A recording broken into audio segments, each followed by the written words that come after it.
Hey, pre-notification gang.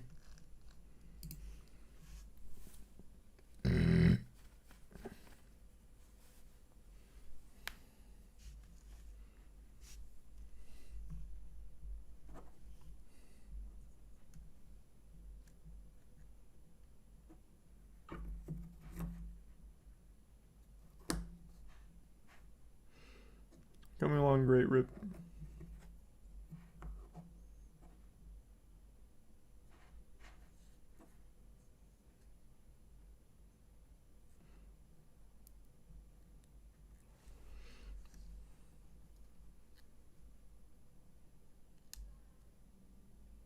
Thanks to the gift sub Odes.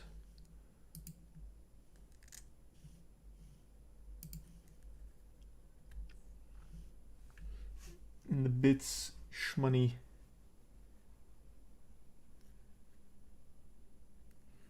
When's the next speedrunning game going to be announced?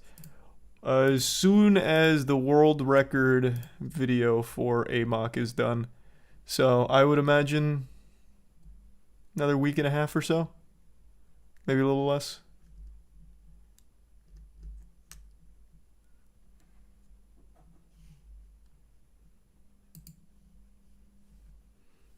Thanks for resub Angel and Tier 1 Kaiji.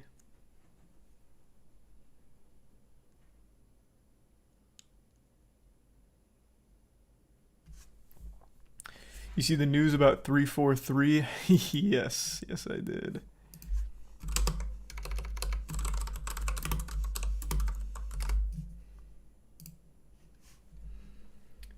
Thanks to the bits, Jorge.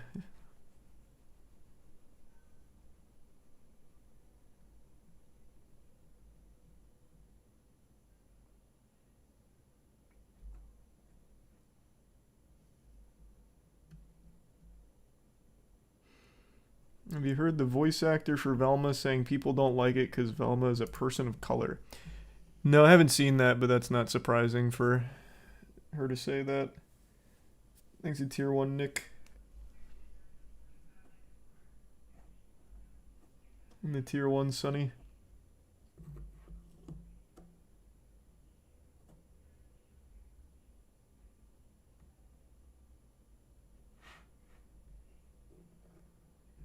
Oh, right, Jason's tweet on 343. I did want to pull that up.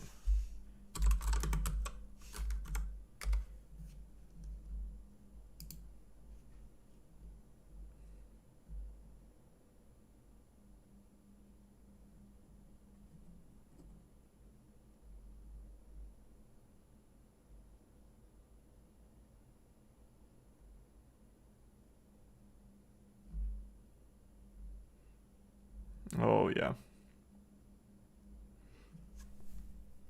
Thanks to the gift sub Researcher and the 5 gift sub Shadow. And the gift sub Kaji and resub Jin Researcher and bits Frizzle.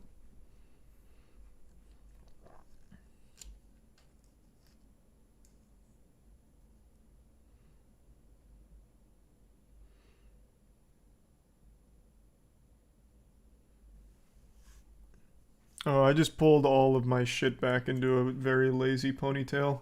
Like this entire side's already escaped from the ponytail. Thanks to resub Sloppy.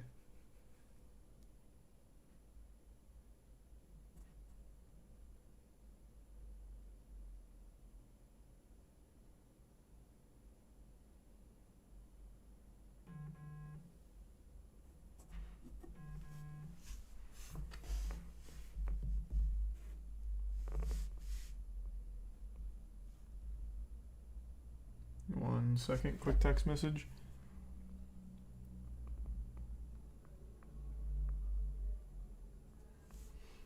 Thanks to the Tier 1 Jack Bear and the resub Ape and Sloppy.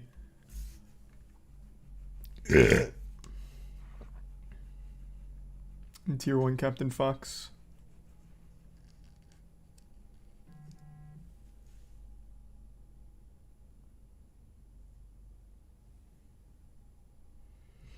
Carol Baskin's dead husband not dead. Tiana actually sent me an article on that earlier this evening. Thanks to the resub Carrie and bits Smokey and Psych. No, I haven't seen Coffee's new video yet. We're gonna watch it tonight. Thanks to the resub. Soup and fish. Oh, yeah, I don't know, Smokey. I haven't heard that.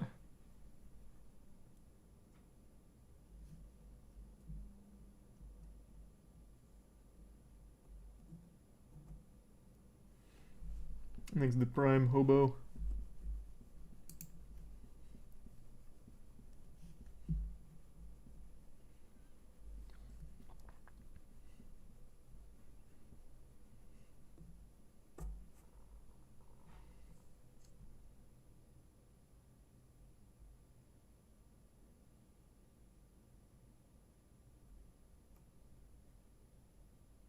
The resub Kizzy.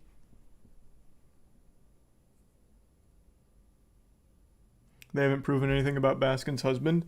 I didn't fully read the article, but apparently they like found him somewhere, not dead. Thanks, resub Scott Steiner.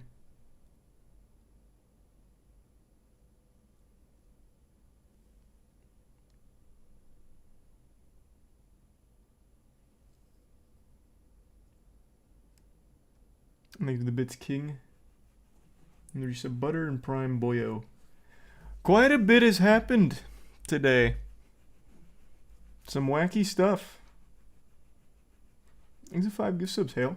Good to see you again. And thanks to the resub Smarf. And Prime Naru.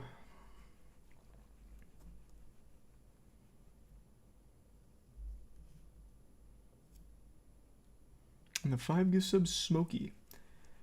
Wizards of the Coast, Wizards of the Coast is not going to go forward with their licensing change after massive backlash. You're a little late. They released a very passive-aggressive statement about it. We went over it.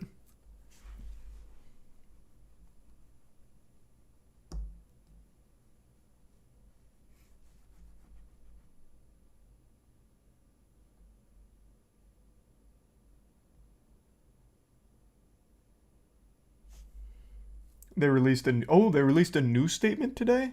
Oh. I did not know that. These resub Squatch and IDM.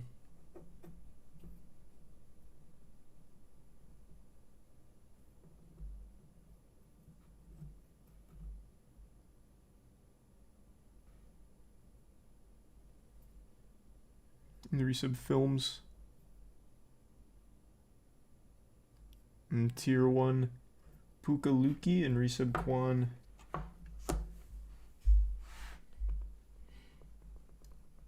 And the resub Zura and Merwim.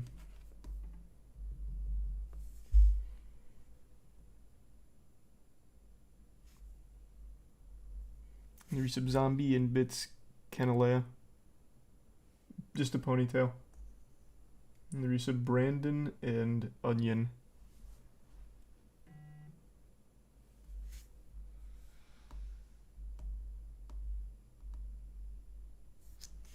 And the resub Don. And the resub Aliquas. I always get your name wrong. And the Bits Sky. Yeah, I know all about Power Slap. Thanks for 5 gift subs, Dragon.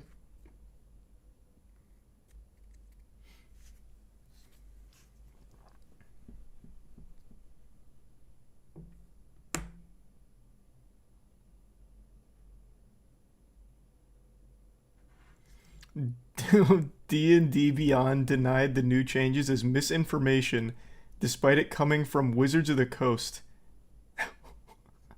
That sounds so par for the course. What a mismanaged, incompetent, delusional company. Beautiful. Thanks to the Prime Raph. And the 10 gift subs Dom. Thank you, Dom. And no, it's just in a ponytail. Thanks for resub Dragon and Beans.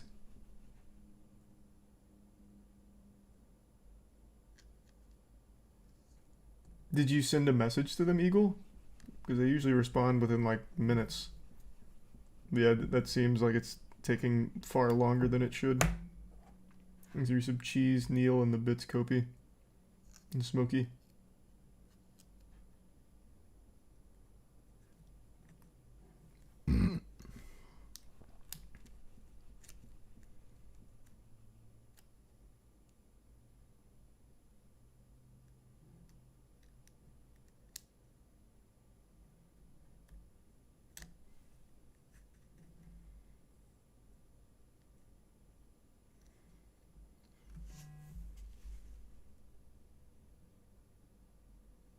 Oh, well, then they're on their way.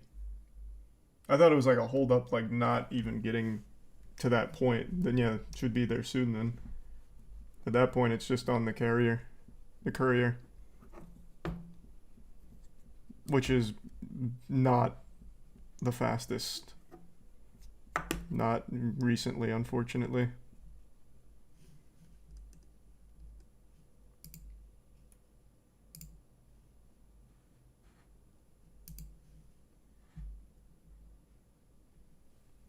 Exhibits Drunk Universal and Resub Chiefin.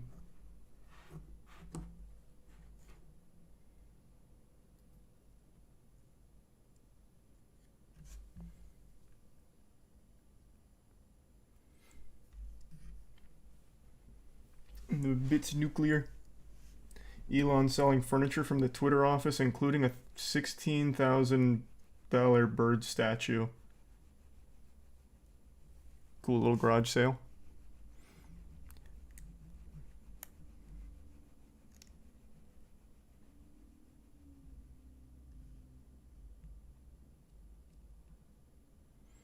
Seems like there's no new info on if Carol Baskin's husband, or no new info on what Carol Baskin's husband is doing. They just say that he's alive, living in Costa Rica.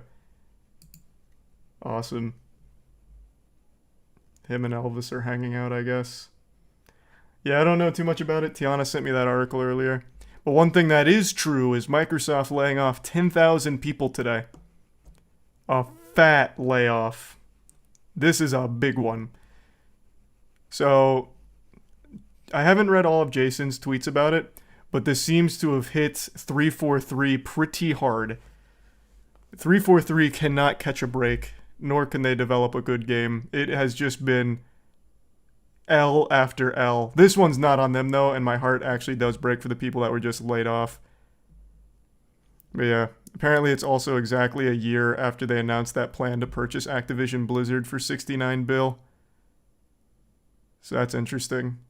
Not that I think that has anything to do with it, but that's just kind of an interesting way of celebrating that anniversary with a huge layoff. Things are resub Zinky, Ghost Girl, Full Metal, and Bits Universal. And the resub Kuri. Yeah, it should be fine, Eagle. Just keep me updated, man.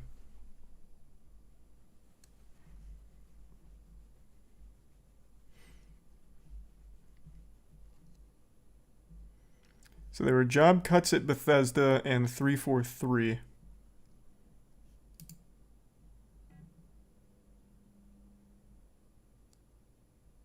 Microsoft won't share specific numbers, but several employees have told me that 343 was hit hard. This comes in the wake of a long-running hiring freeze and a lot of contractor departures. Microsoft CEO Satya made $55 million in total compensation last year. That was necessary, though, for all the great work. That's huge. Joe Staten, who joined 343 in 2020 to steer Halo Infinite toward the finish line, is leaving the studio to rejoin Xbox Publishing. 343 Halo Infinite's campaign team got hit hard. In an email to staff, studio head Pierre wrote that we've made the difficult decision to restructure elements of our team, which means some roles are being eliminated. Jesus Christ. What a disaster.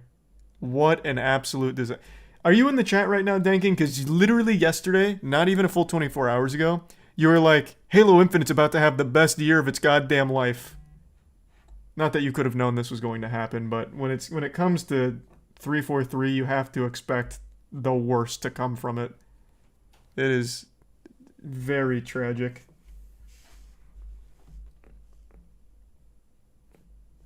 One quick text message.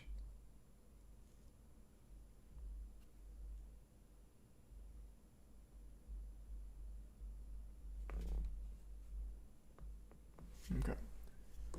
Thanks to resub. Hosey, Sad, Nate, and the gift sub Drunk, Sad, and the Prime Oscar, Deer, and resub Hosey, and Mind. Not that I know of, Kopi.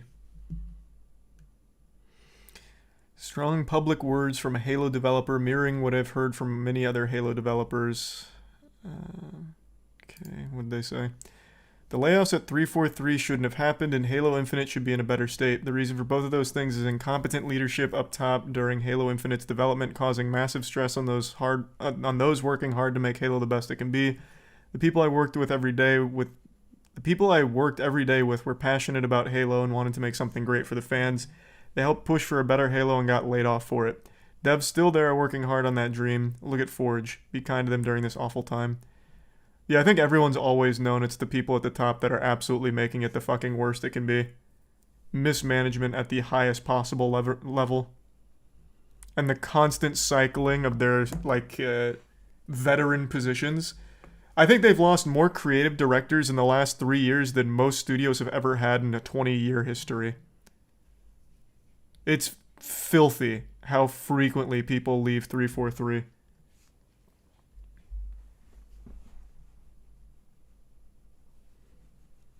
Thanks, resub Man, Ghost, and Whis.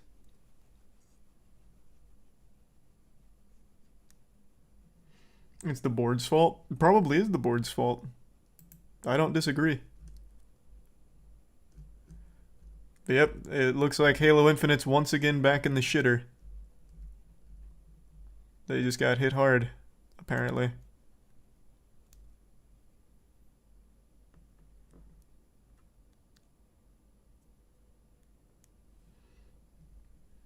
Thanks to the resub Zombie and somebody. The Prime Amelia.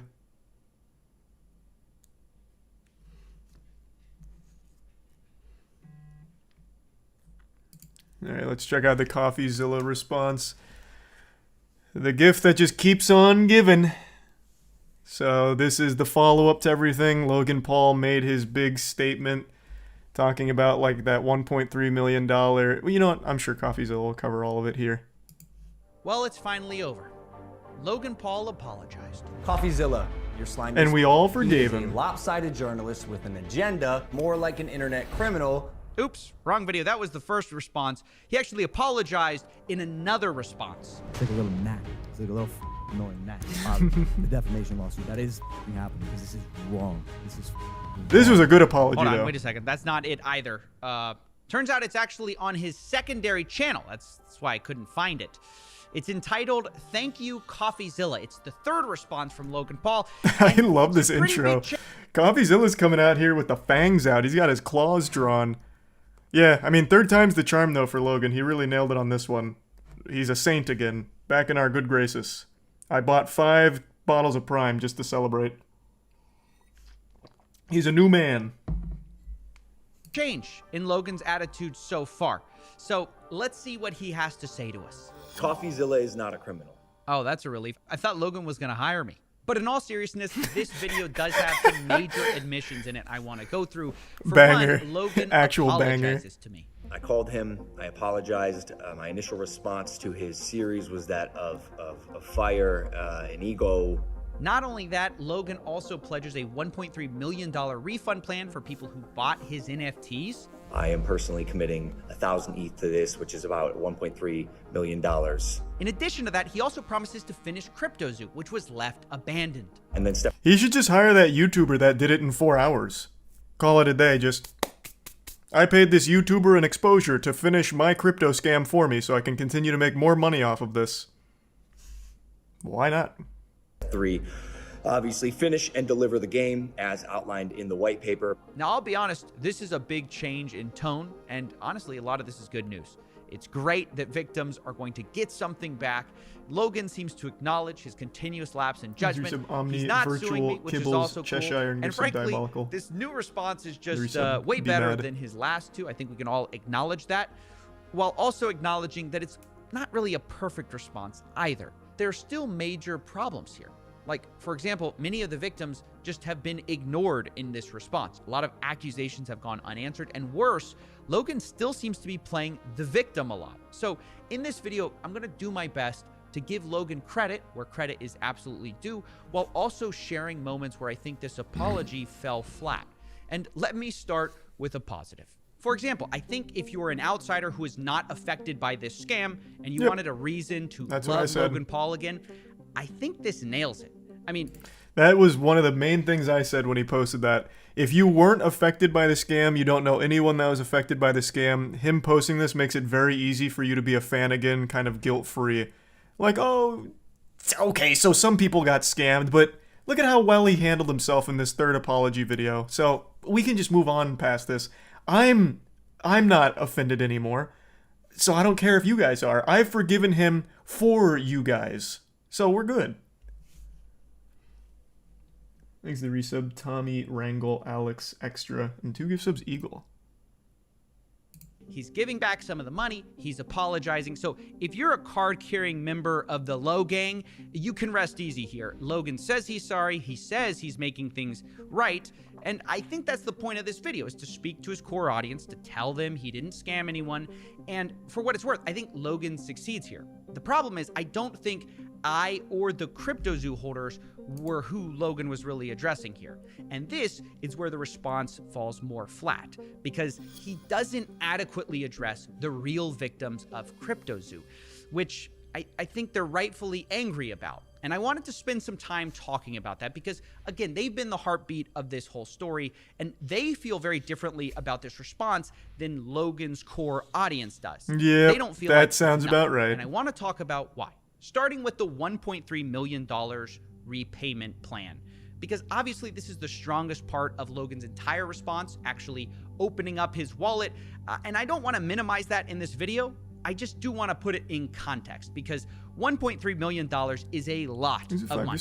Unfortunately, the scam was much bigger than $1.3 million. So the fact is, most victims are not going to be made whole by this plan. Just in Zoo Coins alone, blockchain evidence shows $7.7 million was stolen by Logan's team, depending on who you believe. And this refund does nothing for those victims. It doesn't even apply to the holder of Zoo Coins at all. You get nothing if you bought this in-game currency. This refund only applies to current egg holders. So they can cash out that NFT for the initial mint price in crypto, which matters sort of because crypto has crashed a lot. So even though people spent $2.5 million on these eggs, in order to refund all these holders at mint price, it now only costs $1.3 million in today's money, which again is nice, but doesn't do enough, because the Zoo Coins were most of this scam. I mean, that's where most of the money was spent. It wasn't just on the NFTs. It was on this in-game currency, which Logan seems to have no intention of refunding. And his response for why is pretty bad. He responds to somebody who lost $80,000 who told him, I hope this isn't just doing what you have to do technically to not get sued. Oh, goodness gracious. Jinkies. 80K in Zoo shitties? Oh, Ruben. Oh, that is painful. Oh, goodness. Logan replies with a screenshot of his white paper and later explains to an— Wait, hold on. Let me read that. Replying with just a picture from your terms of service or whatever is always just such a douchey thing. Because Zoo was created to support CryptoZoo and was not intended to be an investment vehicle, the contract doesn't include incentives for liquidity providing, although the largest, and then cuts off. Okay, so it's just eat shit, loser. Should have read. Paper, and later explains to another member of the Discord, I believe there has been a misconception here. As outlined in the white paper, Zoo was created to support CryptoZoo and was not intended to be an investment vehicle. When you sold or bought is not my decision. And look, to be fair to him, there was a misconception that Zoo was an investment vehicle, but it's a misconception that he created. And he's also not wrong. You shouldn't have bought in the first place. Like, I don't know what drew you to it to begin with. You must really love a picture of eggs and a picture of some animals. Like, he is not wrong. He wasn't the one that forced you to buy in and waste 80,000 doubloons on it. But very douchey, considering you were the one that scammed him and got him to bite into it. Thanks to resub Sad Boy, Cultivation, and Booty. I mean, he's the one who said CryptoZoo was a fun game that earned you money, and how it earned you that money was that your NFTs earned you Zoo tokens. You know, things that were supposed to have value. That was the whole point of the game. So to suggest that these coins weren't advertised as valuable or an investment vehicle is insane, especially since Logan's own team had rules for selling based strictly on the value of said investment vehicle. Quote, rules for selling. No market selling manipulation. until a $200 million market cap. So I think it's fair to say if Logan's own team were buying Zoo coins early, waiting for them to go up in value to a certain level and then selling them, that sounds like an investment vehicle, albeit a very stupid one. So this explanation definitely doesn't hold water, and Logan obviously just doesn't want to be on the hook for Zoo coins. Instead, he just kind of wants to refund the much smaller part of the NFTs. What makes this even worse is that this refund doesn't even apply to everyone who bought these NFTs, because some of these people sold their NFTs at a deep loss thinking that CryptoZoo was over, that it was abandoned. And there's actually a way you could have tracked this whole thing, or Logan could have, and, found a way to repay all the people who lost money on eggs. But instead, this refund only applies to current holders, meaning nobody who sold during the year and a half this project was abandoned gets anything back, which is a large percentage of the actual victims. And I imagine it's most of the victims. This was brought to Logan's attention by one of the people in the Discord. Joao says, quote, Logan Paul, what will happen to the people who sold everything at a loss when the project appeared to be, quote, abandoned? Will everyone who minted be able to get that refund, or just the current owners? Now, in reply to this, someone in the Discord said, if you sell, you lose common investing knowledge. Or if you invest in CryptoZoo, you lose common sense knowledge. But I mean, again, that is a cold hard fact that he just dropped onto the table. He slapped his meat down and said, if you bought into this, you sold, you lost. He is correct. But it is still, once again, Logan's fault because he peddled a non-functional scam that was abandoned for a fucking year and a half. And Logan replies, seeming to agree with this idea. Thanks for the raid, Fluffy. Hope you had a good kind stream. of a terrible perspective for Logan to have when he seems to be saying that he wants to refund these people, and he's the reason a lot of these people left. And this is where Logan's new apology starts to ring more hollow. It's in all of the follow-ups after the response video, because I don't know if he can help himself from betraying how he really feels about this, because in another Discord exchange, Logan says, please do not put any more money into CryptoZoo, which, by the way, is quite reasonable to say. Yeah, but then somebody follows up and says, guys, can someone explain what he said with not investing? But rather than replying, oh, guys, I just meant like I don't want anyone else losing money, or, I don't want anyone else recklessly gambling, Logan replies instead, quote, I will no longer be the scapegoat for anyone's financial decision. Woe is me. Oh, man, I'm so tired of being the scapegoat for my scam. Damn. The Matrix is out to get me here, and I'm tired of it. No more of this. It's your fault that you fell for my scam. Idiots. Which is a wild response for someone who's claiming to refund people, because it implies that he thinks he's the victim here. And this is just insane to say as the face of this project, which got everyone involved, because I think it betrays how he feels about this situation. He doesn't seem to see anything wrong with advertising a game that will make you money, it never delivering, millions of dollars being stolen by criminals he hired. And then when all of those people want their money back, he feels like he's the scapegoat. Like, oh, these guys shouldn't have believed me when I advertised to them a fun game that will make you money. True. It just doesn't make any sense. How could these fools have played into my trap when it was so obvious that it was a fake garbage scam to begin with? Why should I feel empathy for these plebeians? I hired 3 criminals to run this and they stole from me.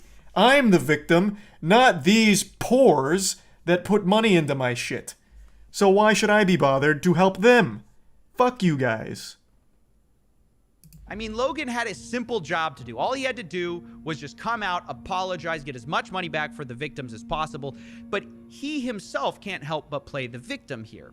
In fact, I have a third example of how Logan might really feel, because Logan tweeted right before his response. He says, quote, shit was the awesome. Matrix is real. Pray you never become its target. Now, I guess he's trying to channel Andrew Tate here unsuccessfully, basically saying like, Andrew Tate even fucking dunked on him for it. Not because I did anything wrong or scammed anyone. I'm just too much of a truth teller. I'm just an enemy of the system. That's why I must. He revealed too much. But if that's the case, we then have to wonder, did the Matrix force you to apologize? Did it force you to hand back 1.3 million? I just think comments like this go so far to undercut his apology, because it's very clear that instead of actually like caring about the victims, he feels like he's a victim. I mean, he's saying like, oh, pray you never become its target. Who's the Matrix though, Logan? Like, is it your fans who got robbed? Who are the agents coming after you? I know it's not me. So I'll explain it. Logan, with his back against the wall, does what he does best. He tries to parrot literally anyone else's belief. All he did was grift into something that he thought might be able to earn him some points to get out of it, so he went with the Matrix angle because it's such a hot button thing with Tate and all that. What he failed to realize is that literally no one is on his side, so that became even more of a goofy, delusional attempt at saving face. The guy scammed, point blank, hired 3 criminals, which he himself admits, and he still had the gall, the chutzpah, to try the Matrix angle, which even summoned the Matrix man himself, Andrew Tate, to shit on him for it publicly, further burying Logan's head in his ass. It's such a poetic disaster of PR. He couldn't make a good move. I actually still do believe Logan Paul doesn't have any thoughts of his own. I don't actually think he believes anything in his own mind. He just tries to pander. And he chooses any position that is the easiest and most potentially safe position to take. It was a good attempt, though. Can't fault him for throwing the Hail Mary, I suppose. Thanks for your sub, Trash Can, Champ, New Guy, Broski, and the 5 gift subs again, Hail. And the resub, Goat, and Bits Neon. I know you're not saying I'm the Matrix here in my $10 million studio, because after all, you're thanking me. You're thanking the Matrix. Like, what is this response? It's so childish the way he speaks about this stuff. And again, this isn't to be dismissive of Logan's actions if he follows through, because there is a lot of good that 1.3 million can do. And you know what? If he goes back and he finishes the game, that's also good. But it's just so frustrating when the good that Logan seems to be doing, he's doing the bare minimum of at the last possible second with motivations that seem to be, in the proper context, to say it lightly, irreparably tainted by self-interest. Now, I'm not going to address Logan's other 2 response videos, which are mostly like attacking me, because Logan sort of walked those back now. He's apologized. He said he was going to delete them. I think he deleted one of them. The other one's still up. I don't know if the impulsive episode's going to go down. Either way, it's just much less interesting now that he says he doesn't like mean it anymore. He's not going to sue. So I don't feel the need to publicly defend myself. If you're curious about all the wild stuff that was wrong in those first 2 responses, I'll put the video live on my Patreon. But I didn't want to release it at the time because I thought there was a better chance at getting a good ending for the victims here if I was a bit more diplomatic with Logan at this critical juncture when he was deciding whether he was going to give money back or not. At the end of the day, the whole purpose behind this entire thing was telling the victim story, so anything that could result in them getting their money back is the optimal outcome. That'd be a mission accomplished. I don't know if I succeeded in moving the needle, but that was certainly my intention. Either way, now that Logan has responded with his plan, and I've given my perspective on how much I think it's rooted in, self-interest versus a genuine, attempt to help out the victims, I think this is about as much as I'm going to be able to contribute to this situation. I mean, I do think it's incredible that even $1.3 million came of this, while I also can acknowledge that it's not nearly enough for the real victims of this. I'll follow up in the future to make sure that he actually gives that money away. But for now, I think most of the CryptoZoo victims, if they're still hungry for justice, are going to have to take it up with Logan in ways that are different than I can do on YouTube here. Which, by the way, I think some of them are. In fact, I just saw a lawyer on YouTube, Attorney Tom. He's going to start the legal process going after Logan using stuff like the arbitration clause in their terms of service. So I just wanted to say, if you're a victim of CryptoZoo, you can check out that video, which I'll link to you if you want, or consult with a lawyer, because I'm sure for the people who lost a lot of money, this is certainly not the end for them, because they didn't get a full refund, and I'm sure they'll be seeking one. But even though it's not the end for them, it is the end for me for now. This is the end of the CryptoZoo saga, and I wanted to say and give a huge heartfelt thank you to everyone who viewed this and supported me throughout this. It's been insane, the level of support when Logan Oh, was threatening us. that's so and cute. I do not take it lightly. There is an alternate universe where if that hadn't happened, Logan would feel emboldened to sue me and probably not give much back to the victims. So it's your support that made all the difference and got the victims at least something. So that wraps it up. Thank you for watching. Imagine Logan comes out and just like, you know what? Fuck you guys. You didn't suck my dick hard enough for my benevolent actions here. I am gonna sue CoffeeZilla. Fuck you. That'd be such a crazy twist just to keep it going. Things are some Pancake, Beans, Zim, and Tucano.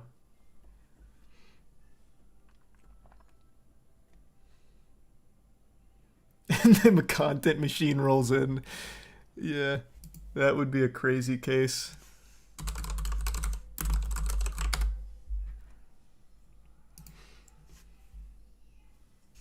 I feel like it'll happen. It won't. He knows there's no shot he can do that. He would lose even more should he decide to, for some reason, reignite the lawsuit. Thanks, Teresa, Blake, and Megan. Yeah, probably Meliodas. And thanks to the Prime, Deanna.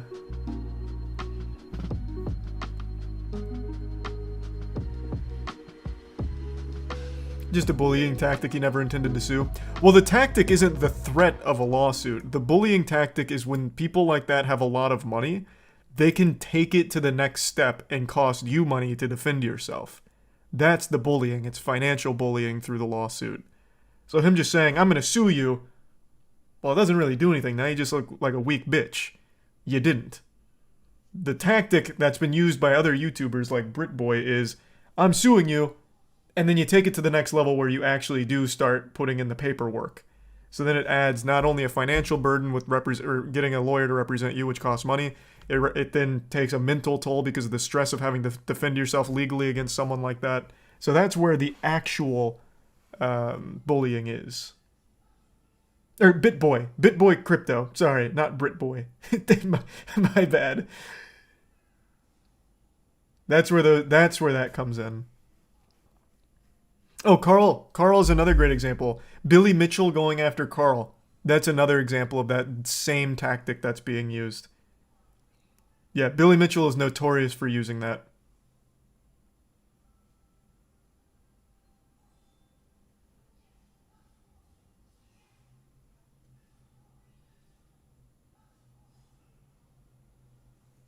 Thanks to the Bits Fate and the Prime.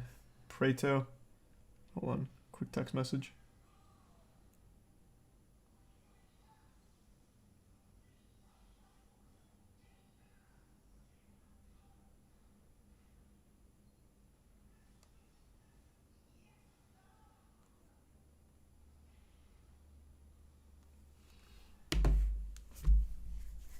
Seen any cool dump trucks recently? No, I haven't seen any cool dump trucks in a minute.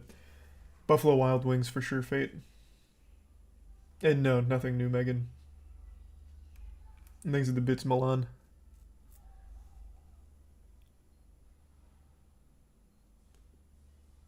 Godslap 3. Issue 3 drops in end of February.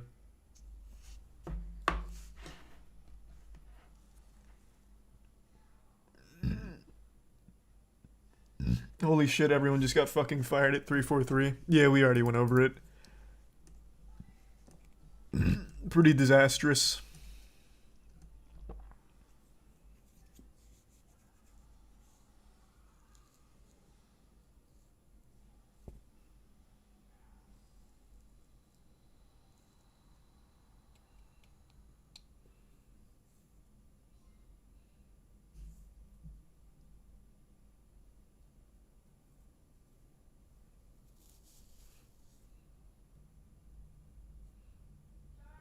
Yep, coming. Hold on, give me 2 seconds.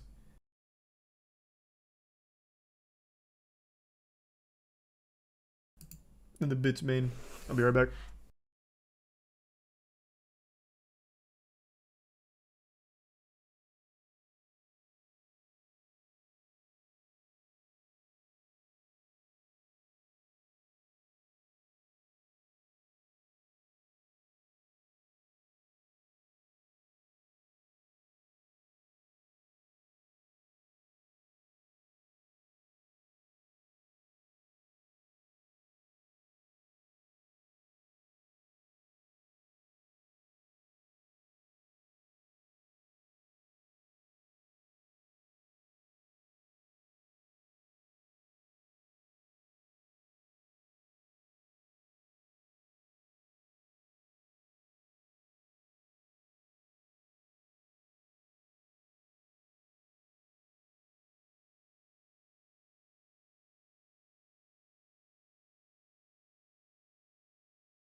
Hey, it's quite the goofy night. The old Matrix attacked my plumbing.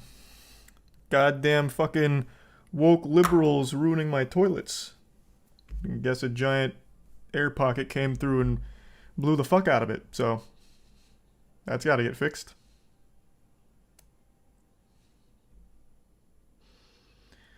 Yikes, unlucky. Thanks, resub Ali and the Prime Mr. D. The resub Butt Cheeks and Vampire.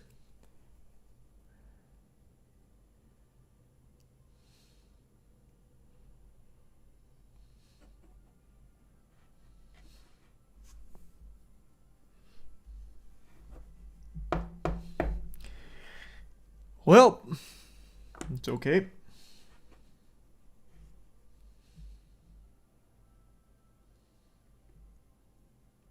You sure Ludwig wasn't in your house? Yeah, Ludwig tried to install a bidet and fucking blew it all up. Thanks for the resub, Vaden.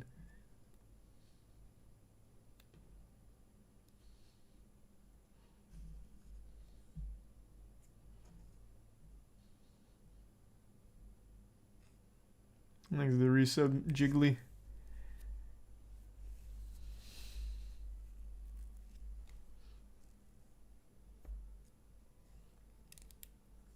Skull and Bones delayed again. Yeah, I know. And Ubisoft stock has plummeted as a result.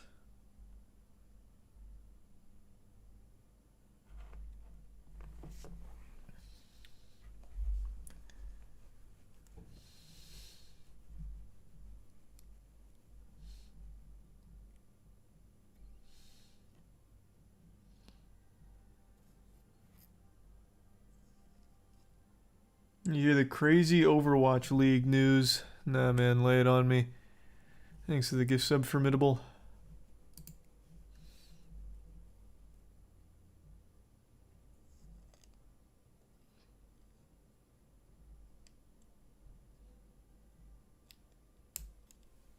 Thanks for the resub, Waldo, and Voice. And Gru.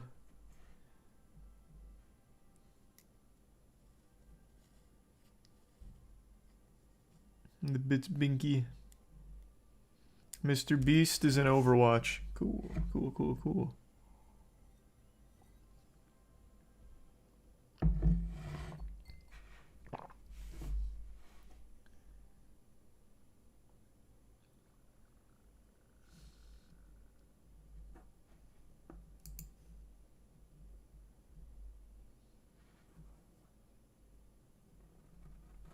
He's the resub Moss.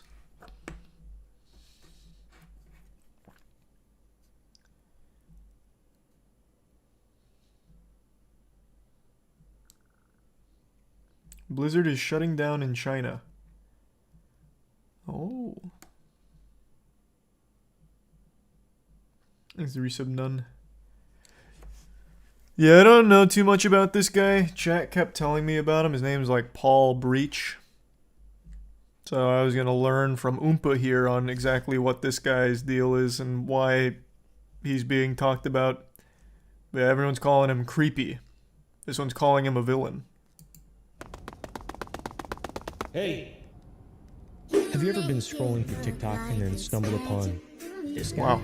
This blonde hair bad boy that looks like Simon Pegg is known as Paul Breach. He does kind of look If you like haven't Paul heard or of him, Simon Pegg. Strap in, because this gets crazy. Everyone knows it's on my bubba. It's on my boo boo boo boo. It's on my bubba. Ginger guy, British, has his sex appeal stat maxed out.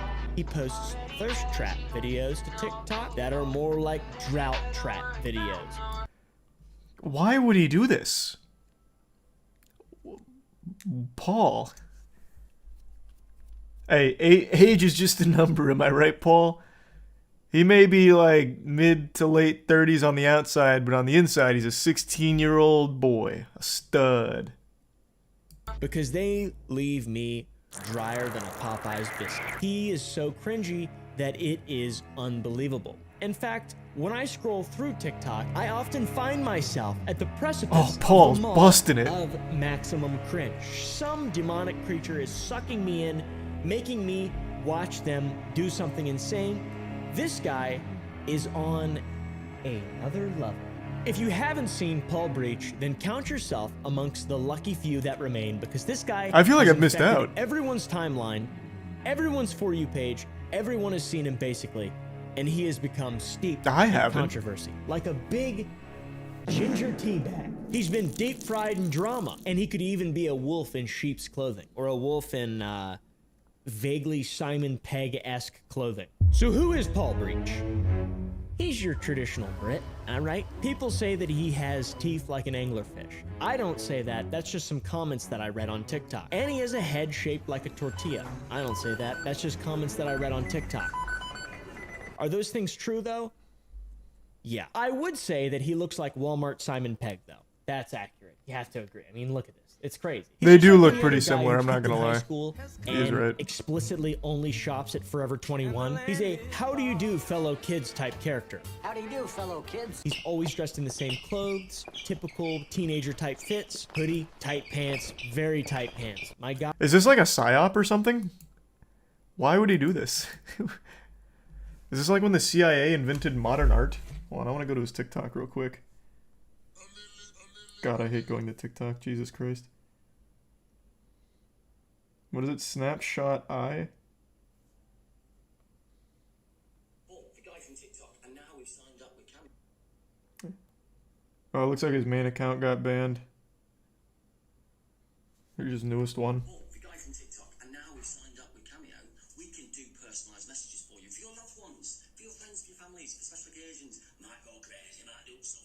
You send a message about what you want in personalised message, and guess what? I will attempt to do it. I see why he got so popular. Very cool. Thanks to resub Mysterious, CJ, and Annalise from the Prime Callum, and the resub Danny, Pop, Outline, and None. What did he do wrong besides be cringe? Well, that's what we're about to find out. Right now, we're just setting the stage on who he is. In the same clothes, typical teenager type fits, hoodie, tight pants, very tight pants. My guy has a lock on tight pants, that's for sure. He dances around and interacts on TikTok exactly like children do. It's very strange, especially when he's a man in his 40s. Oh, By 40s. the way, Sometimes I get told off for being a big, massive child, or be patronising, or be condescending. But it seems that on this app, I am talking to quite a few f***ing children. he's had an interesting history on the What- internet, what? specifically TikTok up until this point, That and was now he's got interesting. attention. That was an interesting twist. And with attention comes prying eyes. And with prying eyes, if you're not squeaky clean, like someone who's never done anything wrong, then you're going to get controversy. So what kind of controversy has our friend Paul Breach been entrenched in recently? The same kind that a Minecraft YouTuber would typically find themselves entrenched in. So you might be asking now, how did this guy blow up? From what I've seen so far, Oh, I doesn't already even look that figured it special. out. He just looks like your average British character. Well, he loves dancing. It's so bad. He loves dancing in the bathroom too. Oh, there's a plane crash in Tanzania. God, blimey. There's a lake. Our old pal Paul blew up from a video in which he was What was that? Ah, plane crash? Hey, rest in peace. I like that. Damn, Paul. Doesn't nothing deter that dancing demon inside his soul. Shit, fuck me. I wish he wasn't banned. I'd be subbing. I'd be checking out those lives. Am I? Hold on, I'm double checking. Is he actually banned? Yep. No. It looks like he's banned. dancing in a bathroom to a song about green grass. Our old buddy Paul here got his first taste of fame, and then he said, let's take this to the next level. And then he danced to the same song in a field of grass the next time. Who's watching that? Who's watching that video? You? Did you watch it? Unsubscribe from my channel. Also, he went viral last month for posting a soccer song. Before the Euros, there was a footballer. but nobody knows. Now it's the World Cup. And he scores his goal. His name was Jack. It's about this guy named Jack Grealish. Fuck, that was a banger. He could break me, and I wouldn't say no. So maybe Paul wants to be bred by Jack. Personally, I don't see an issue with this because Jack is a handsome guy, and being gay is not a crime. Right, homies?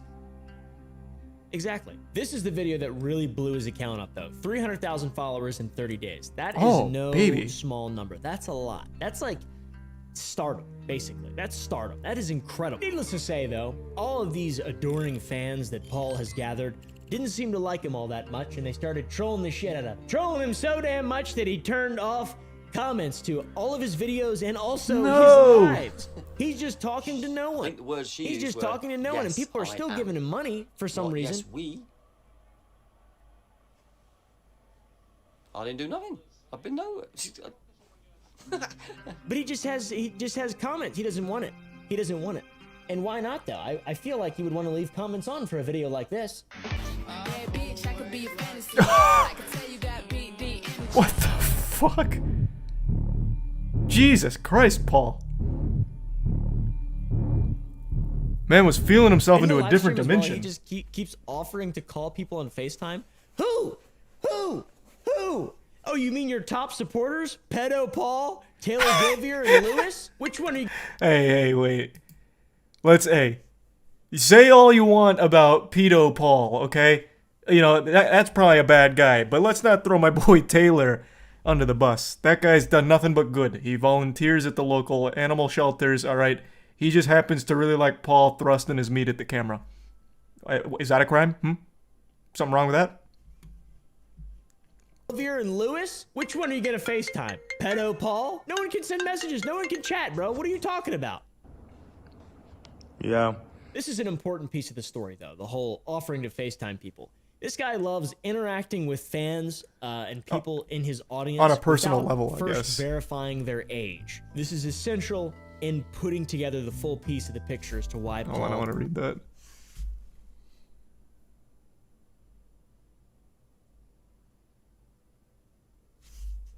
Oh, cool. Is weird and a bit of a nonce, some people say. Also, just my own personal idea here, how is he getting so many likes and so many views on his live streams? Isn't the whole point of social media engagement? And on top of just engagement being the driving force for performance on YouTube and every other social media platform that exists, check this out. In 22 seconds, Paul gets 18,000 likes from 2,000 people watching. So this is super suspicious, obviously, because it just doesn't seem like it's possible. The math just doesn't seem to add up. But TikTok is a platform that you can repeatedly like a video and, you know, but how would people, it's just swiping, tap, it's too short of a time. As you can imagine, there's a ton of allegations. There's a ton of trolling and haters that Paul has to deal with. How does he respond to this haters gonna hate type mentality that these people Probably on in a good TikTok way. have that are hating on He seems Paul? mature. Because it's crazy, it's really exciting. You tell me off for meeting 20-year-olds. What happens if I was a 42-year-old gay man and a bunch of 20-year-old men asked me to go to the football? Well, Paul says that he has nothing to hide, which is good. You've shown me things I posted on whatever in 2003, 2004. Damn, these 2005, roses going wild, 2006, though. 2007. I don't change. I'm still the guy. Which makes sense because someone who doesn't have anything to hide would probably turn their comments off and completely have a media blackout on all of his videos and content and just accept money and that's it. But Paul's a man with attitude, so it makes sense. He acts like he is the metaphorical shit in his videos, as you can tell by the ones we've showed you here. But I fucking love me. And he doesn't really seem to respond that well to criticism. He's angry because people don't want him to message Entourage girls. I told be yourself.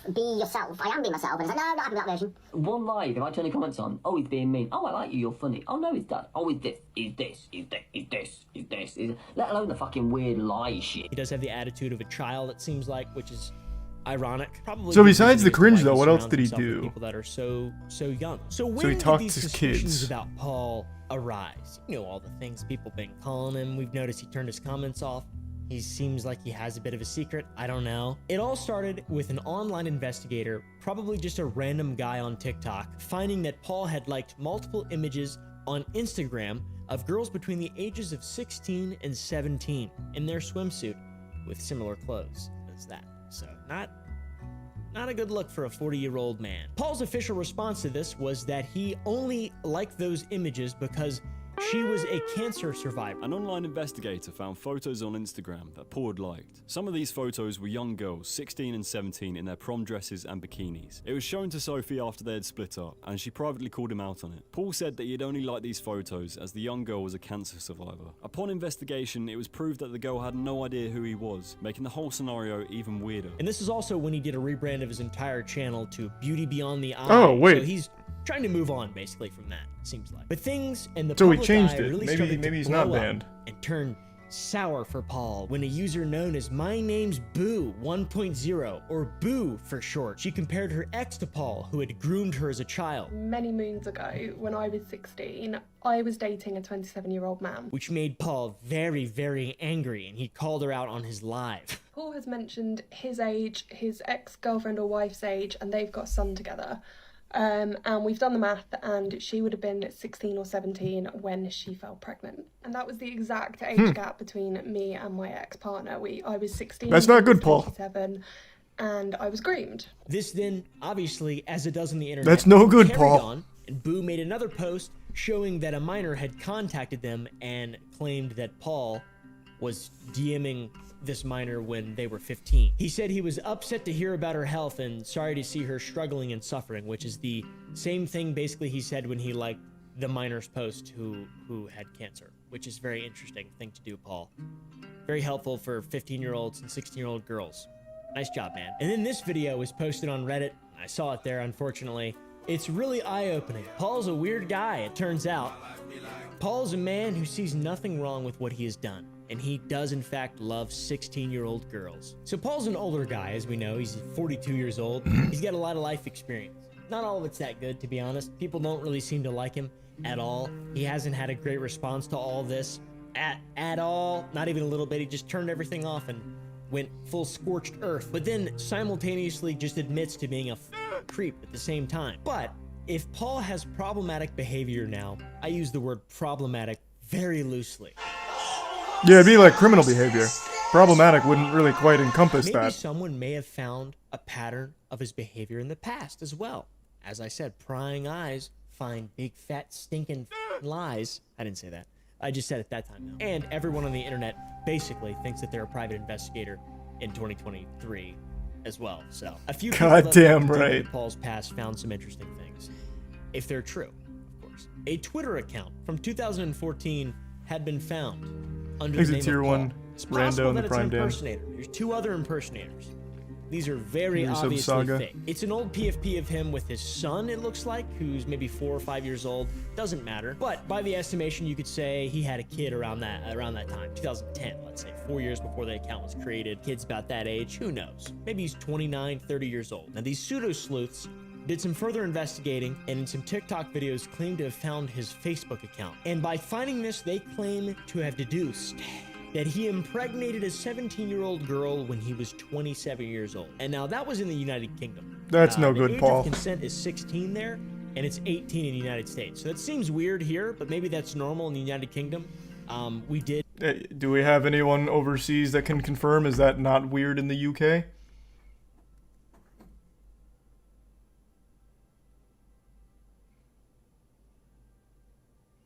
No, still weird. Not normal. Still weird. I imagine literally none of you are in the UK, but still, I can't imagine it's normal there either.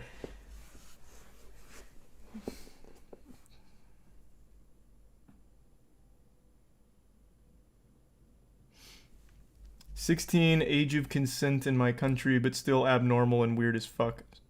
Socially shunned."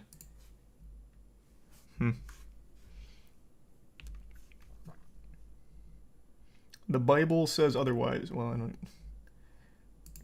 I don't know what the age of consent in the Bible was.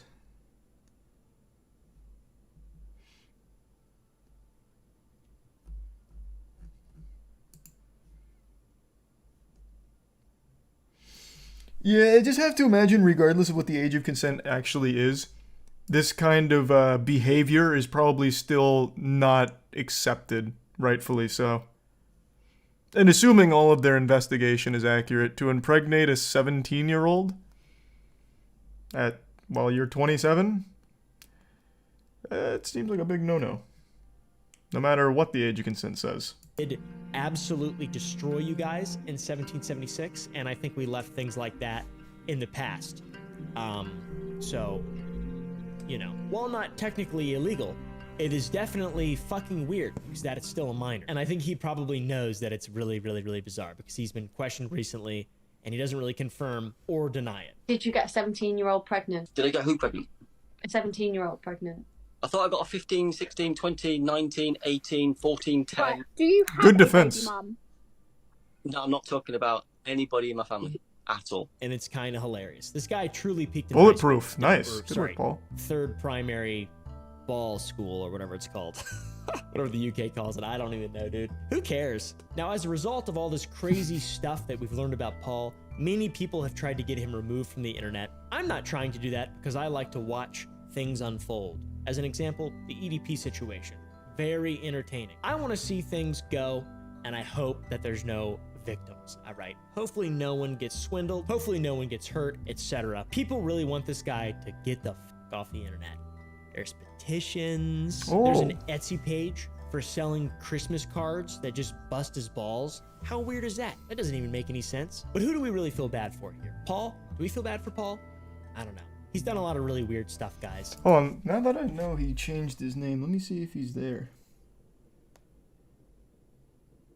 So he's not on the snapshot one anymore, so let's try the beauty one. What was it? Beauty Bodie Booby? What the fuck was it? Beauty Beyond the Eye. Found it. Beauty Beyond the Eye. What are you up to, Paul?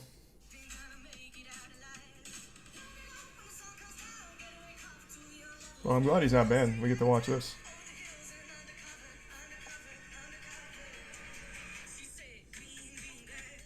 Oh, it's green grass again. Hey, that's his staple. Hey. That's awesome. Is that all he does? Is it only green grass? This one's 18 hours ago.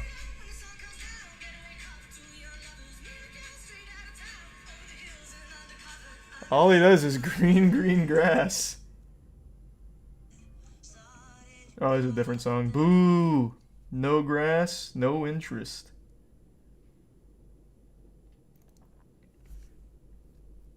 Cool.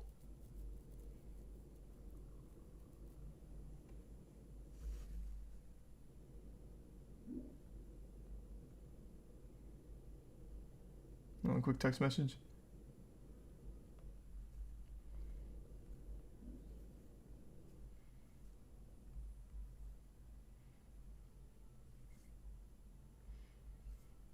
Okay. I don't want to say he should go to jail or anything like that, but from what we know so far, he's done some really bizarre shit. But that also is not all that he's done. There's actually another little funny thing that he admitted to in a TikTok video live stream. He would act inappropriately to people under his care in homes. I will hug a resident, and I will side kiss a resident if they need that love and support. Which is kind of what? Not really what you're supposed to do. I don't think. This made a lot of people mad too, as you could probably imagine. And then he clarified and made a video backtracking where he says it was just a side kiss, not a kiss on the cheek. A side kiss. It's just not romantic hugs, it's just hugs. It's a bizarre thing to say. You have to have very little self-awareness to say something so absurd that you need to backtrack so instantly without it being a joke or anything tongue-in-cheek or facetious. It's just creepy. It just comes across as weird. So, is Paul a dangerous man? I don't know. Does he need to be under supervision constantly? Probably. It wouldn't hurt. He can do that, kind of. That's like the reason I made this video is because he's been under constant user supervision. It's really entertaining. He's chronically on lives, and he's pretending to be 20 years younger than he actually is, which is sad. And believes in a dating pool that's the same group, which is bizarre as well. And he dresses like a dork. He goes into clubs designated for teenagers. One can only wait, does he really? When watching his content. And he goes to teenager clubs? Where's that? Is that next to the green grass? Hold on, let me go back. Does he have himself in any kind of social situation? Let me see. No, it's just him dancing to green, green grass. It is actually only green, green grass. God damn it, Paul. There's clubs for teens? Yeah, what? We even have that in the States. I remember right before going into college, it was the talk of the town to go to this one spot that was like designated for like high schoolers to go party. I don't know if that's like strictly speaking legal, I guess. Probably not, but it does exist.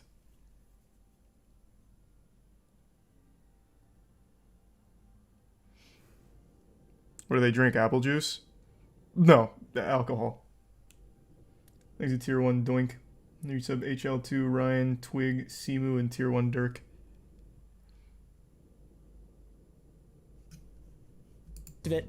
He's not stopping anytime soon, guys. Paul breach. A breach of child safety. Little news update. While this video was being recorded, our friend Paul was deleted from TikTok permanently. All right, guys. For what? Damn. I don't know. He's innocent, right? He's gone, though. I tell you what, his account's gone. Boom. And he said he's gonna go back to a normal life. He's taking it in stride. We didn't. He's I'm not from the crying on his future. He didn't. Snapchat story that his account got deleted even though he's 40 years old. And also, he's gone forever. He's not actually just recreated a new account that has over 20,000 followers. And he said he was gonna take a break, but he didn't. All right. He didn't do anything he said initially once his account was deleted, and also he's creepy. Hey, Paul, if you're watching this, how about you act your age? All right? You're 40, brother. I'm 26, and I make you look stupid. This was interesting. Yeah, I don't know shit about Paul. I didn't know shit about Paul. What a cool guy. Shame about that whole impregnating a teenager thing. He's such a good dancer.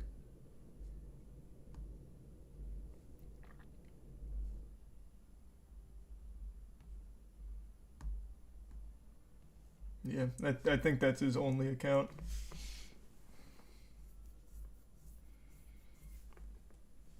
He's a tier 1 Winky, or Twinkie. And the resub Toad.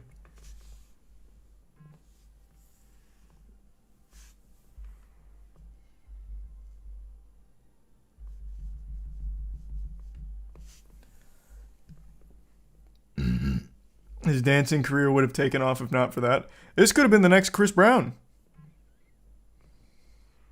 There's the resub Wallace.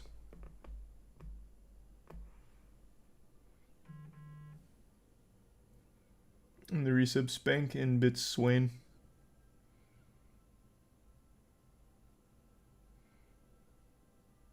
Yeah, of course I've been seeing the Oompa Nikocado content. I didn't watch their most recent podcast yet, though.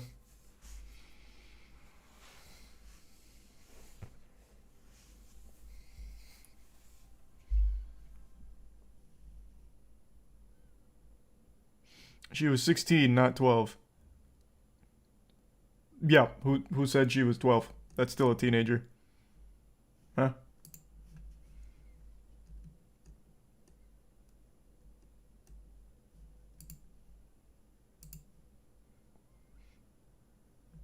Law in my country is she's legal. Doesn't make it any less weird, brother.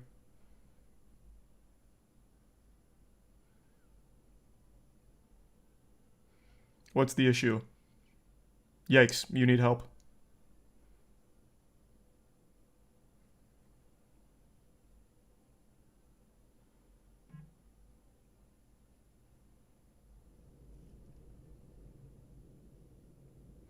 You shit on someone Lee's laws for no reason.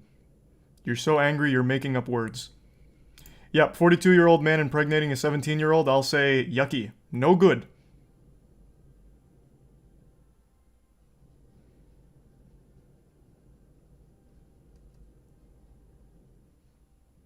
50-year-old can fuck a 16-year-old. Not saying it's right. You're literally defending it.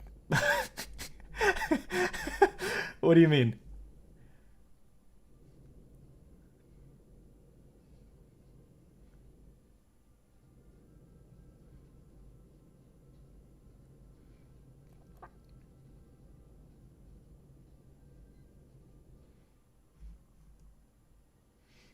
Easy tier 1. Pookty, and the resub Jacob, Toothpick, and Grind.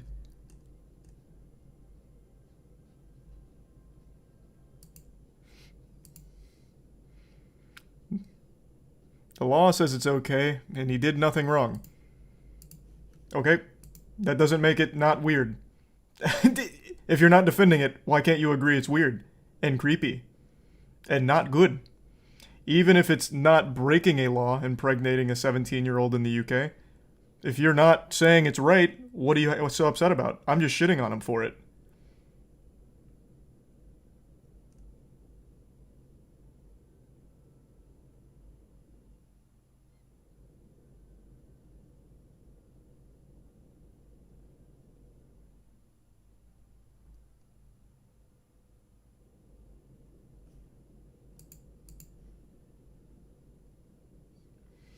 Is the prime chef.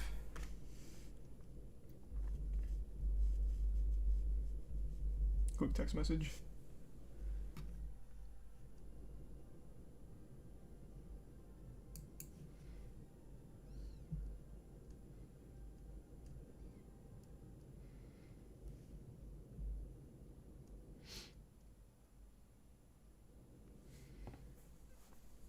In the prime Sean and give sub Toad.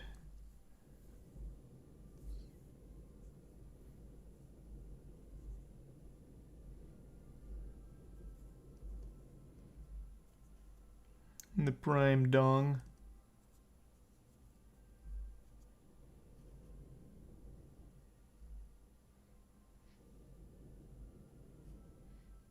The Pokemon MMO? Maybe. I know what you're talking about.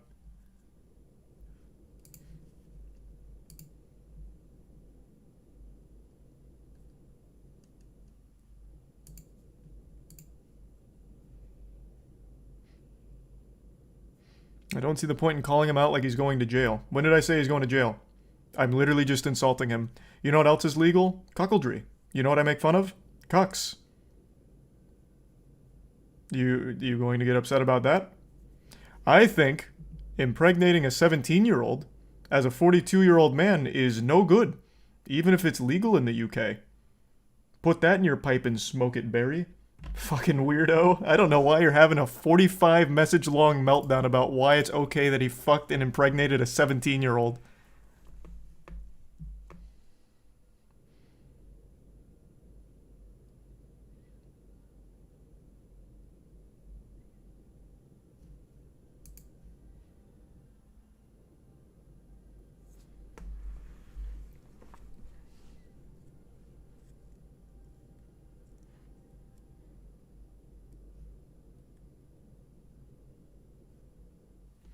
Is it tier 1 just?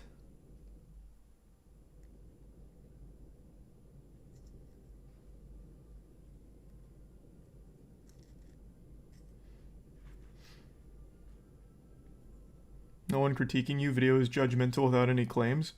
I'm literally talking to somebody who is arguing what are you talking about? Judgmental without making any claims.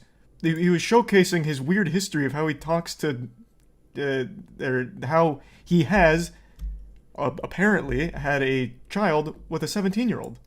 What do you mean? Judgmental without making claims. The judgment is he's cringe. And then the claims are, here's some of the questionable things he's done that make him creepy, aside from just being cringe. What is happening? This is like the easiest thing in the world to understand.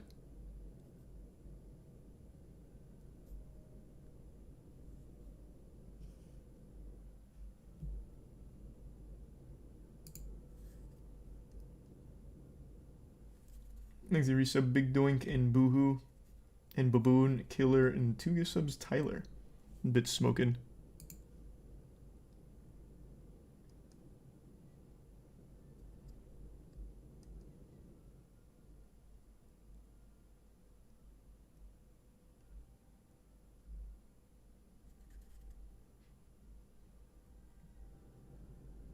They must just be a 16-year-old? I don't know, man.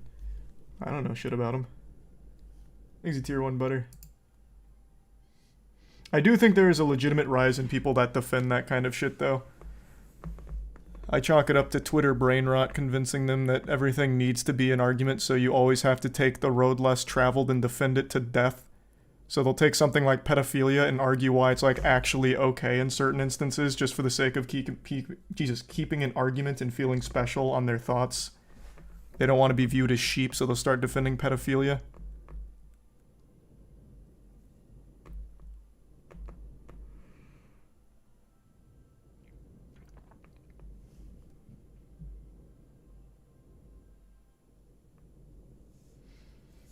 Here's the resub G's and the bits Uchiha.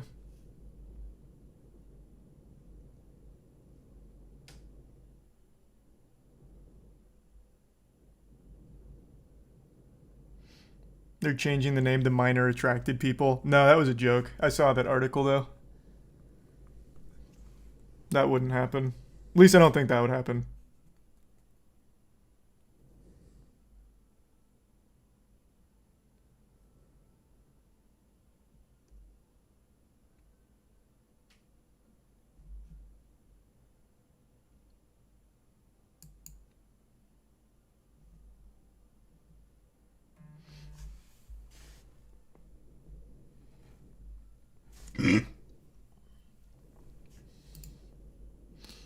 No, I know minor attracted persons is a real thing on Twitter.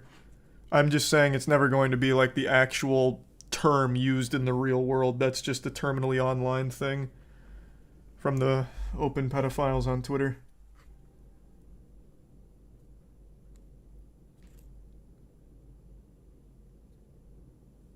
These are the resub kitties.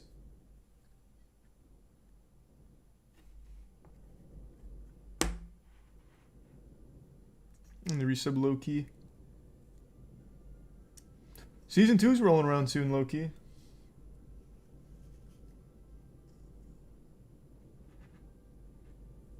And the resub B-dubs. And Prime Funky.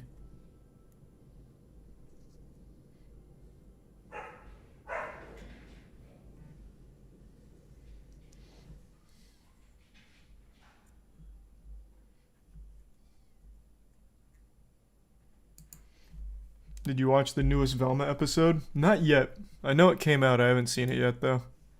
I was gonna watch it earlier, but then forgot. Thanks for resub Cloudy.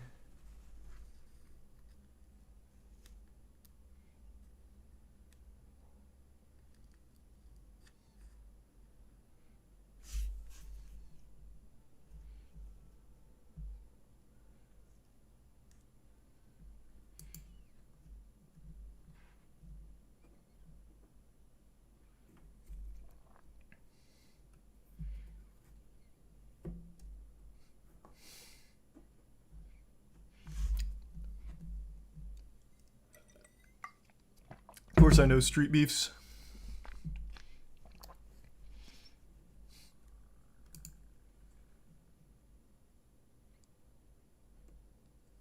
Big Mouth, no, Big Mouth won't make it for fucking 10 seasons, no shot. There's just no way. I refuse to believe Big Mouth is going to be much longer airing. People have to start getting tired of it. There's no way. Maybe I just want to believe, but I don't. I've never met a Big Mouth fan in the real world. Like, I don't know where the audience is. Well, I mean, I can tell you where they're not, within 100 yards of any middle school, but I've never met a single human being that's like, yeah, Big Mouth is good.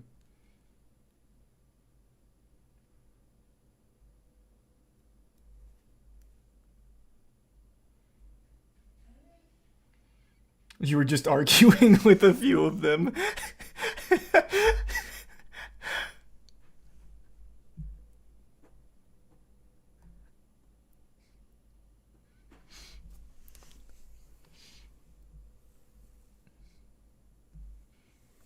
Thanks to the resub stink.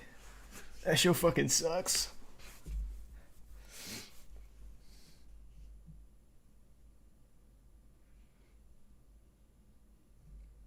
Do you see Antonio Brown posted a photo of getting his dick sucked on Snapchat? Oh, yeah. Oh, I didn't know that second part. Of getting his dick sucked on Snapchat by the mother he abused and blamed it on hacking. I didn't see all that, but yeah, no, I know he posted his cock again.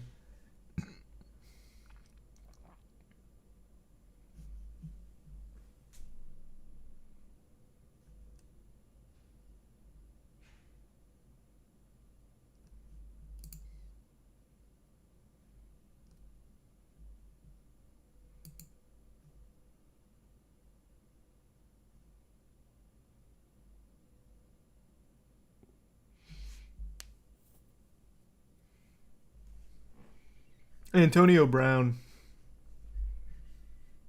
He used to be a very, very, very talented wide receiver. And then I think CTE got the best of him.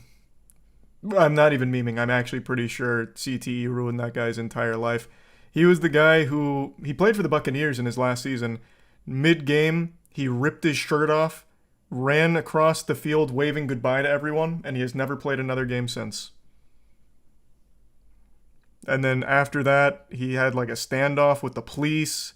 Then he went to a public pool and pulled his dick out and just started floating with his dick all over the place. And then he started shoving his ass, or not shoving his ass, started wiggling his ass at a camera once.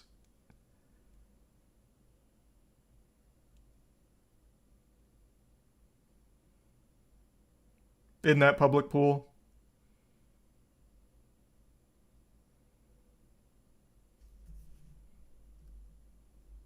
Didn't he also start shit with Brady and his wife? Well, yeah. Thanks to Prime Panda. He did do that. Yeah, that's what we're talking about, Abungi. The Antonio Brown Snapchat stuff. He's got that fuck you money. I don't know if he does, though. I know he was extremely reckless with his spending, so much so that he ended up trying to make a career out of music. But his songs were absolutely fucking terrible. So he couldn't actually make a career... Okay, that was a dangerous video on the bottom. I'm sure it was blurred, but yeah, that's the one in that public pool. He starts floating up and has his dick just wiggling everywhere. But yeah, his music didn't do anything. It was very unsuccessful. So he couldn't make that work. I really don't think that he has fuck you money anymore.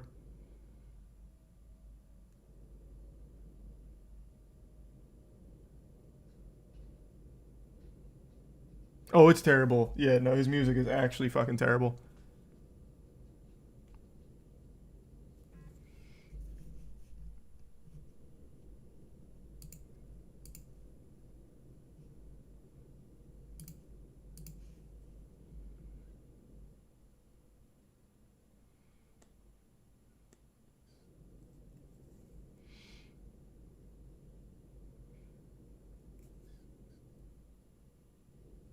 Damn near frostbit his feet. Not wearing shoes and cryo. No, I don't remember that. Never understand how these rich people never invest their money in something solid. Who was it? I think it might have been Shaq who explained how athletes that have unlimited money often just blow it all. I think it was Shaq. He walked... I could be misremembering, but there was one basketball player who walked someone through, like during an interview, how he blew like $10 million in a day or some shit. It was Shaq?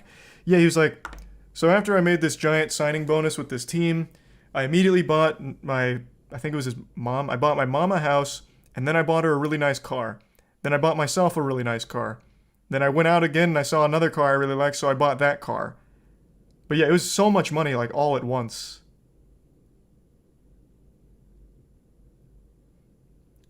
It was the Shaq interview. It was some big basketball player back in the day, and I can't remember who. It was Allen Iverson. Why am I getting so many mixed responses? How about I just look it up?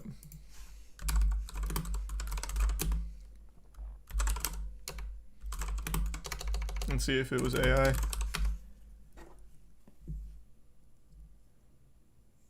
How Allen Iverson's net worth nosedived following claims of bankruptcy. That's not what I'm looking for. This is an old interview.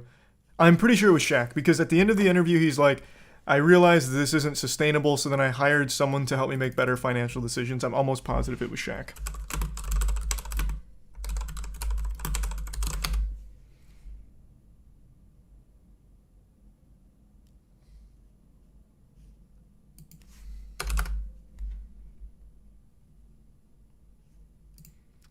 Shaquille O'Neal once spent $9 million in a day when he first came to LA. When I saw my check with $10.9 million and I had spent $9 million, boy was I upset with myself. I really was. It was Shaq. And then he goes on to explain how he eventually learned the value of having people around that can help him with the spending. Yeah, it was Shaq. But that's how it happens.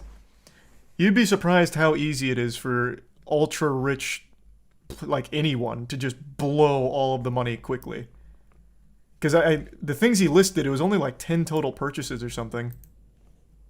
They were just such huge purchases.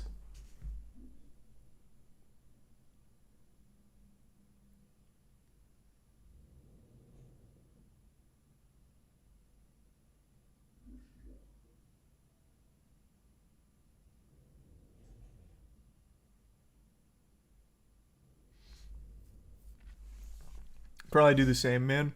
I think anyone would if they came into that kind of money that quickly.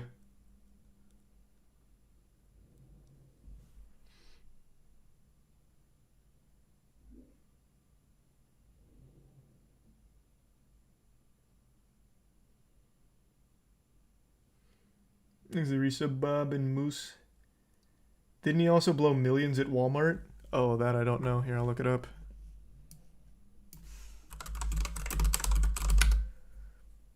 Millionaire Shaquille O'Neal spent $70,000 at Walmart, which he claims is the biggest purchase in Walmart history. How long ago was this? Seems like an old article.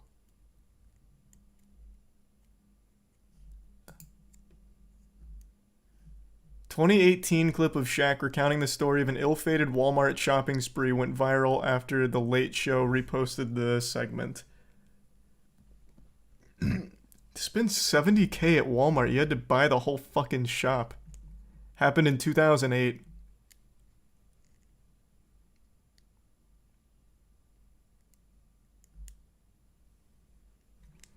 Yeah, so here's the story. I'll just read it. Well, here, I'll bring it down.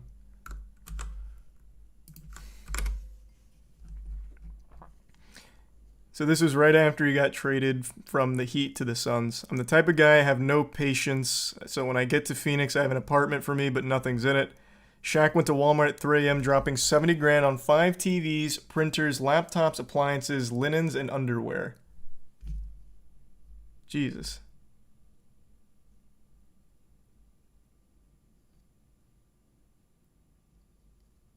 That's crazy. Thanks to Resub Zombie, Mahala, Dragon, and Tier 1 CJ. How is that 70K? Bro, I have no fucking clue. Yeah, I don't know how you spend 70K at Walmart. I don't even think they have 70K worth of product in any given store.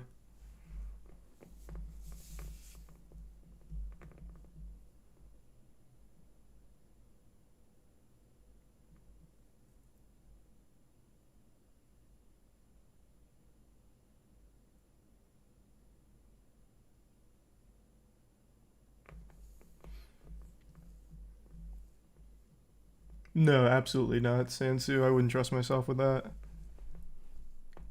Not cooking related stuff. Oh, I didn't miss the part where it said his card declined. That's just like a goofy little silly thing, but the overall point is how the fuck do you spend 70K at Walmart?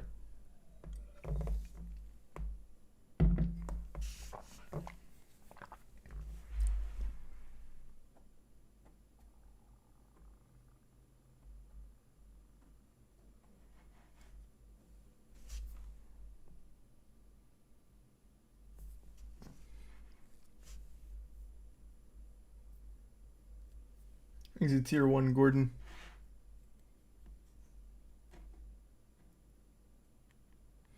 Shaq's so fucking good with his money now, though. He owns so many franchises. He's one of the owners of NRG, who he named the financial advisor he started using in that interview. I don't remember who, but like that guy absolutely made Shaq so much wealthier.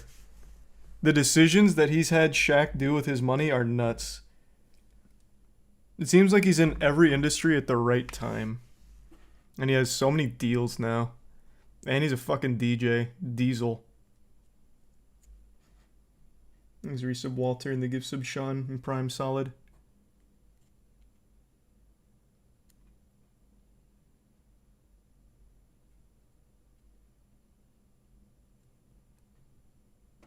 His sets go hard. Oh, he seems awesome. Yeah, DJ Diesel is so cool. I love Shaq when he does this. Where's the cool one with him headbanging? Is it this one? I don't think it's this one. There's one where he's in the crowd during a set, just going fucking hog wild.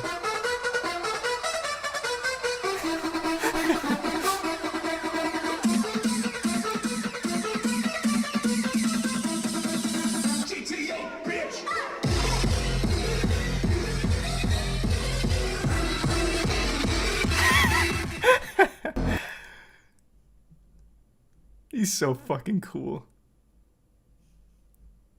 Where's the headbanging one? Anyone know what it's called?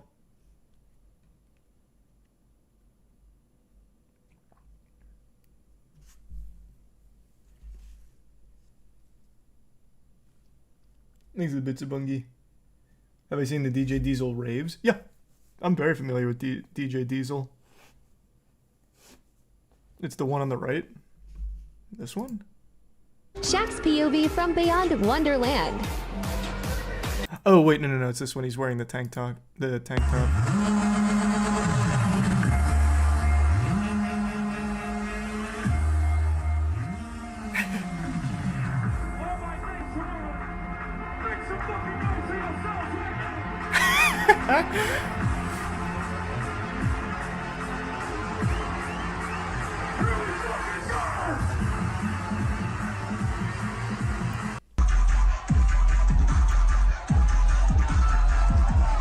Oh my god, imagine getting pushed by Shaq in the pit.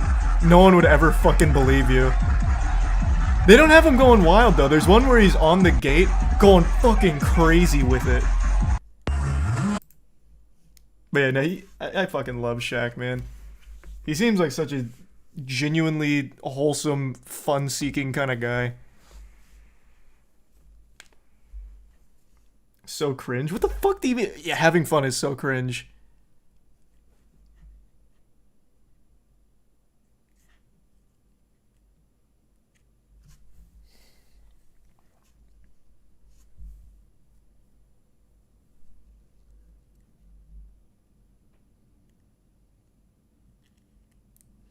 Thanks the bits of Bungie.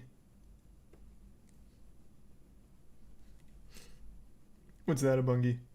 Isn't he like a cop as well? No, I think that was a joke. Thanks to resub Young and Emo.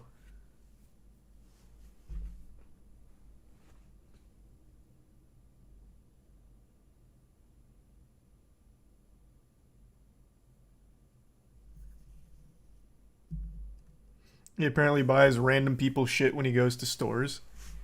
At his level of wealth now, I imagine. He has so much money now, mainly from all of his investments. Now he absolutely could spend $9 million in a single trip to the store or whatever and not feel it.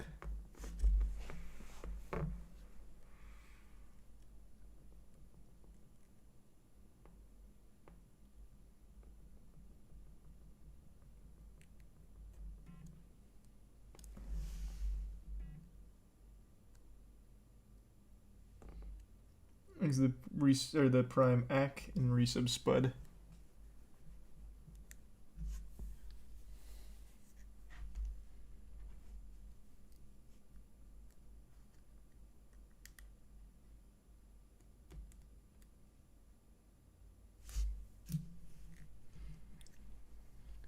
Shaquille O'Neal always had a fascination for a career as a cop. In fact, during a private ceremony in 2005, he was sworn in as a reserve officer with Miami Beach. Has he ever arrested somebody? That must be like an honor, getting arrested by Shaq. Is this real? Well, here he is playing pickup. Hey, if you're in the chat, by the way, Shaq, we finally got our basketball court set up at the warehouse. We're going to start doing pickup games and doing some streams with it if you want to come in. I'm getting back in basketball shape.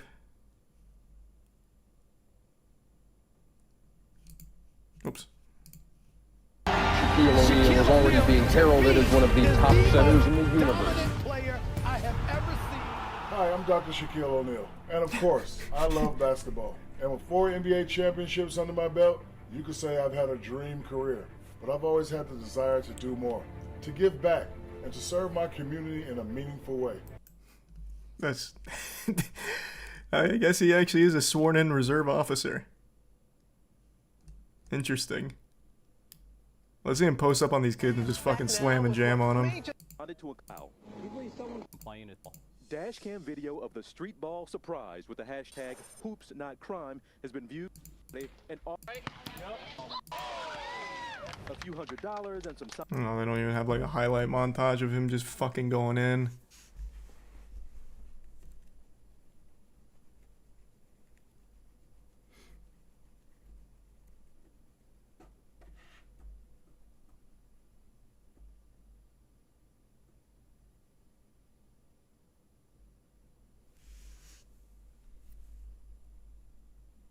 What about him in Scary Movie 3?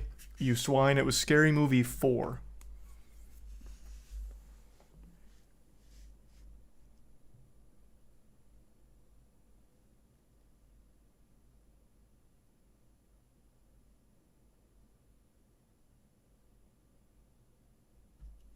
It was 4? Or it was 3? You're wrong, it was 4. It was him and Dr. Phil in the Saw game. When Dr. Phil dies, his legs make a 4 with his legs. Like, one of them crosses under the other, and it's a 4, and they take that, they spin it to the side, and it says, Scary Movie 4. I saw that shit in theaters. For some reason, that whole intro really stuck with me. I thought that was so clever what they did with their legs. In fact, every single time my legs are in a similar position, I'm like, damn, it's making a 4 right now. And I just think back to that scene.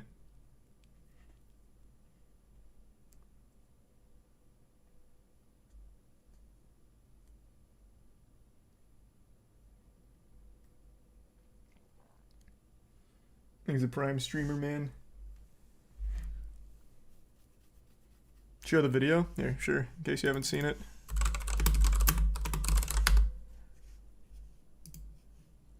I'll just skip to the end of it here. What the hell was that for? You hurt my feelings. Your feelings? To hell with your feelings. Everybody with their feelings. I'm obese. My kids have bred. Help me, help me. Just shut up. Why can't I fix anyone? I'm so dumb and worthless. Mama was right. Mama was right. Hey. They're both such good actors. You're a brilliant doctor. Not exactly. What? I just tell people to get real. I'm not even a psychologist. I'm an electrician. I failed you, Shaq. I failed you.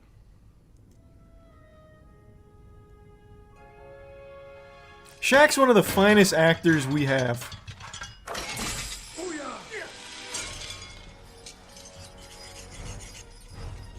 30 seconds left. Ah! This will never work. Of course, he wants us to cut through our feet. You go first. Bullshit. Man, I haven't seen this movie in so fucking You're long. not man enough. I guess your mama was right. Never. Who's a coward now, Mama? Candy from a baby. Yeah, Shaq has his own video game too. Oh my God! I did it! We're saved! What's wrong? Wrong foot. Mother.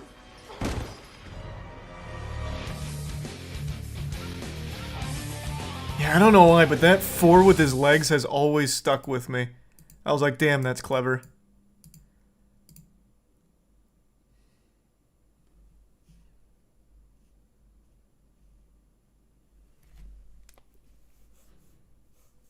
Thanks to the bits of Bungie.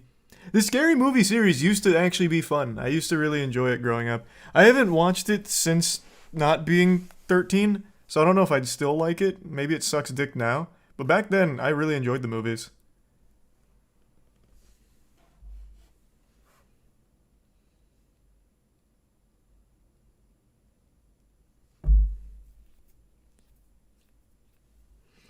The internet ruined parody movies.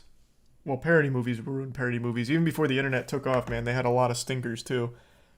You remember Epic Movie? Disaster Movie? Not Another Movie? I don't know. They had so many of them were all terrible.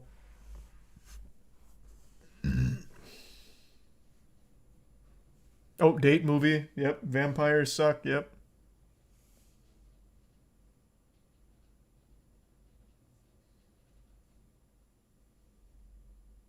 Meet the Spartans. I actually fucking saw Meet the Spartans in theaters. I felt like such a goddamn loser.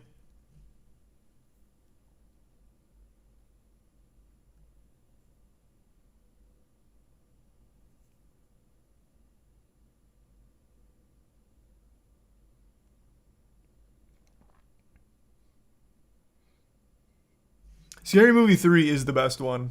Scary Movie 3 is actually just the best one. I loved that movie. That was so fun.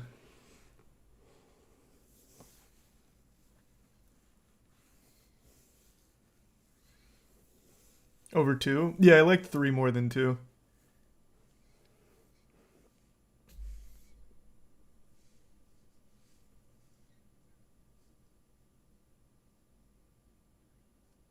Yeah, 3's the one with the ring.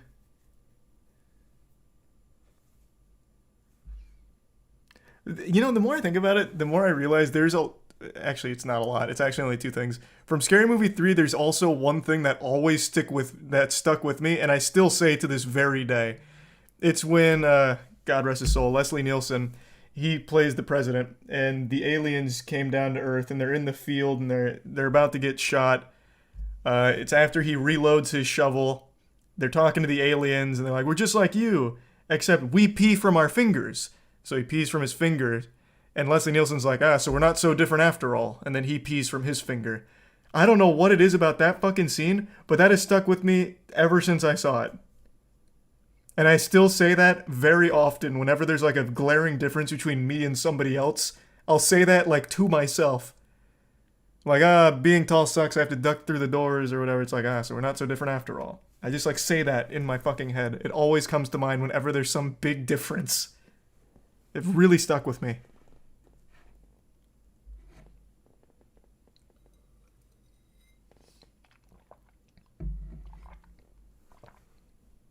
Oh yeah, here, I'll pull up the scene. It's a great scene still.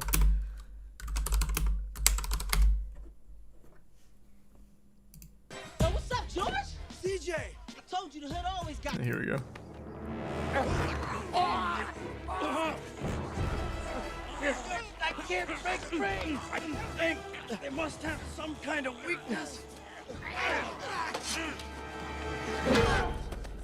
Huh? I found it. Without their heads, they're powerless. Please, no. We mean you no harm. We traveled to your planet to find an evil little girl. We must destroy her before 7 days. You mean you watched the videotape? Our satellite Is it picked up tier what 1 we showed call us? the Pootie Tang. That was a week ago.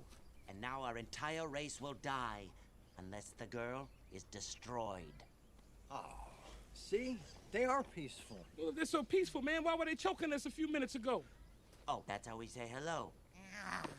Hello. Nice to see you. Hello. Hello. Hello. Well, how do you guys say goodbye? Oh. Tom Kenny. This movie actually had a crazy cast. You should see how we pee.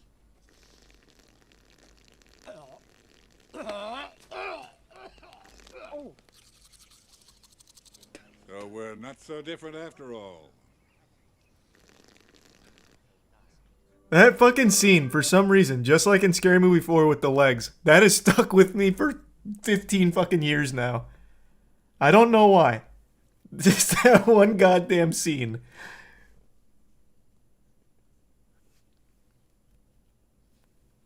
God, Leslie Nielsen's so good. Everything he was ever in was just so fucking good.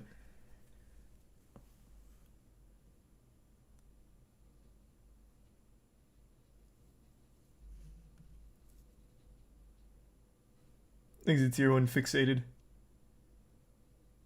Shaq climbing into the tiny car. Well, that's iconic. And Shaq being levitated by Chris Angel. Hold on, give me 2 seconds. I want to fill up my water real quick. I'll be right back.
Alright, I'm back. Thanks, resub lawyer.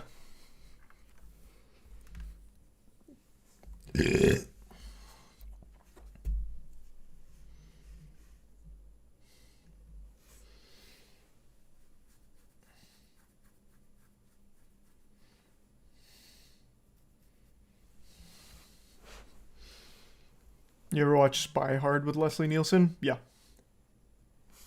Yeah, I did. Weird Al did the intro for that movie. Quick text message.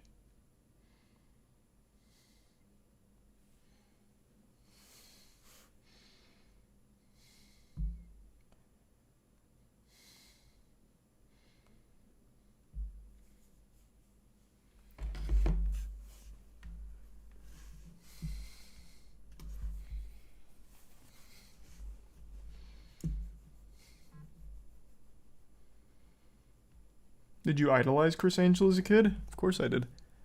Yeah, absolutely.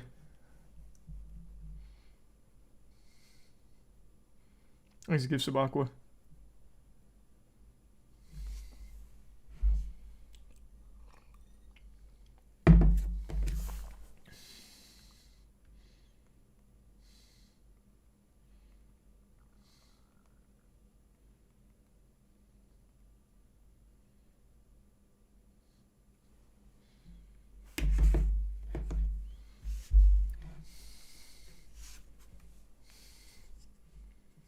If you want to watch more Roblox drama, The Dark Secrets of Alex. Didn't we? I'm pretty sure we already watched that. Lisa Prime NM. Nerissa Bakwa. I'm pretty well versed on all of the Roblox drama and the bad actors.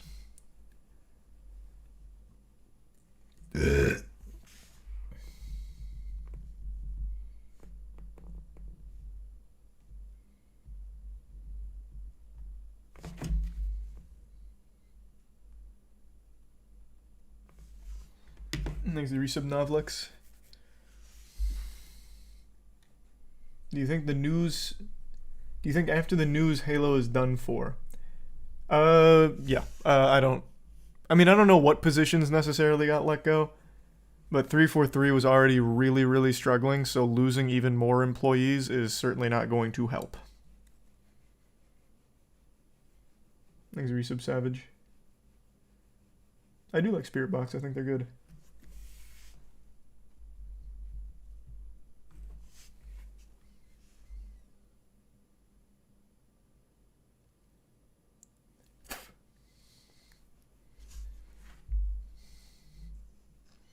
It was the whole campaign team that was fired. Well, I heard the campaign team got hit the hardest. In less than 3 hours, Google Stadia is dead forever. Oh man, Stadia, no. Thanks for some Snake and Jesus.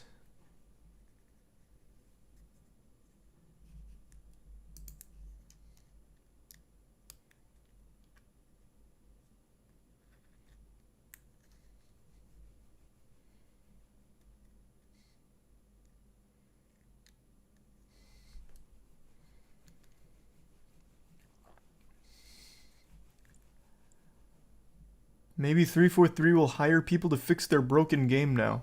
No, that's not how that works. They're not laying people off because they weren't doing a good job. They're laying people off because they're clearly not making much money to justify all of the positions.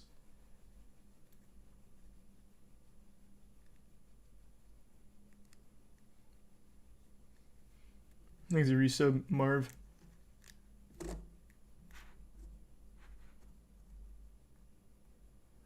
And tier 1 NM.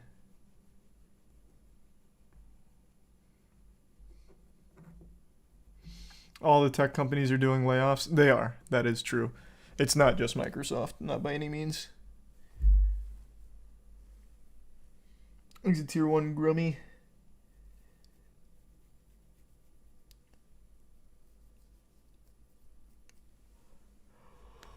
Whew.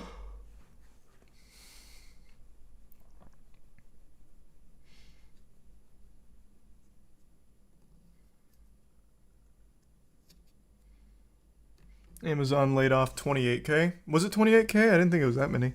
I knew it was a ton, but I didn't remember it being 28K.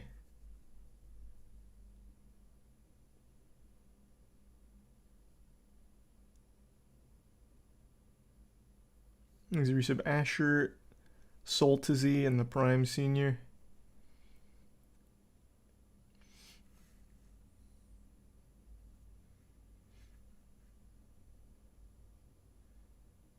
I don't know, Magical. That's tough to say. Thanks for resub Bones. I don't think there's many where you can do that. Except for the obvious ones like Minecraft, Roblox, shit like that. Thanks for resub Samoth.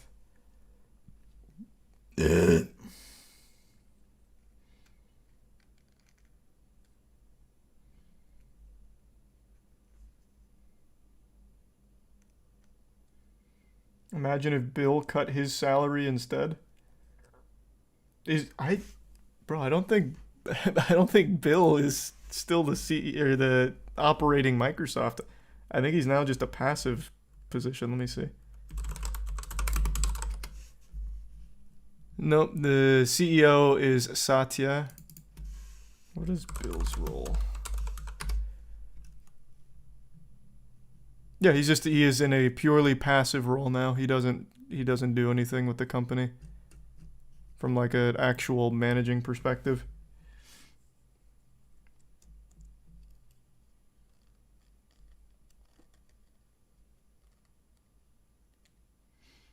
Isn't Bill Gates hella weird? I don't know. I don't know the guy. I think all billionaires are weird. Except for the guy who invented 5-hour energy. That guy seems like a saint. Thanks for the gift sub, Genesis.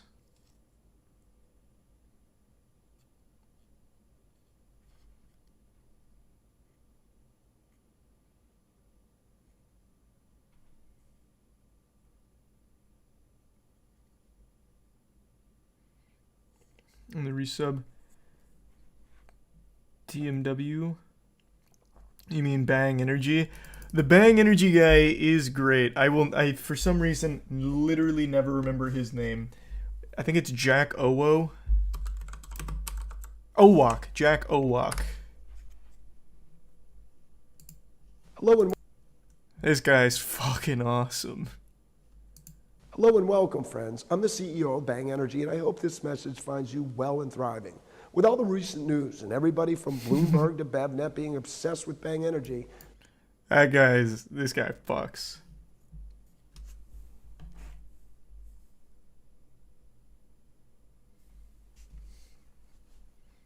Custom character fit. I know, man. Thanks to the resub juice. Super creatine, baby.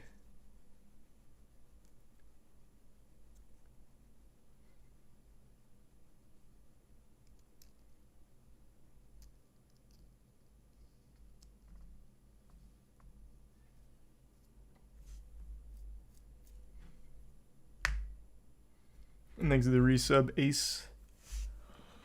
Whew.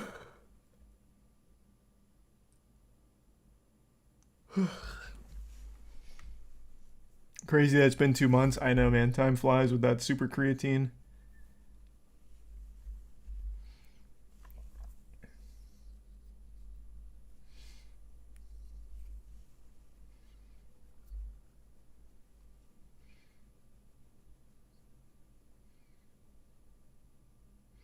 Bang kind of fell off. Their newer drinks aren't as good as they used to be.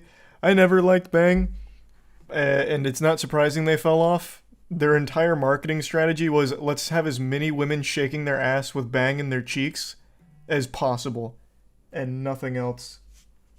Oh, hold on, give me 2 seconds. Sorry, I'll be right back.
Yeah, I gotta get the toilets fixed. So that's now both of my toilets.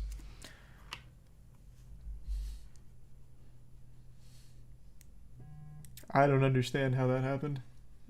It's a prime Rena. And yeah, I know about Carol Baskin's husband.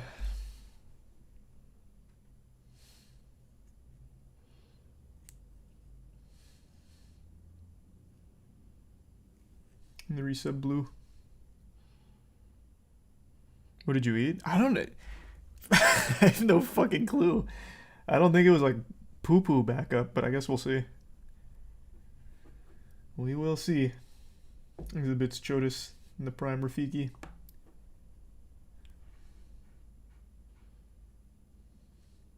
And to give sub Sir Cap. You hear about Joe Rogan? Did he die for the 50th time? Is that meme going viral again?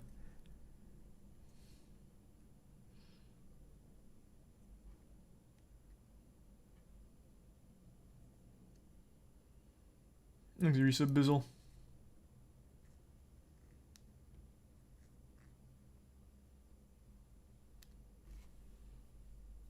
And Mystic.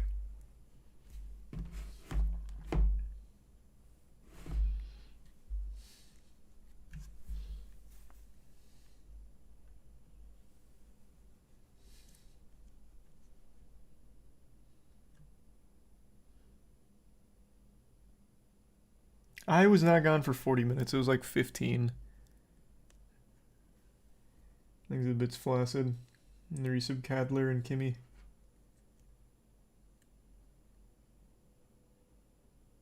No, I didn't finish that on stream, Flaccid. Brendan Schaub's coming to Tampa. It's about goddamn time.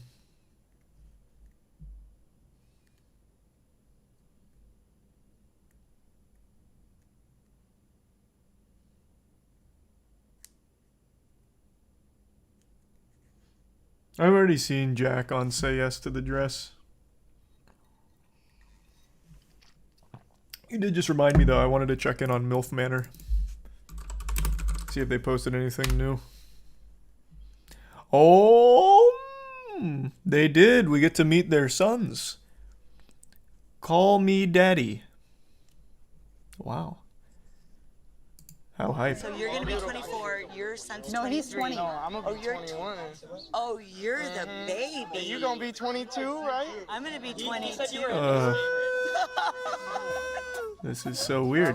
This is so much weirder than I thought it would be. I'm probably the oldest. Oh, there's no way. There's no way. April is the woman who immediately caught my eye. I would like to get closer with April. Who knows, maybe. I need a second here. This is so weird. His mom is right there. I think that was his mom. Very cool. Can't believe that no one thought of this idea before. Maybe I could get her out of her comfort zone and show her what it's like with a younger man. That's a beautiful ring, by the way. Thank you. It kind of reminds me of your face. How do we know?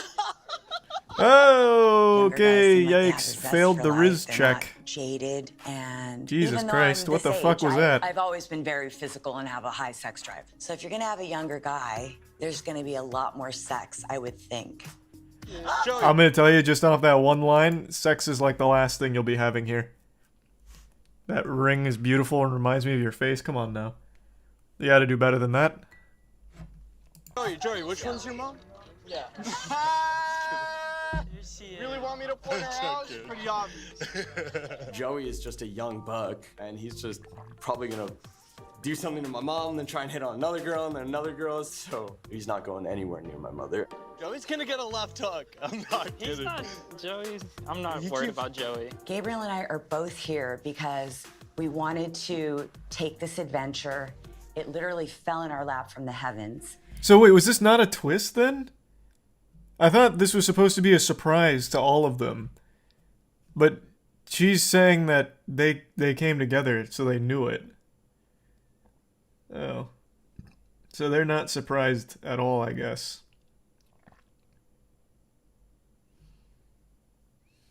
And I can't. I'm sorry. Oh Can my you Lord. stop and just let me talk? Can you do it again? Can you not say, why are you saying heavens? Because that's what I'm saying. I'm my own person. But can you stop interrupting me? So. I'm sorry. Ma, Jose is your man. Jose looks like mad responsible. Like I What? look fresh. Said you look mad responsible. Like you look very trustworthy. Jose, cut the umbilical cord. No, I mean, we're having What a is happening? What are you conversation. talking We're learning about? a lot here. We can follow. You're more than welcome to join.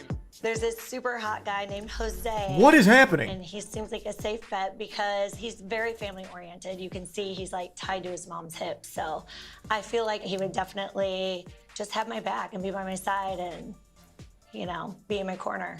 I'm not calling you dad. I feel like I need to get him away from his mom and then see, you know, what we can end up doing. You're not calling him dad, you're calling him daddy. No, I'm calling him daddy. Kelly, you harpy, don't you ever say that again. I'm your son. Here, Please, Kelly God, oh is my Lord, I quit. definitely going for all of the attention. It's almost like Jesus. she's campaigning. You call him father. It seems like a lot of work to me. This is the Learning Channel, god damn it. What's happened? This is cool. Very cool. So this is the only other one? Mom, is that you?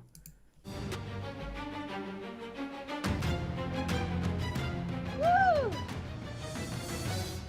That's my mom right there.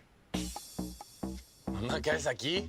Dios mío de mi vida. Oh my God. I just saw straight to Jose's eyes and just stay there for a couple of seconds and say, what is this? So they obviously knew. It's not even supposed to be a I'm really surprise. confused right now. What is really happening here? This is like the worst acting I've ever seen. Right there. This can't be going on. I'm like completely shocked. I see my son back there and it's like, who are all these guys? So, we're supposed to date the other moms? And you're here. That's so weird. Yeah. That is so This is like the actual worst acting I've seen in my life. What the fuck? They're not even trying. Oh, at least sell me on the illusion. This sucks. It's like Darman acting. My immersion is ruined. so weird. I knew my son Gabriel was going to be in Mexico with me. I thought he was going to be on a separate dating retreat, but he's in my dating pool, and I'm going to have to see my son date these moms. This is crazy, bro.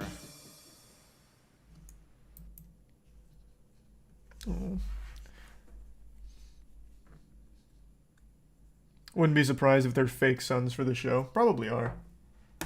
Still just a weird concept, though.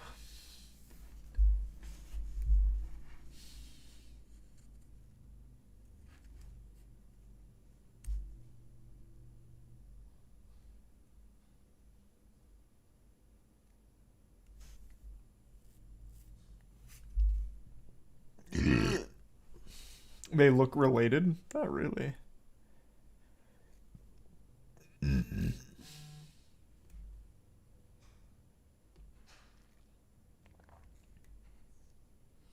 Thanks the bits, Looney. Yeah, of course I've seen that, Looney.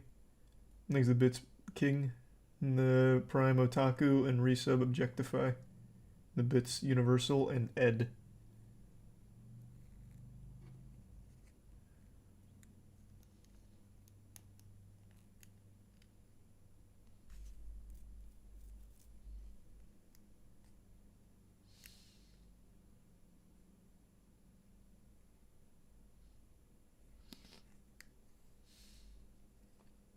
Watch the one with the woman who eats a mattress. Oh, I've seen all of that. Every strange addiction I have seen. Every single one of them. I'm always fascinated by strange addictions.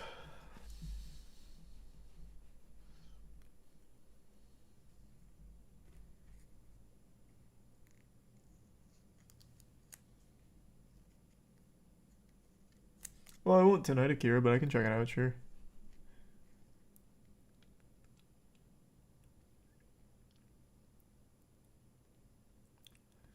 Thanks to the resub Hobbit. Did you see the Smash Bros tournament slap? Yeah, that guy got rightfully banned for that too. This was like one of the very few cases of Smash Rage that was directed at another person.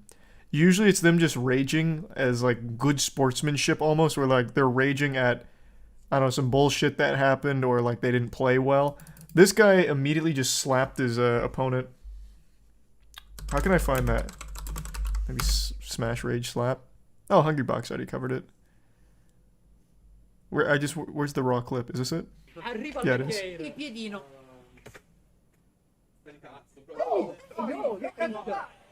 Loris, ehi! Loris! Fucking blasted him. Ok, ma no. Ok, lo so. Mi fa incazzare. Scusati seriamente. Yeah, he got banned. Obviously. Loris, no, lascia stare. I would have loved to see this guy get up and start throwing meat, though.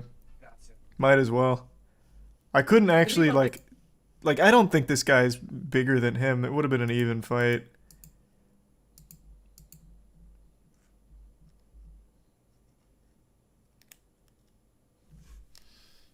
Thanks for resub, Dizzy and Robert. Oh yeah, if he defended himself, he would have been banned. He wouldn't have been banned, I don't think. Especially after this. That's so fucking disrespectful. He like slaps the back of his head too. Like he cups his hand around the back of his head like almost a kangaroo punch, which is actually just a dangerous thing to do in general. Anything to the back of the head is just so fucked. And that is some pussy shit.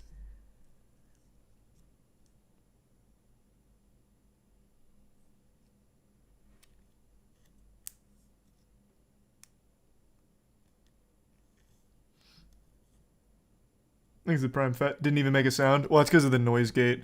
You can't actually really hear the players during it. It's just a noise gated mic, so that's why you didn't hear it.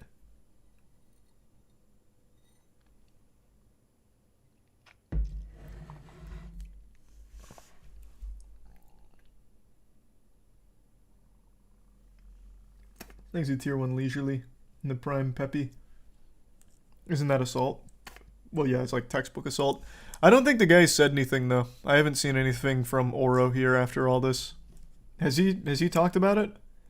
Or does this man just slap and leave?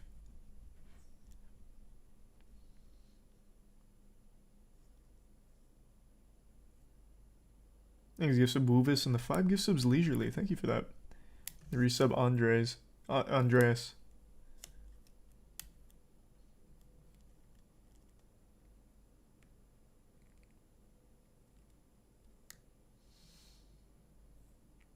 Why would he do that, though? Because well, you can't see the gameplay.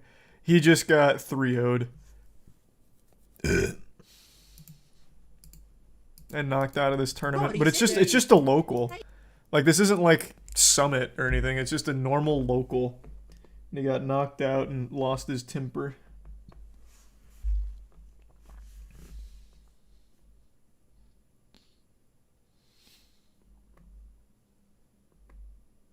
It was 2-2. What do you mean? 2-0. And he just won, which means it's a 3-0 and a best of 5.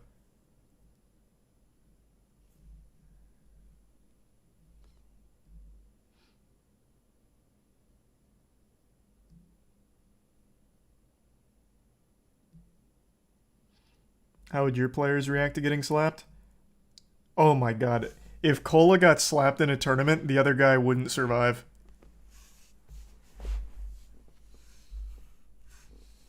Thanks to the bits, Looney.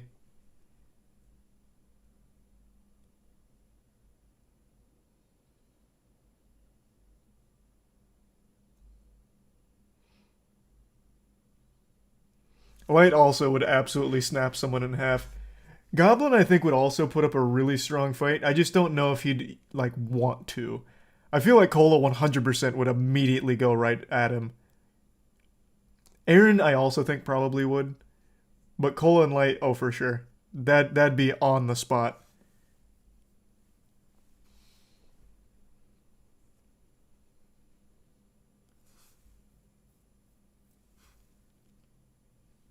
Next to the bits, Akira.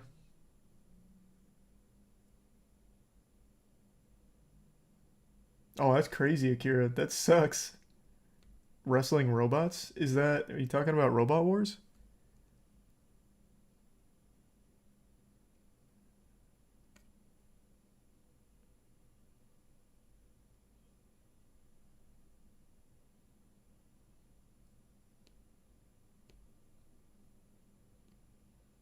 Exit Prime CW.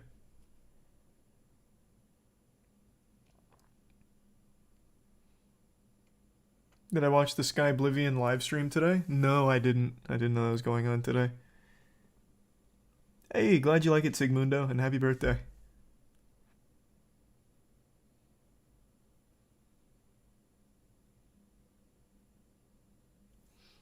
Don't know much about esports. Do your players play as a full-time job or do it as a side thing? No, full-time job. It's a full salary. And yeah, we already talked all about Microsoft and 343 in the beginning.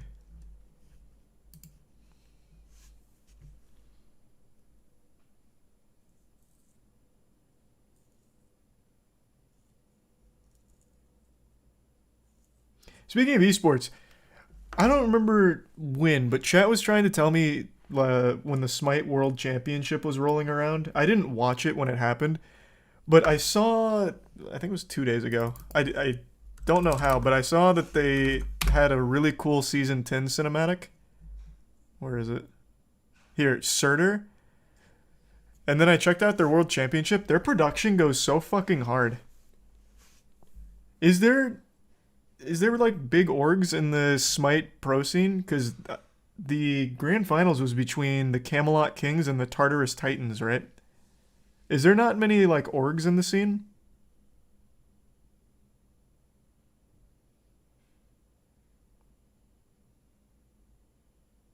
None at all? That's kind of surprising.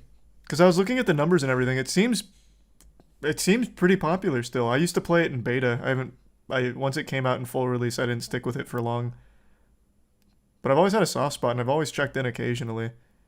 Because I like the new gods, voice crack, new gods they bring in, and this came up. This is a really good animation. Have you prepared The esports side looks like it's handled very well. Monster.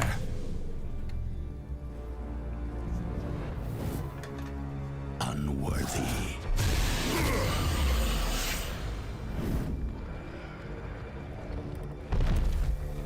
My life is death.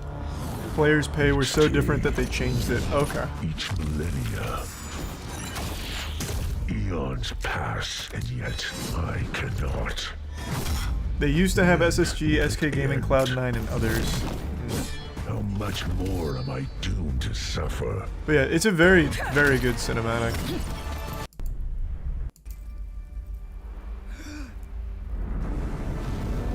My life is death. But this is not where I fall. This is where monsters rise. I don't play Smite, but that shit actually did get me hype.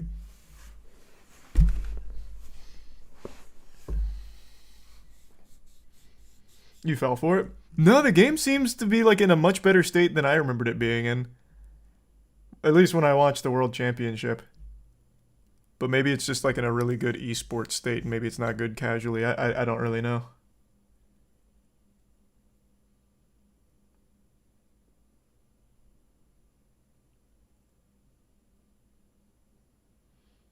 Thanks the bits, Captain.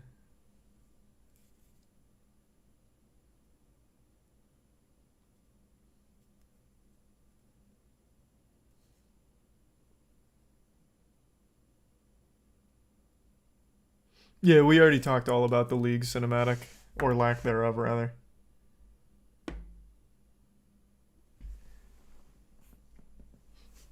No advice, just enjoy it, Captain. Have fun. Fun and MOBA don't belong in the same paragraph. I feel like Smite was really designed around just being, at first and foremost, just fun. Like, who's the newest god I looked at? Was it Maui? Who's their newest one? I think it's Maui. Pretty sure it is. Yeah, it's Maui. Maui broken as fuck. Yeah, Maui seems like outrageously strong, but also seems really fun to play.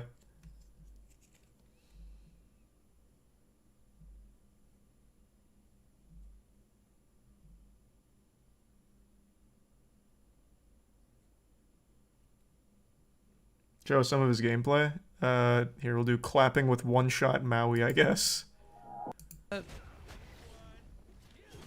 Oh, I Oh, this is missed level that. 2. Wait, I'll wait for a his lot whole of kit. potential like Mirrodin value that we're missing out on. Otherwise, I'd probably build it. Come here, get over here.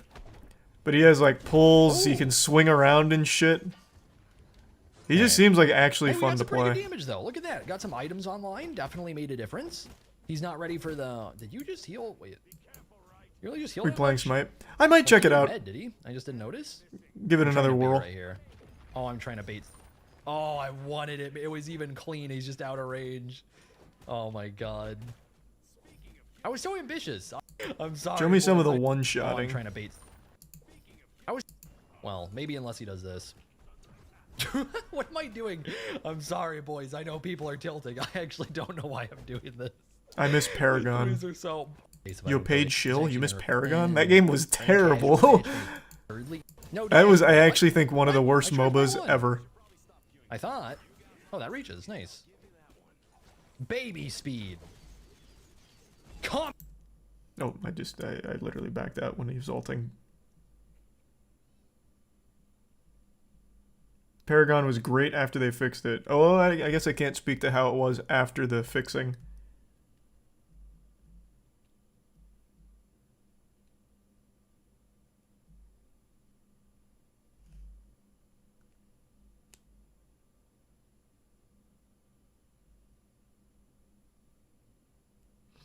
Paragon had potential but wasn't handled properly. More like it just wasn't handled. I made a video on Paragon such a long time ago with Kaya. Let me see. We'll just do Paragon gameplay. Maybe they have some like old gameplay up. The fuck is this? Oh, that's right. They brought it back, didn't they?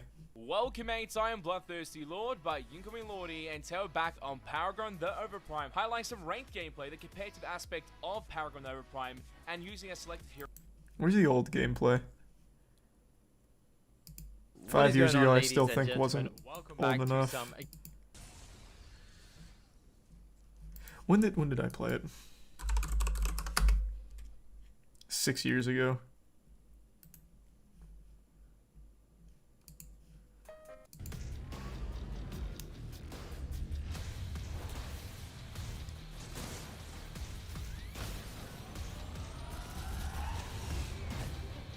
Man, I haven't looked at this thing in fucking years.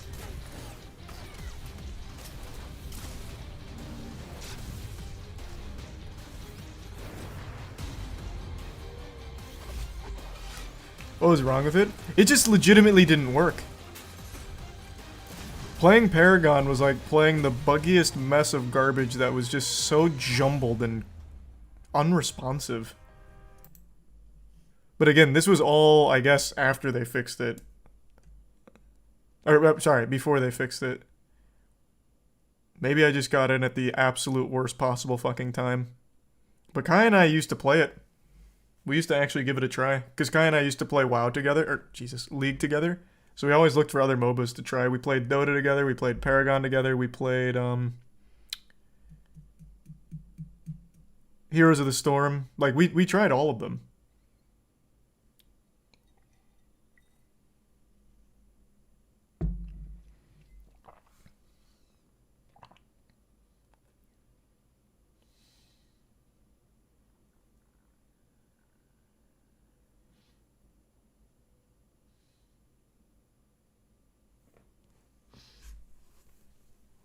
Did you ever play Heroes of Newerth? No, I never tried not HOTS, Han.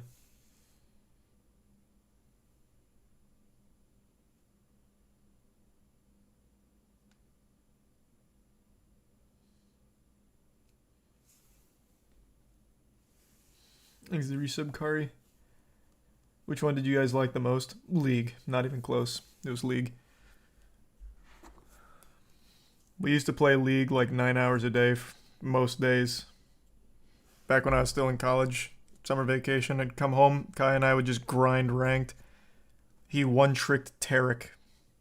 This was pre-reworked Tarek.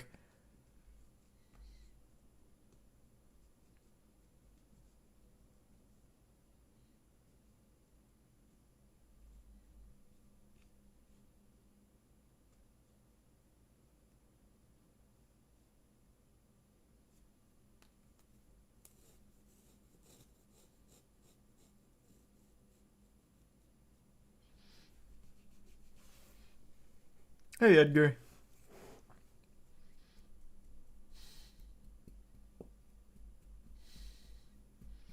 The gyms were truly outrageous. Kaya used to call himself Papa T. He used to literally like roleplay as Tarek when we'd grind. It used to be so fun. I mean, we used to be at each other's throats because League just naturally gets toxic. But when we were winning, it was always so much fun. And then we stopped playing together, but I kept playing for like another year and a half. And that's when it stopped being fun entirely. Winning sucked. Losing sucked more. It was draining. Thanks to Prime Tony.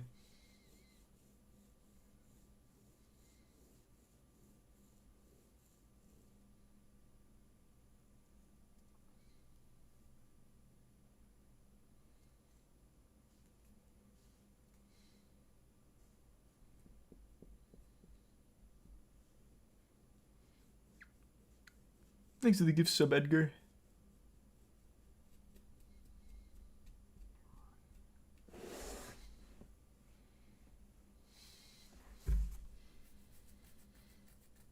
MOBAs in general are not fun. Yeah, I don't even know if you can call them fun. They're just so addicting. But most people are just fucking miserable playing it unless they're playing like casual or like limited time game modes. Thanks, Risa Bizarro.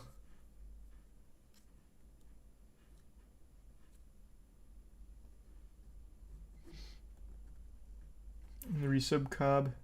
And the Bits Festive.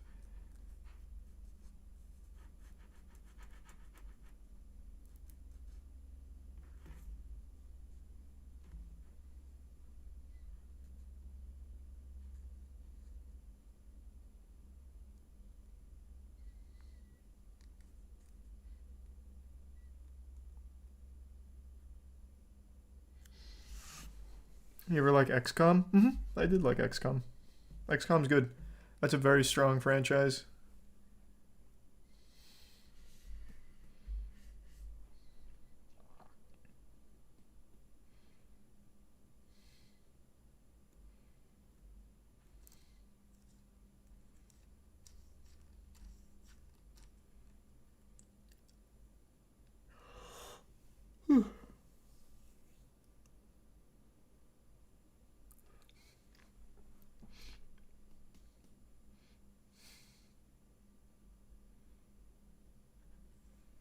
Have you seen Shark Side of the Moon? Yep. Thanks, the resub Bravo.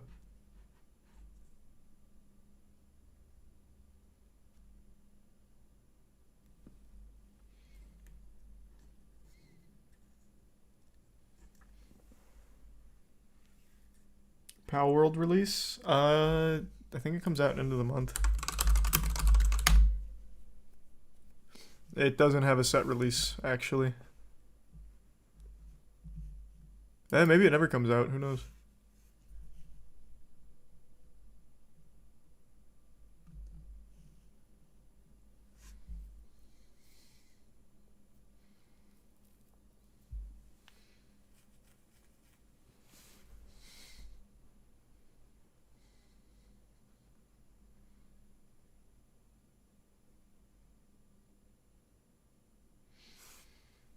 When's the next Dark and Darker playtest? Playtest? I think it's February 6th. I think is the next one.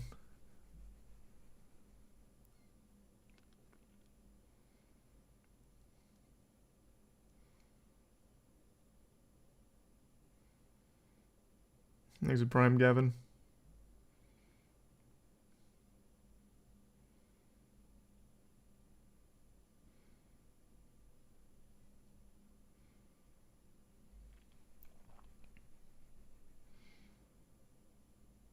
Thanks to the resub Maverint.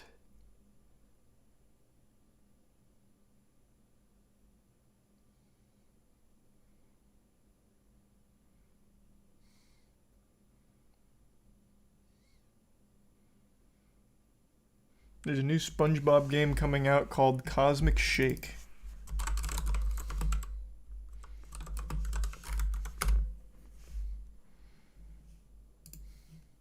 Did we see a trailer for this? Allow me to introduce myself. My name is Madame Cassandra, purveyor of long-lost treasures of the Seven Seas. Wow, it's like I'm in a real karate place. No, Madam. I don't think we ever saw this. Just having fun, but we accidentally used too much of your magic bubble soap and destroyed Bikini Bottom. Find the portal that suits your costume. Once you have located We have? your friends, It doesn't ring any bells. bubble wand to return them home. Just call me I'll give it a shot. Swing Pants.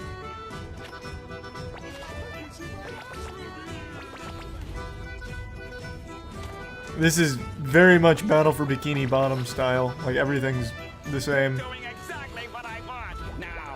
Which is a good thing. Costume change.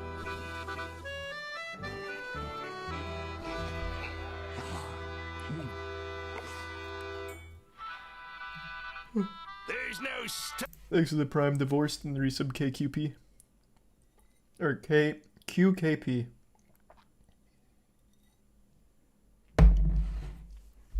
The resub Orion and Jam.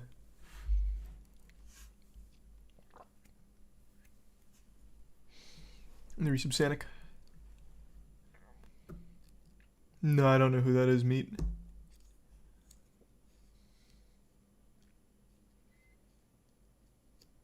Thanks for the resub Waffle.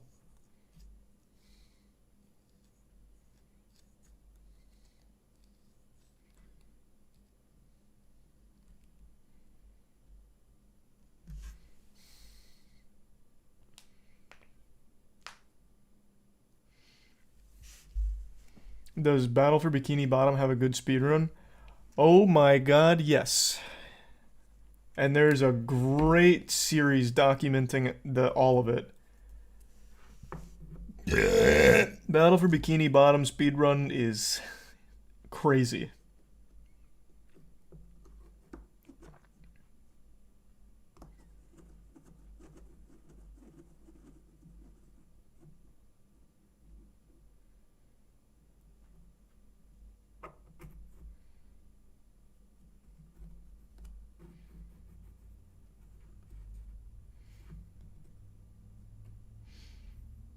Are you right with God?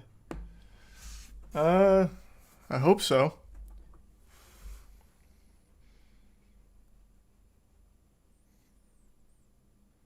Is it fun or just nostalgia? No, it's fun. Like, the game is fun.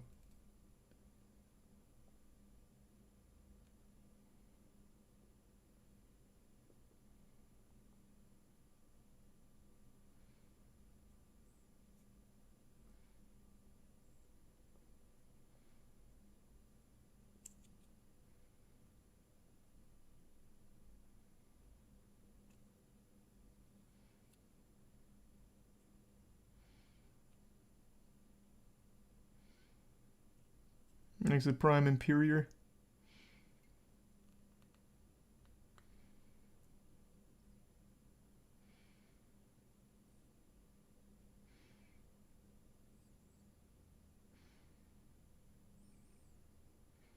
Or are you gonna speedrun a Looney Tunes game? Are you talking about the Bugs Bunny one? Because I was thinking about it.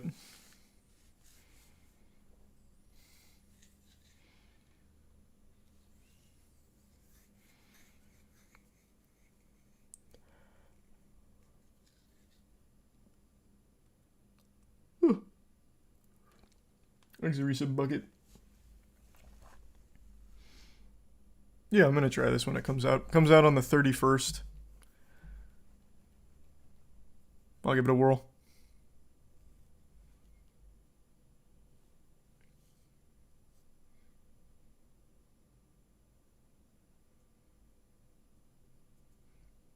You see the new Hogwarts trailer? Nah, I don't really care to though. It's coming out pretty soon. No point in seeing trailers now.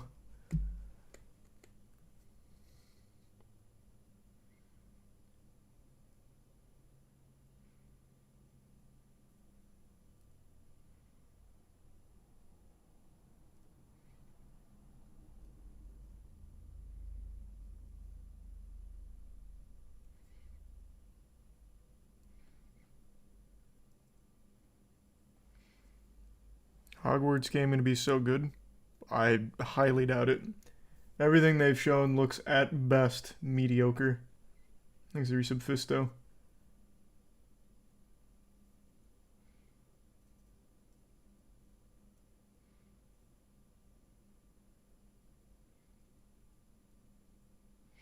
So why are you playing it? To moist meter it. I moist meter all new games and movies that come out. Well, I won't say all. Most. Pretty much all.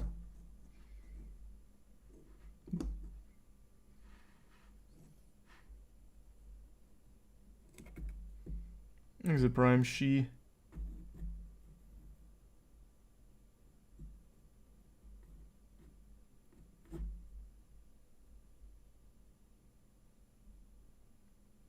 What's Ultimex? I feel like I've seen that name before.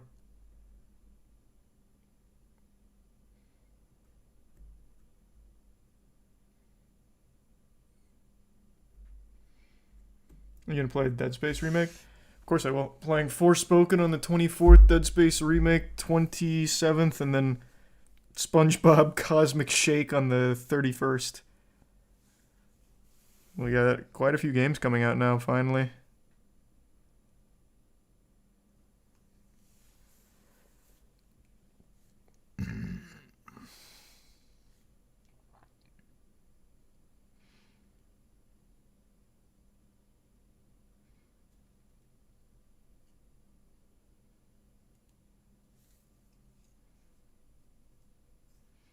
Have you been watching Farmland Saga?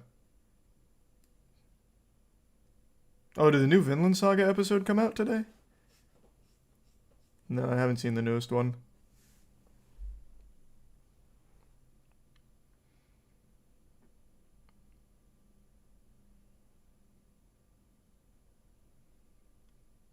Let's see, resub Fish Tank. How the fuck did you max Herblore on RuneScape? That's an easy one. It literally does it for you. You just put the shit in your inventory, you can click twice, and then it makes the potions.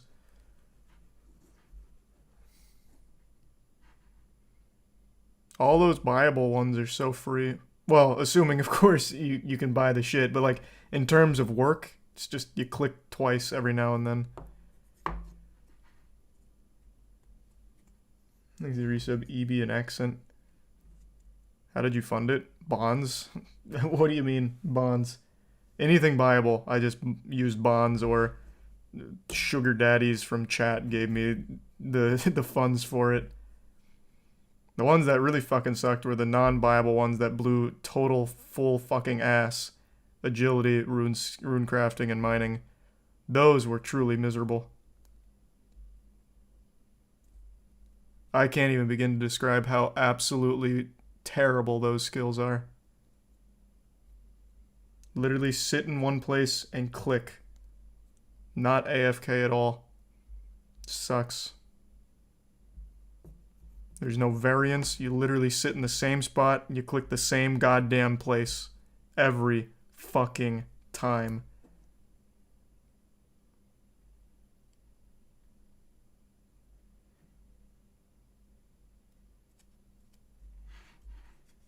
What about an auto clicker? And I was never gonna risk getting banned. But yeah, I think that's how most people do it, is they just use like an auto clicker.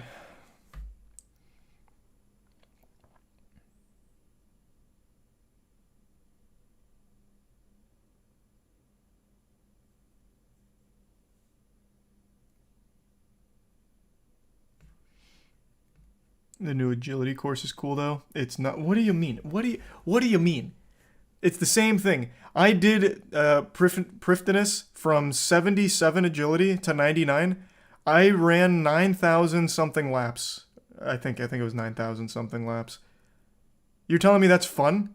The course doesn't fucking change. I'm clicking the same goddamn spot endlessly. It sucks. It sucks. Fucking sucks. Oh, you're talking about the Hallowed Sepulchre? That place fucking sucks too. I hated the Sepulchre.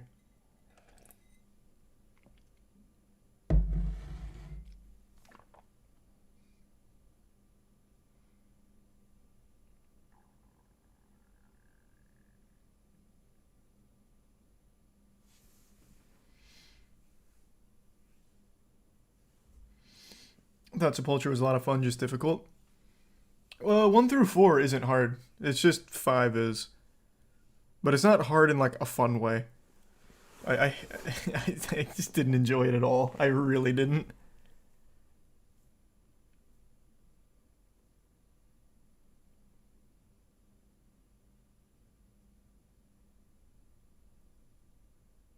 Exit tier 1 wood.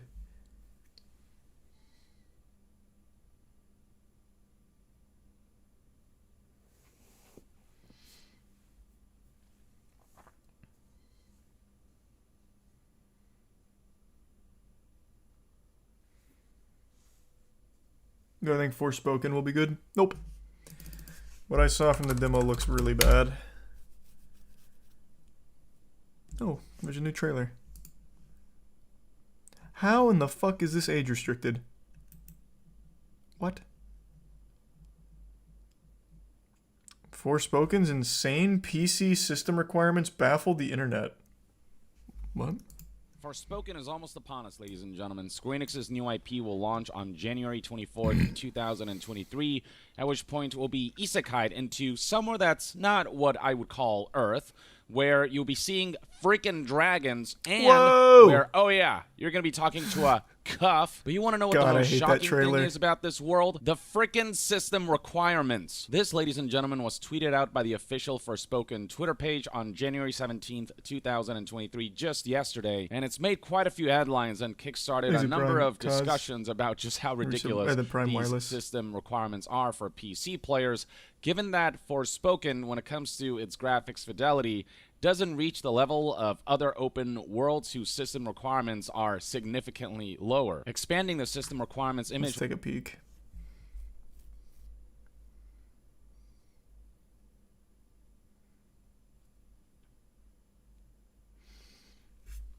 All right. Will reveal the following, highlighting minimum, recommended, and ultra system requirements. And when it comes to system requirements, what you normally want to look at are the That's a pretty specs. bold minimum. Minimum, yes, you'll technically be able to boot up the game, and it's technically going to be playable, but not in the most ideal state. So when it comes to recommended specs, yeah, what is going on here? This just raises a number of red flags, potentially indicating that the game might not be as well optimized as it should be. So when it comes to CPU, I'm more familiar with Intel and NVIDIA, but AMD users can check out the requirements for those as well. When it comes to Intel, a Core i7 8700 being the recommended specs is already pushing it, 3.7 gigahertz or better. But then let's go to the video card section, that where it 3070 says you need baby. an NVIDIA GeForce RTX 3070, 8 gigabytes of video RAM in order to be able to run this game properly. Now, I use the term properly loosely because what the system requirements defines as adequate performance, given the hefty specs that are required to run this game, is 1440p 30 frames per second. As a point of comparison, Red Dead Redemption 2, which many would argue is the better looking open world when put side by side to Forspoken, at least based on the footage that we have seen so far, the recommended graphics card for that game is... I'm not a nerd. Tell me what this means. It means play bad game, need a lot of money in computer. You can't just play this on like older hardware. It seems you're going to need to like actually have a PC upgrade. If you have a computer that's more than like 4 or 5 years old, you probably won't be able to play it super well. Thanks for resub Peripheral and Cow. Assuming this is accurate. I mean, they put it out themselves. They clearly would know best. These recommended, this is pretty strict. They probably just want you to play on console. Yeah, probably. If I had to spitball a guess, this is just really poorly optimized on PC because a PC port was an afterthought. So yeah, fuck it, just throw it on PC. Don't worry about like compression. Don't worry about any of that. Just dump it. Fuck it. And this is what you get.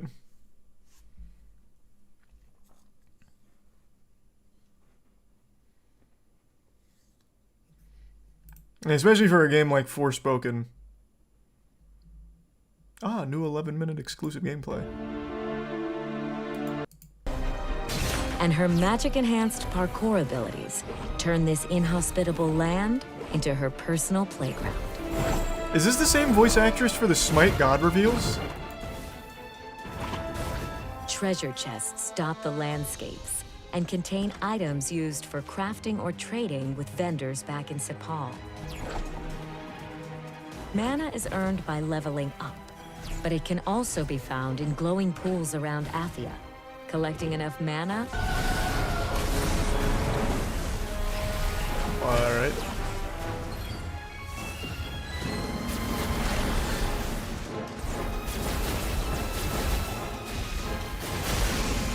This is a lot of particle effects. As ever, it seems we have At 37, he's gonna get a workout. First.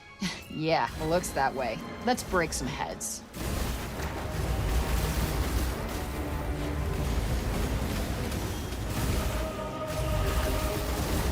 This definitely looks a lot better than the demo, though. At least it's not the same 3 animations repeated forever.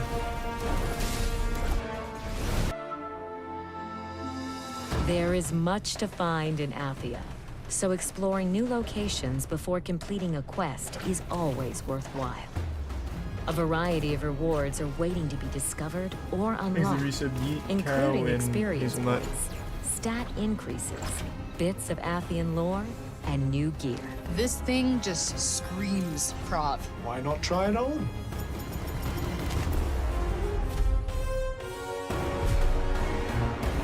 Makes a tier 1 Putin. While Frey is mysteriously immune to the corrupting influence of the Break, nothing else in Athia can escape its grasp. Humans are turned into savage zombies, and worse, while animals are mutated into dangerous beasts. They're not really mutated, though. That just looks like a normal, like, deer. And while Frey may be resistant to those effects, The deer is mutated beyond recognition. pushed to her limits. It's got purple eyes. This place is insane.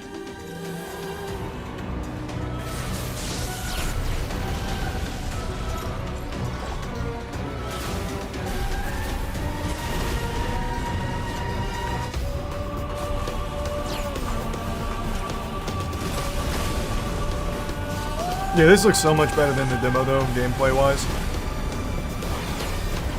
They probably shouldn't have even released the demo.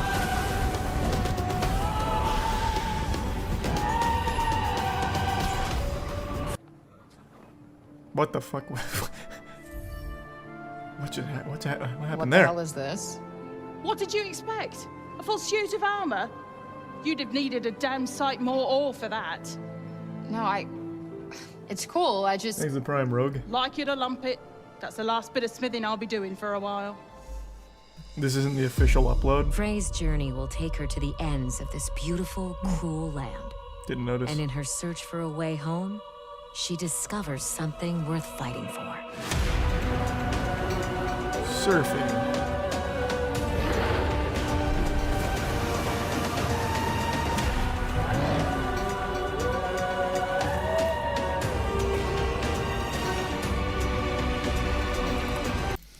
Okay, well that definitely looks much better than everything else they've shown, so maybe the game will actually be fun. We'll see.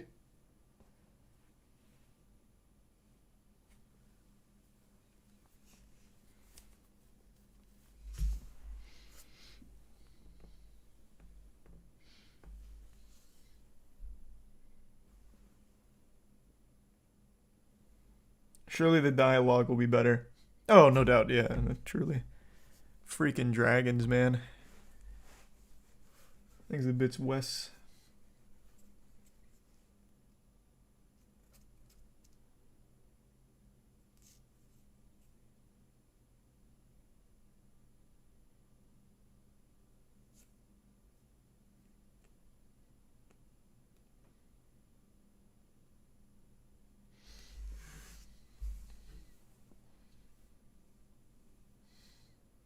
Legit think the demo lost them sales.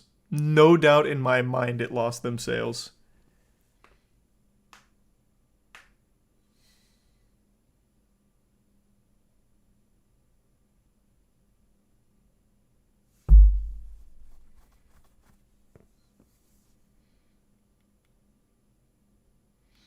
Nowhere near the top of Steam top sellers. That demo fucked them. Well, okay, let's not put it all in the demo. It also had a lot to do with this trailer. They need to fire whoever made this trailer. Oh, hey, there's me. Where is where is it? Did they delete it?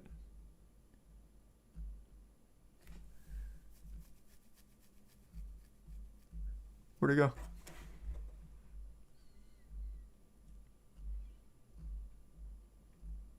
Okay, well, regardless, it's the trailer that's like, yeah, I'm in a weird world. Not a normal world. Oh yeah, there's freaking dragons. And, a talking cuff? I guess I could, and then she, like, does parkour, and she's like, yep, guess I can do that now. It was a Twitter trailer? Well, they also had an upload on YouTube, didn't they?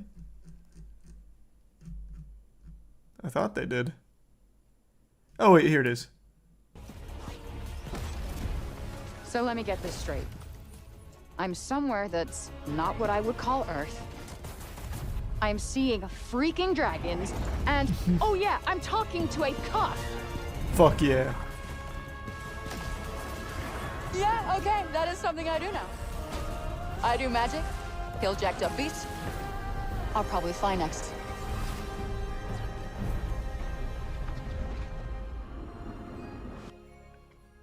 Would have really helped them if they never made that. The demo was non-stop dialogue like this.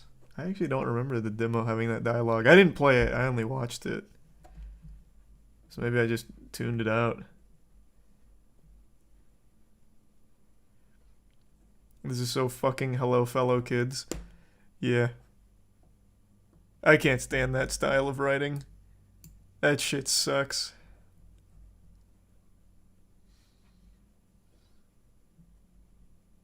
Would I recommend you play The Last of Us before watching the show? You haven't played The Last of Us?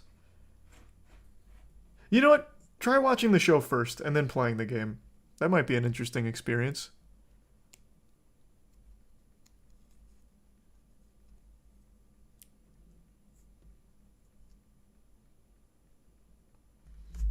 Thanks a sub festive and the resub stiggy.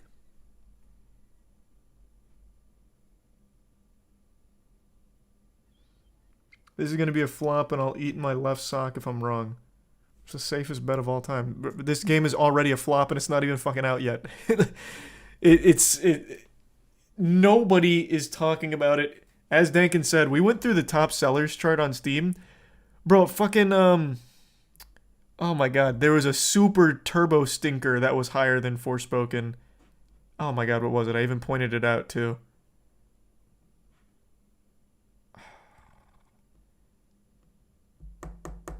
I can't remember now. Which one did I point out?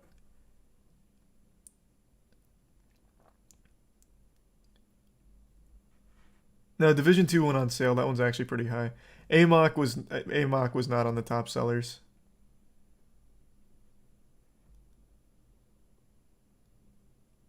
Fuck. Regardless, it was like not even in the top 50.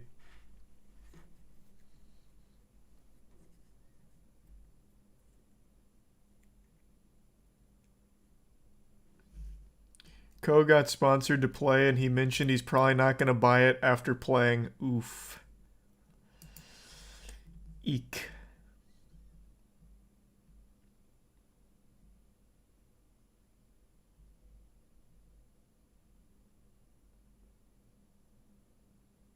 A Hunt Showdown DLC is above Forspoken on top sellers. Huge.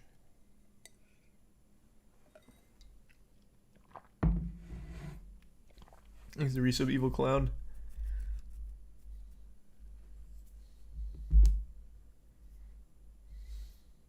Was it Bigfoot? Might have been Bigfoot. I remember pointing out Bigfoot. I don't remember if it was above Forspoken though. Top sellers include pre-orders. Yep. That's why Hogwarts Legacy is the #1 on there right now, because it's all pre-orders. So yeah, obviously they take pre-orders into account.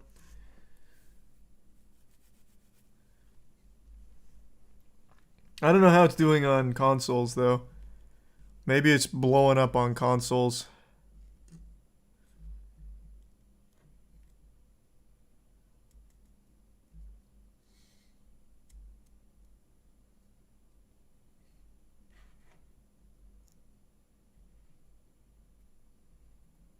every PS5 user's buying it. Oh, cool. All 500 of those.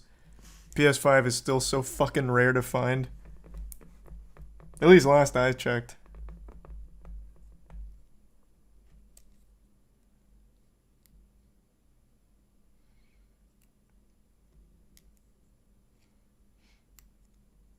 It's getting easier now. 3 months ago, I can't remember what we were doing, but we tried to find a PS5. I think it was for the warehouse. Or it might have just been me and Tiana. And there was just none. Literally none. Not a single goddamn one. And that was what? Over 2 years since launch, and there still wasn't any.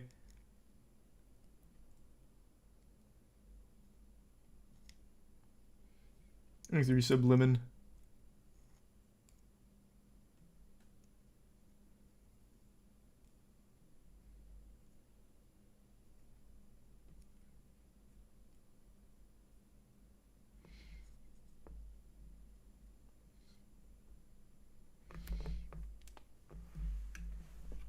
It's because it's hard to get new unless you want to do over retail.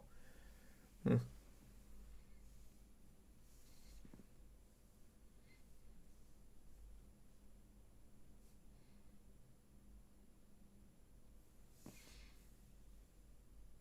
Mad that they're steadily raising game prices to 70 and 80. Well, I haven't seen 80.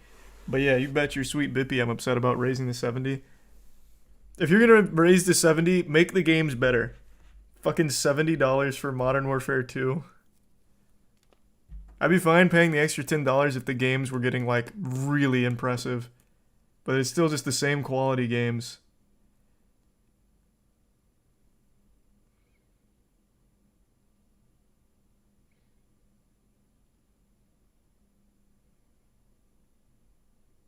$70 with thousands of DLC. True.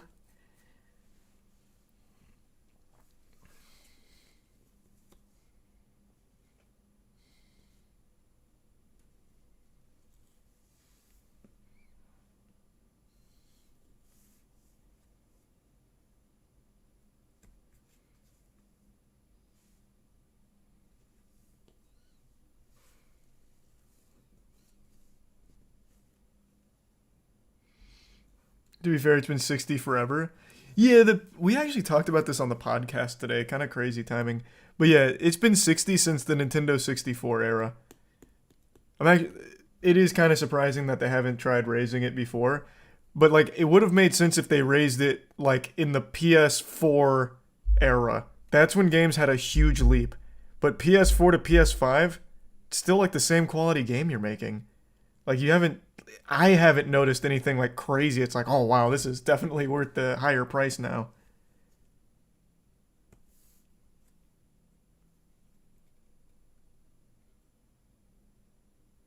It was 50, I'm positive. Nope, it was 50 from just buying digital.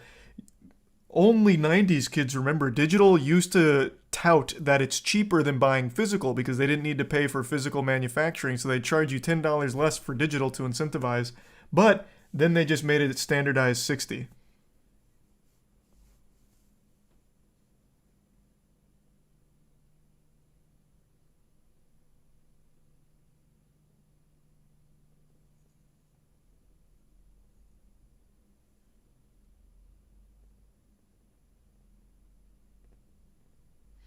PC games used to be physically 50. I guess I can't speak for physical PC games, because I was a console gamer for the majority of my life. I didn't switch to PC till like late high school.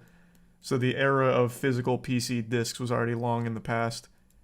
So maybe it used to be 50 for PC, but just for normal console games, just buying like a standard one, it was still 60. Unless you were getting used. Used was always lower.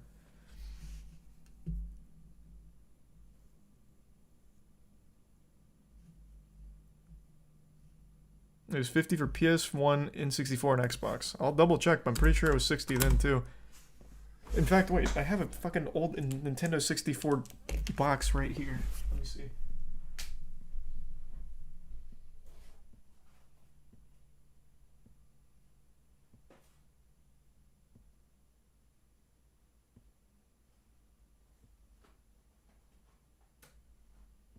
No, it doesn't have the price tag on it. Unlucky. Just has this. The Wave Race in July 1st, 1997.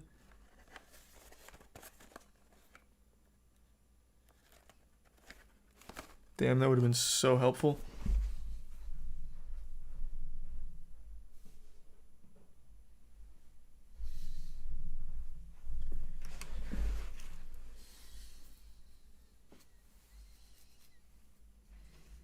Let's see.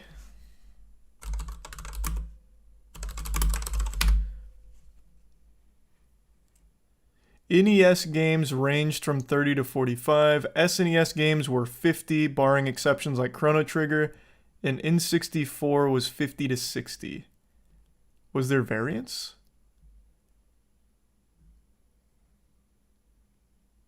Did it depend on where you got it?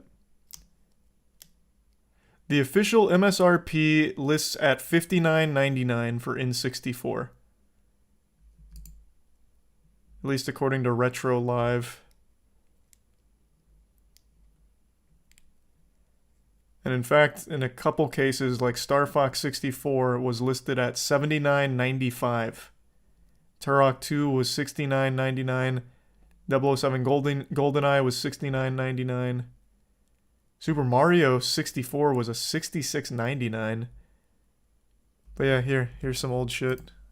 I'll bring it up on screen. So like here's Ocarina of Time at a $59.95. Here's the MSRP, $59.99. $59.99. Like I said, I'm pretty sure it's always been 60.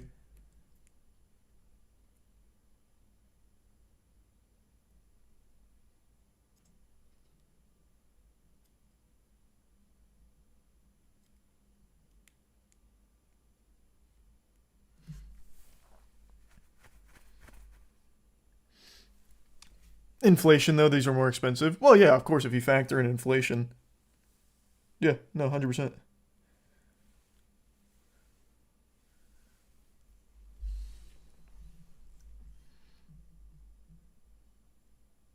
N64 games used to be $49.99. I mean, I have it pulled up for you right now.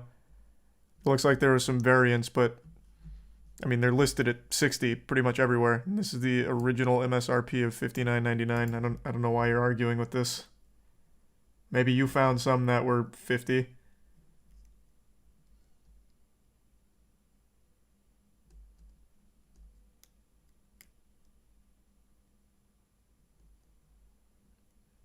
But based on every search result up here, all of them seem to go between this 50 to 60 ballpark for all of it.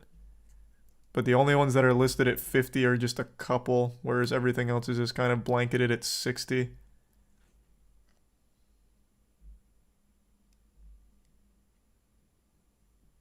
Oh, here's some launch data.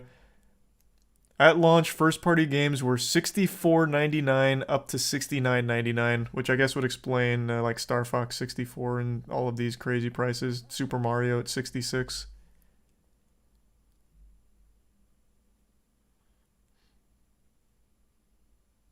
He's a Prime Tyrone.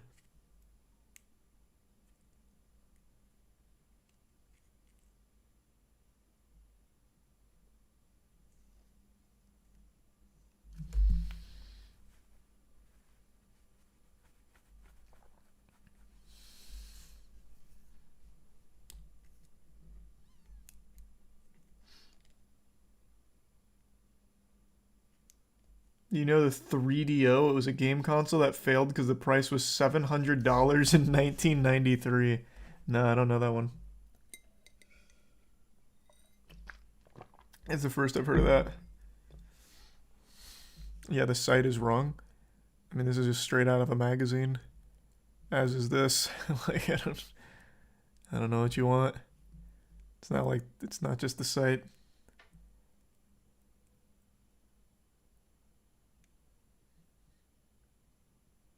Look at other consoles, not just Nintendo. Well, I'm just looking at Nintendo. Like that's what I looked up. Nintendo 64 game prices. Here, we'll do PS2 game prices. Actually, I gotta change that. Release.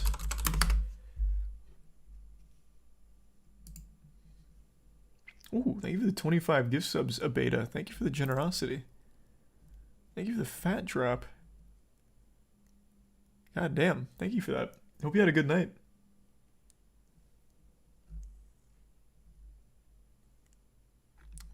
I just keep seeing the adjusted for inflation stuff, which I'm not really looking for right now. I just want to see like old magazine articles or something with the price.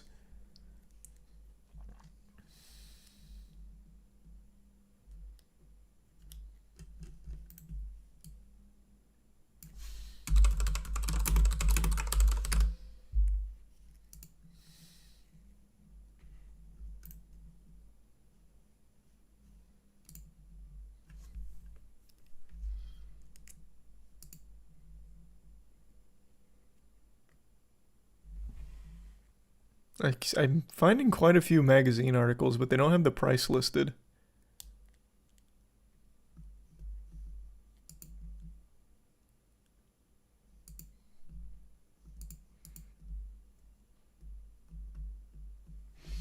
Thanks, Resub. Sorry for you.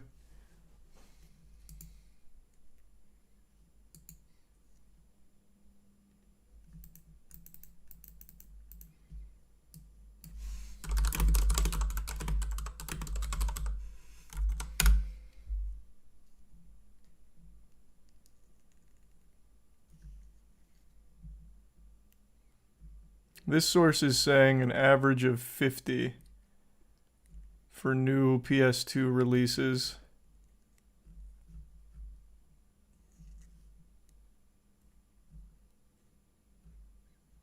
And then nothing else really talking about it.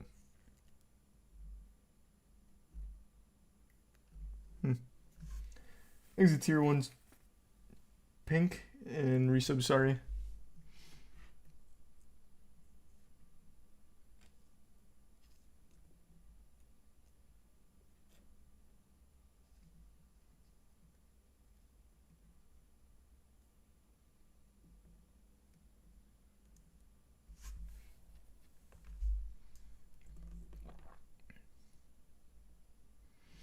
'60 became the mainstream with PS3 and Xbox.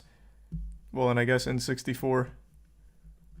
Because pretty much all of these were listed around 60.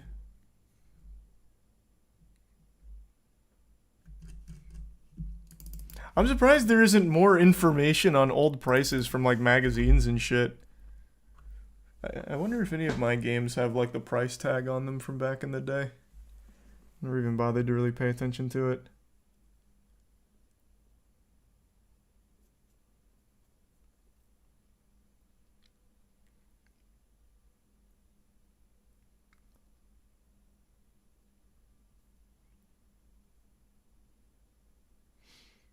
Yeah, of course I've seen that, Kai.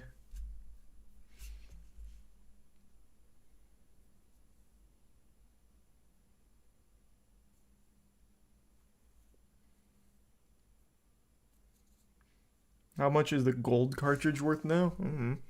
Asking the wrong guy, I have no fucking clue.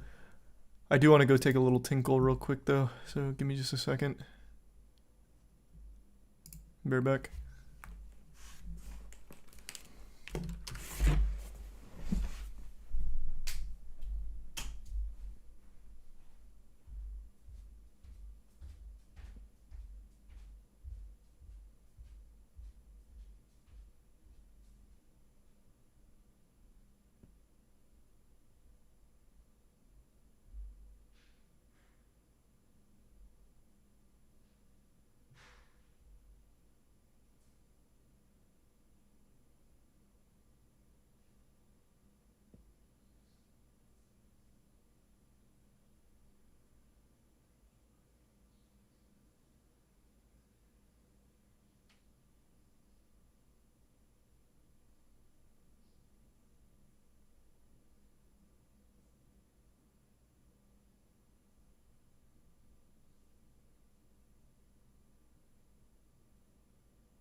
Alright, well, I forgot my toilets are fucked, so that just gonna sit there, I guess.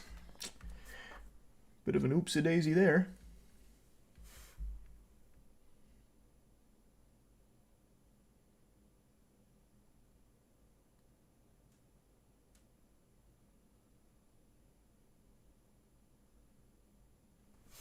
No, too late now. Thanks the bits, Wes. Found an old ad in a magazine. First-party games like Zelda were 60 on N64, while things like Madden and stuff were 50. Oh, so that would make a lot of sense. The first-party titles were more expensive.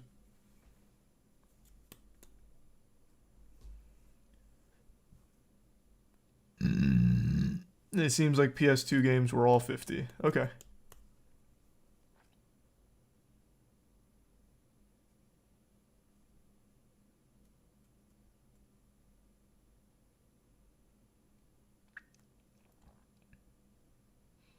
Thanks the resub, Uncle.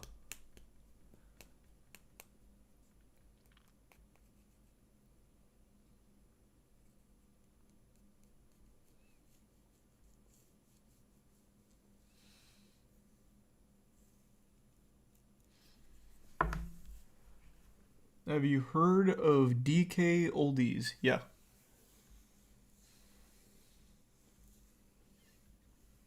What was the first game you ever bought with your own money where you felt like you got scammed because it was so bad? So the first game I bought with my own money that was a stinker?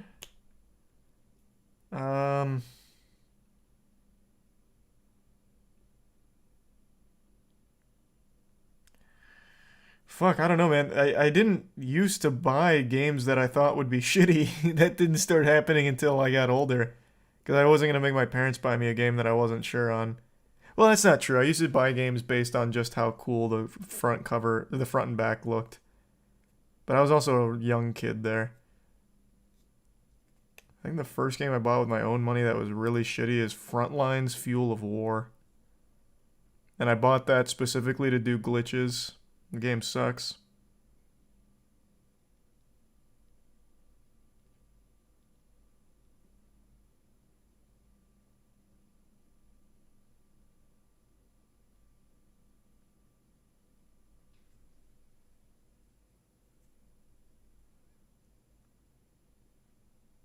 That game was a damn masterpiece for glitching and nothing else. That game sucks.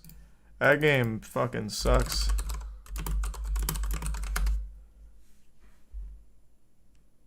Wow, the Frontlines Fuel of War is the greatest Battlefield campaign, huh?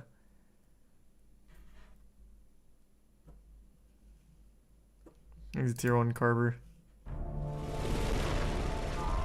This was an FPS game. No resistance yet.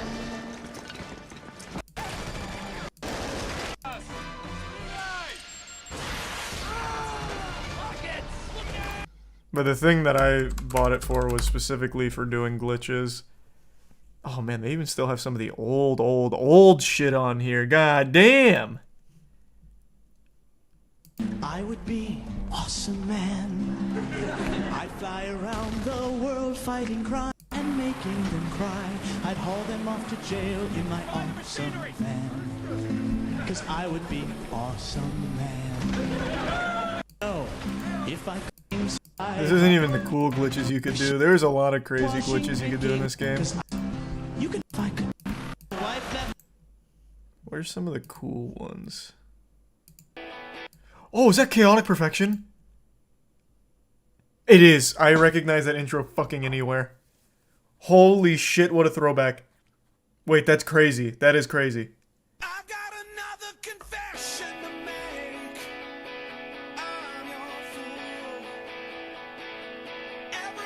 There's a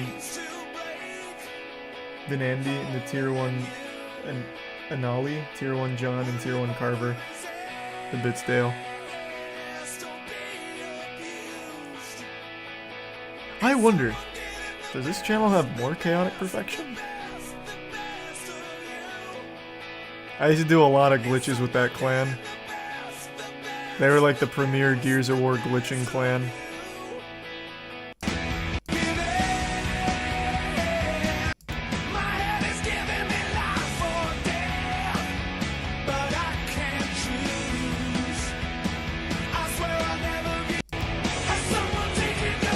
But yeah, I bought this game with my own money just for finding glitches and it sucked. Game was shit.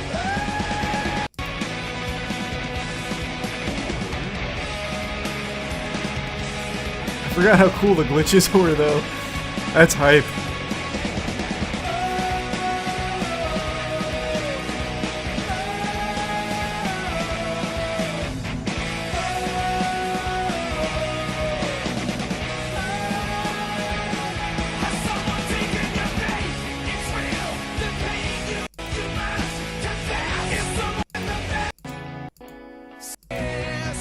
Nice. What, does he have other chaotic perfection in here? I wonder if I'm in any of this.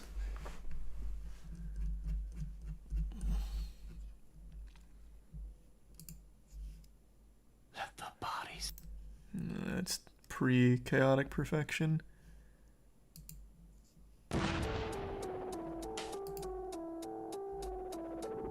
I don't recognize the name Ryan350, but I guarantee if this is all chaotic perfection, he was friends with a guy named Tedious Shooter. I imagine they would have done this shit together.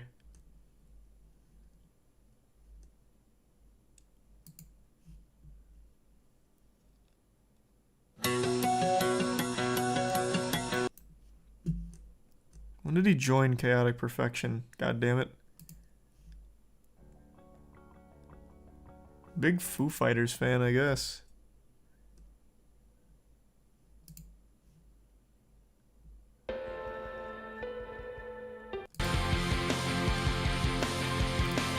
What song is this? Oh, it's 30 Seconds to Mars. Old Jared Leto.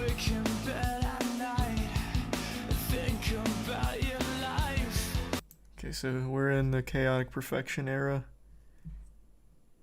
Ooh, these blew up for him back in the day.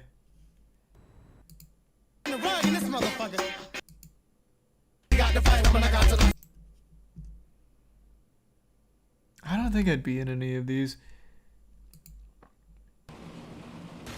Dark Sector. This is pre-Warframe, baby. This is vintage.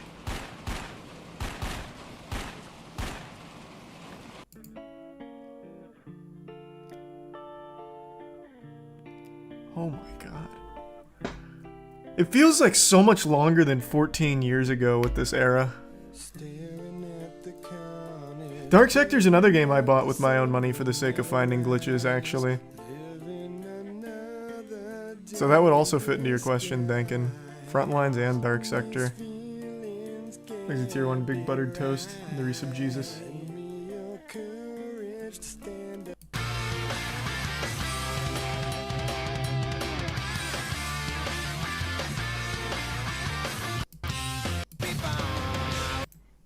Let's see. Does Tedious Shooter still have his channel up, I wonder?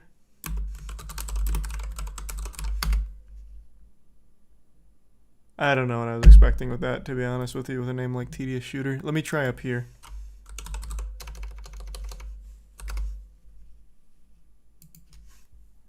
Because I would probably be in some of those.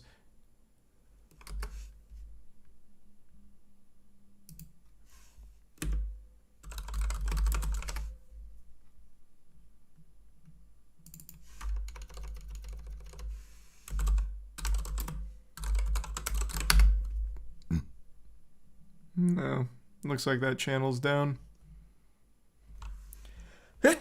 Unlucky.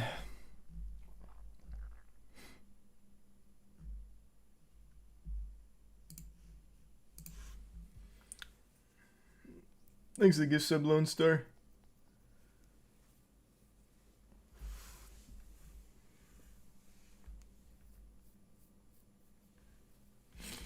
Wayback Machine? You guys really overestimate the power of the Wayback Machine. If the channel was taken down like pre-2010, it's not going to be on there.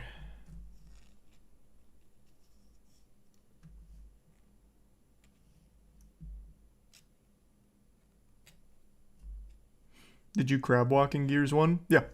I found glitches in Gears 1.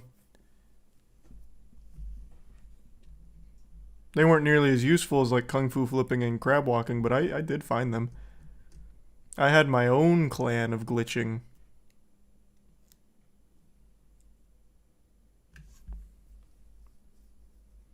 Man, I really hope one day someone's able to find my old content. I actually remember, I don't know if I've said this, I used to post videos trying to recruit people to my glitching clan. Damn, those went hard too. I don't remember what my criteria was, but I wanted it to be like the best in the business.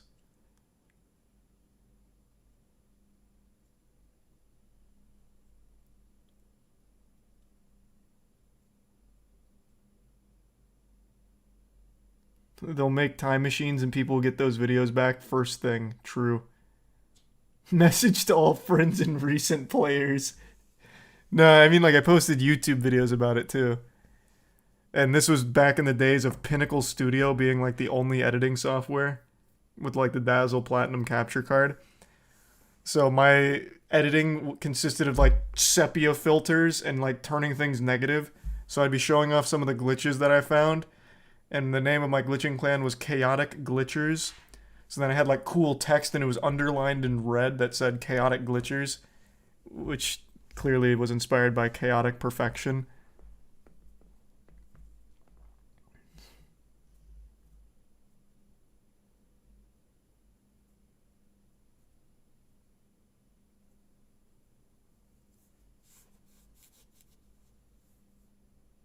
Yeah, damn, I miss Xbox 360 voice messages. Oh my god, I know.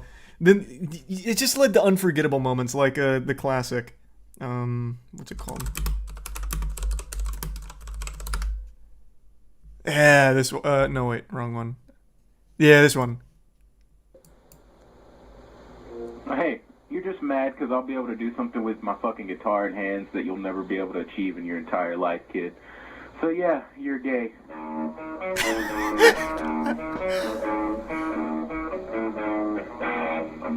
Fuck yeah. I even had the little keyboard that you plug into the 360 controller to type shit. Really talk shit to people everywhere on there. You couldn't escape.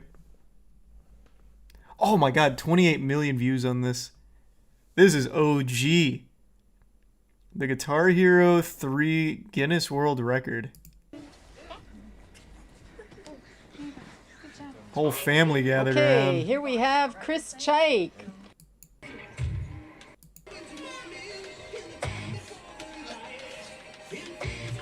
Man, this is some old school shit.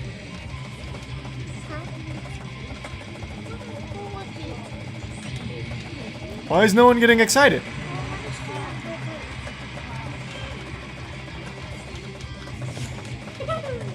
Probably don't want to ruin his concentration.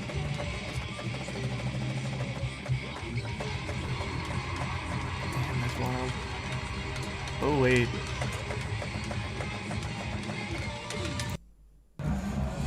Isn't this the DDR player? Isn't Chris for Life the DDR pro? I feel like I recognize that name even outside of Guitar Hero. Yeah, 100%. Yeah, it is him. Let's go! Yeah, this guy's super good.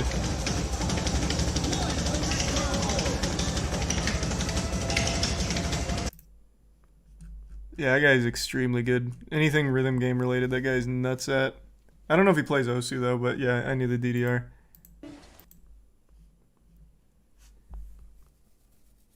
Thanks to resub Tahir and the Bits Mishi.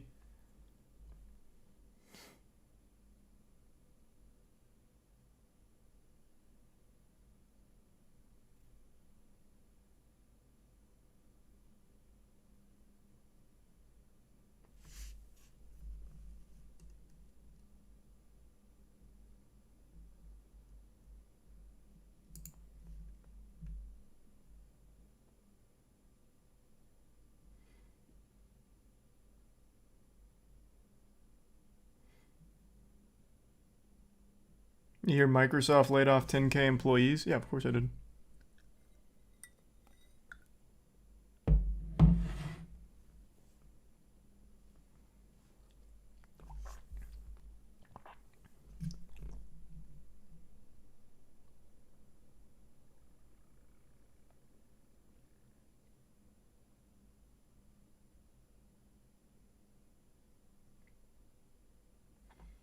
Thanks to resub, Fran.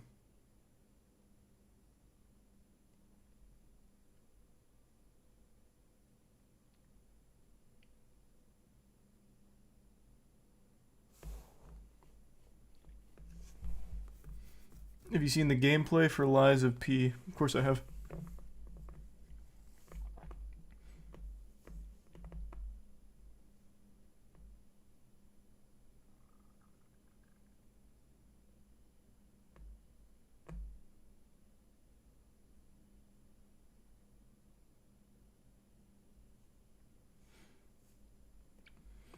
Coming home to talk shit on Modern Warfare 2 and 3 voice chats with your friends.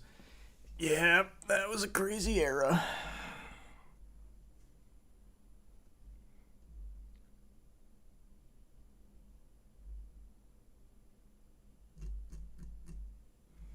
Thanks the bits experience.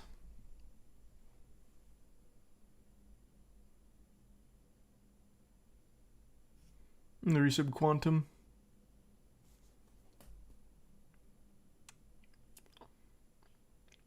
People who were laid off were COVID hires or in temp positions. I'm pretty sure no one pre-COVID was laid off. Well, I don't know where you're getting that from. It seems 343 was hit extremely hard. They'd let go of like their entire campaign team apparently.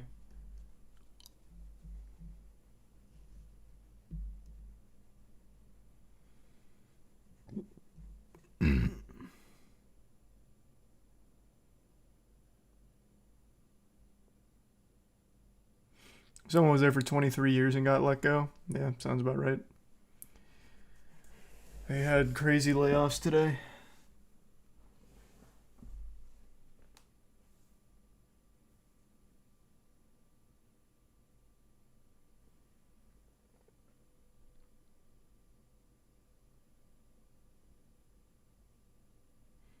You see the drama with the Wednesday actor being accused of rape. No.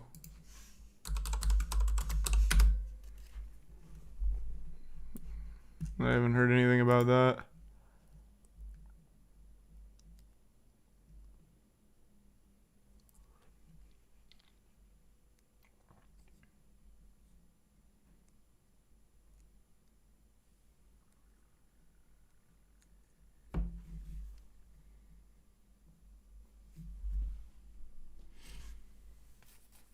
No, I'm assuming he's talking about like a different cast member or something. Oh. Thanks for the raid, Atrioc. Thank you, Big A. Hope you had a wonderful stream. Welcome, welcome. Phil Spencer sucks. You guys over there shitting on Phil Spencer?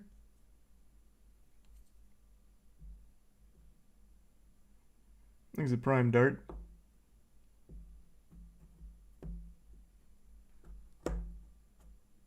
Thanks to resub Sammy. What did Phil do? I couldn't tell you. I don't think he's the one responsible for all the layoffs. Maybe he is. I don't know. Thanks to resub Couch.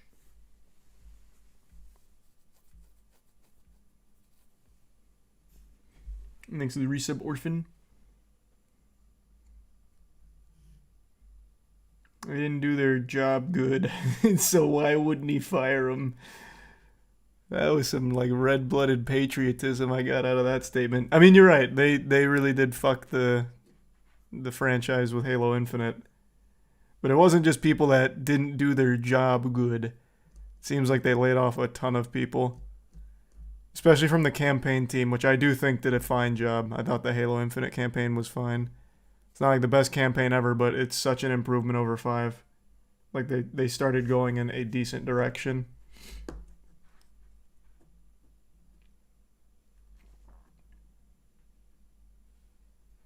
Thanks the bits, Wes. I'm sorry to hear that. Who was the idiot who oversaw it all? Yeah, the upper management is the ones that really need to be held with their feet to the fire. But I know they did actually lose some of the upper management again. Like I know they let go of Joe Staten, though that one doesn't seem sensical. He's the only reason the game ever even came out.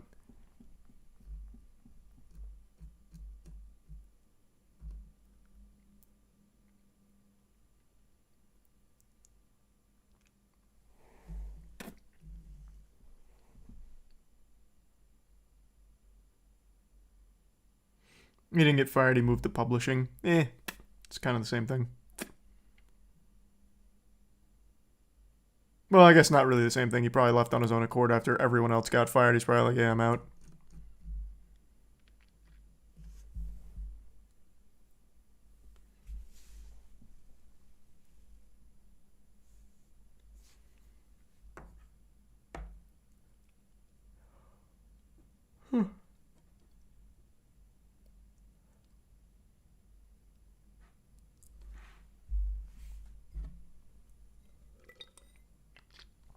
Mismanagement is a huge problem these days. Apparently, Ubisoft employees are planning to go on strike after what the CEO said. Well, Ubisoft stock is in the shitter. They keep delaying things and canceling things. I don't know what the CEO said, but they're probably going to go on strike because Ubisoft won't be able to pay them anymore. They have like nothing left.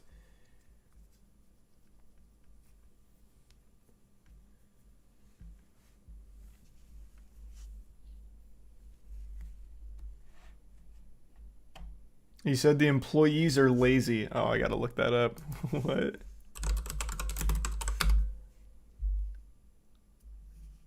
Oh, very interesting. Very interesting. Let's see. Ubisoft CEO apologizes to employees over ball in your court comments.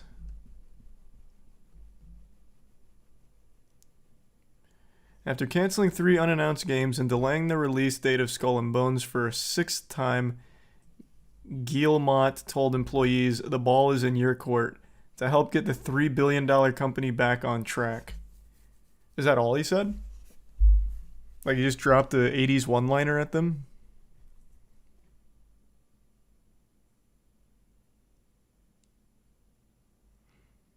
They had a company-wide Q&A to address the news of restructuring. There, the CEO apologized for his previous comments. Heard your feedback, and I'm sorry this was perceived that way. When saying the ball is in your court to deliver our lineup on time at the expected level of quality, I wanted to convey the idea that more than ever, I need your talent and energy to make it happen. This is a collective journey that starts, of course, with myself and with the leadership team to create the conditions for all of us to succeed together. Yeah, I'm sure that's what that meant. That sounds about right.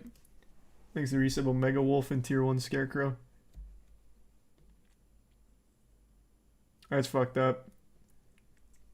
I did not hear about the woman firing a fire extinguisher all over an airport.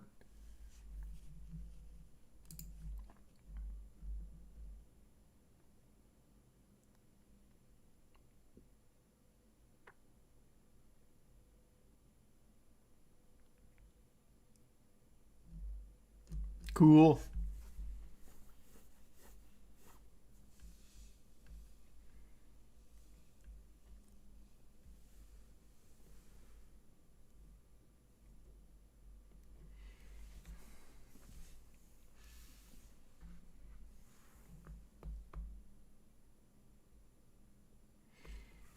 Here's his full statement. The ball is in your court to deliver the lineup on time and expected level of quality and show everyone what we are capable of achieving.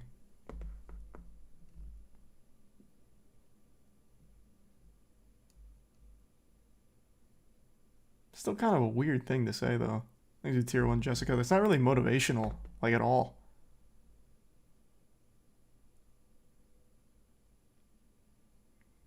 The message should be like, hey, we're all in this together. Let's deliver something big.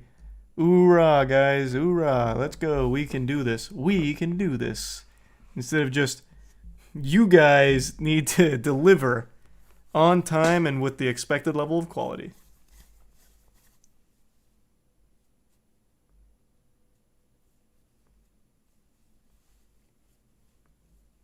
He's a CEO, not a public speaker. Well, then he shouldn't speak to his employees. if he's just going to blame them, just don't even talk to them. It'd be better. Thanks, Resub Prime.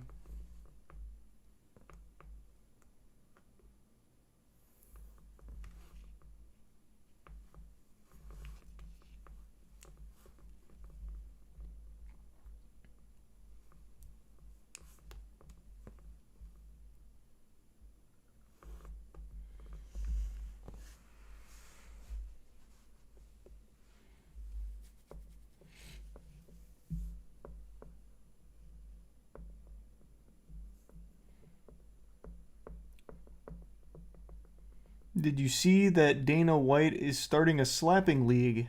Yeah. I'm very well aware of Power Slap. I've kept in touch with what's going on there.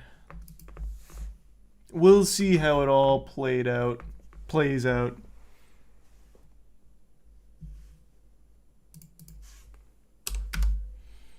Chaotic Perfection made a video about you. What do you mean? Like back in the day?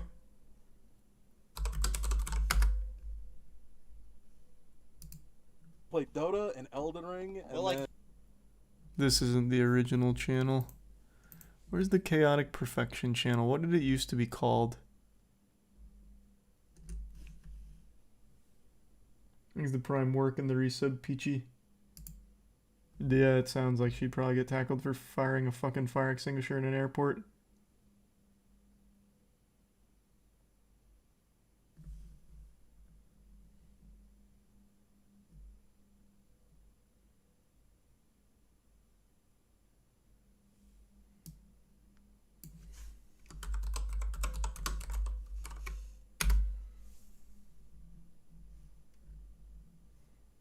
Yeah, I don't see that channel.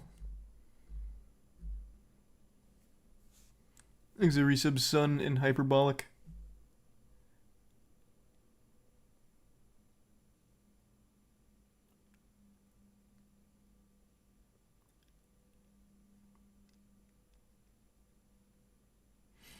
Did you know? Oh, where'd that go? Fuck, where'd that go? Oh, did you know you'd have to watch this channel for over 166,000 hours to earn VIP?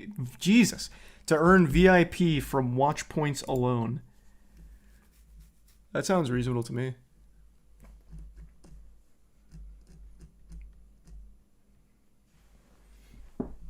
You just gotta invest the time. How bad you want it.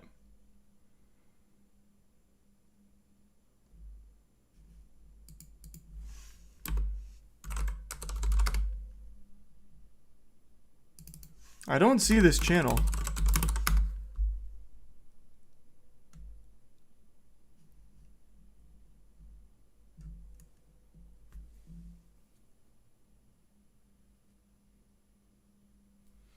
Is the resub void?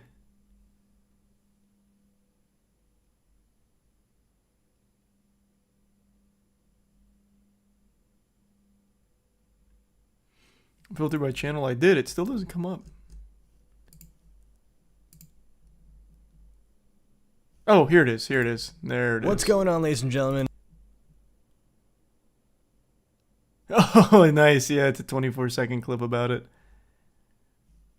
From a year ago. Wait, is this Tedious Shooter's old channel? Can't remember. Let me see. Oh, here, I'll just bring it down. I don't know why I'm doing it up here.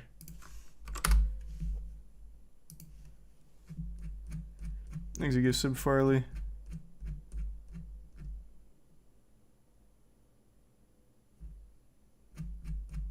I have to go way back.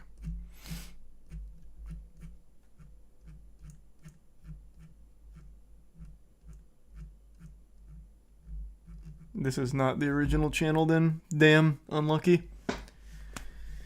Thanks to resub Chode. In Titan. And the gift sub Farley. I won't be in any of these.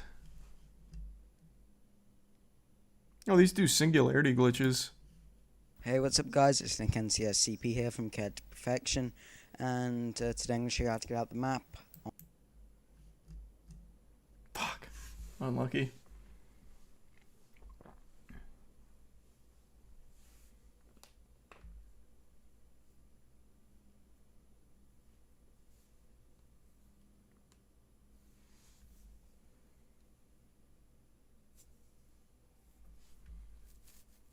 Sleep well, Tyler. Oh, you played the Momentum mod? For what? Sleep well, Snert.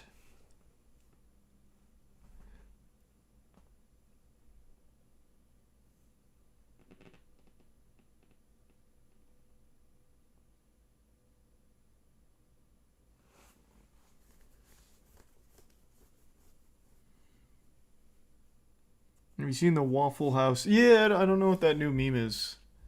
That one kind of came out of nowhere. I don't really know it, though. I don't get it.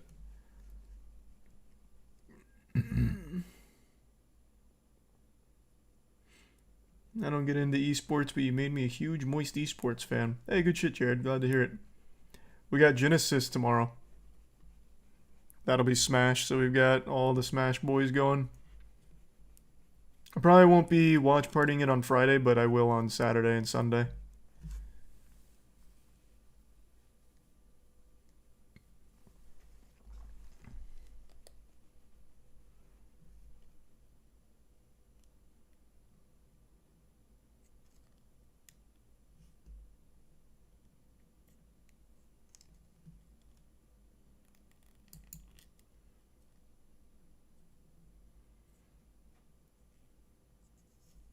Researchers believe they found a rare fossilized dinosaur embryo, and it looks like a peanut. Can we birth it? Because if not, who gives a fuck?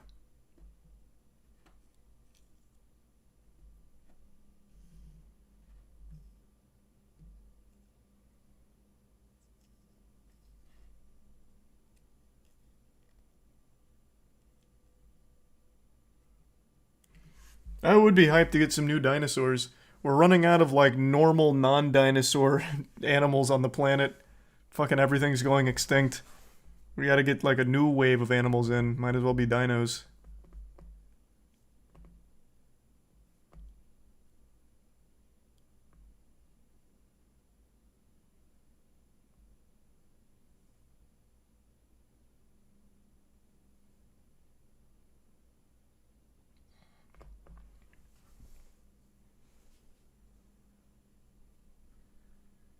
We just resurrected a 20,000-year-old plant. Why not? Did we? Plant's old as shit.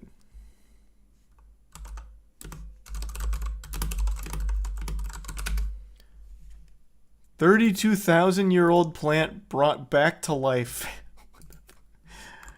Hey, welcome home, Junior. It must be so confused with the state of the world right now. This is not the world it once grew up in. Now we're gonna have to teach it about the internet and electricity even.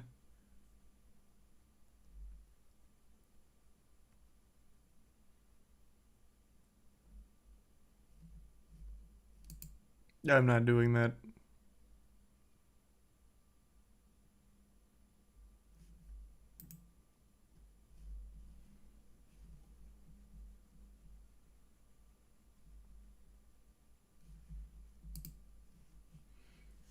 Thanks, resub mush.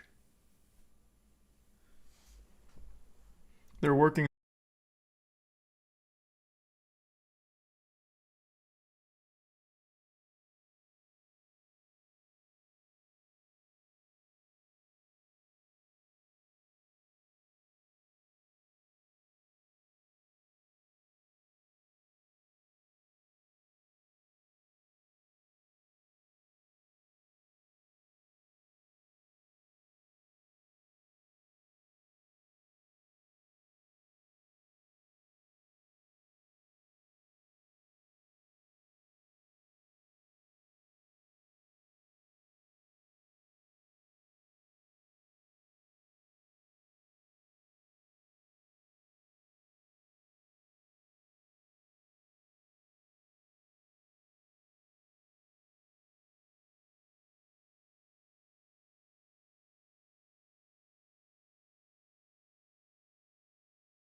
Hey. Thanks for resub, Haley and Woovis. And the Prime. Mikey. Yep.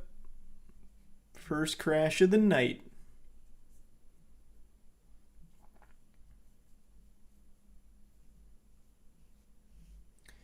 Unlucky. Unlucky.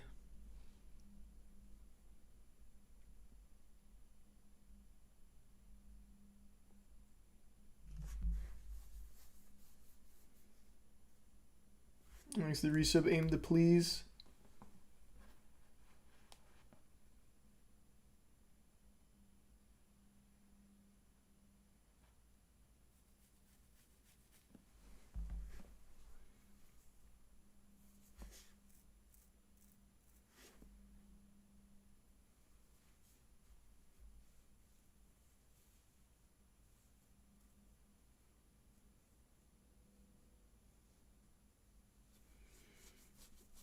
Thanks to resub Justinian. God damn it. Ugh, that's always so frustrating when that happens.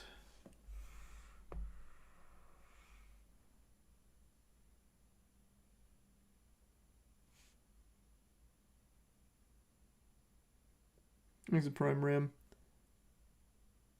New PC win. This week, finally. It'll be this week. I finally decided to upgrade. The computer's just been crashing like 3 times a day, so it was time.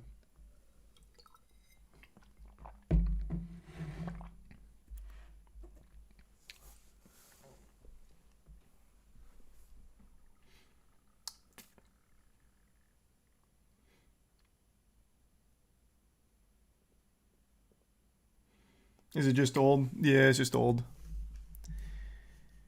It's just old.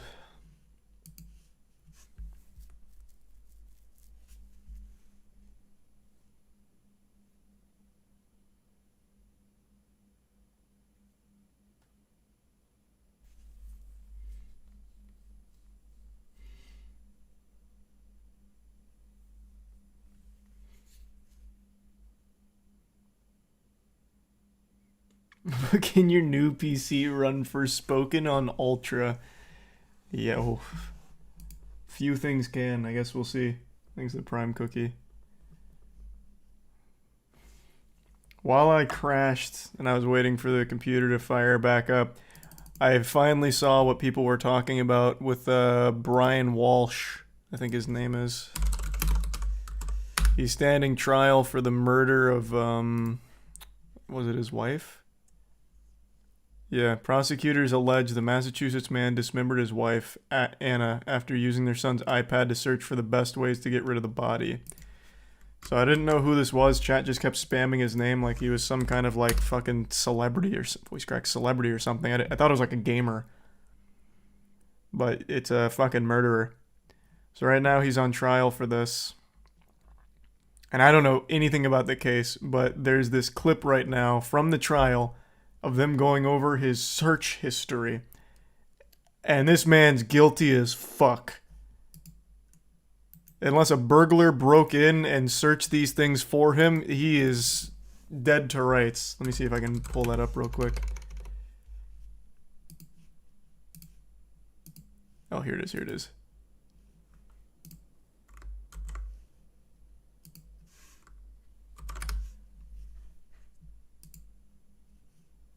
First, at 4:55 a.m. on January 1st, he searched how long before a body starts to smell.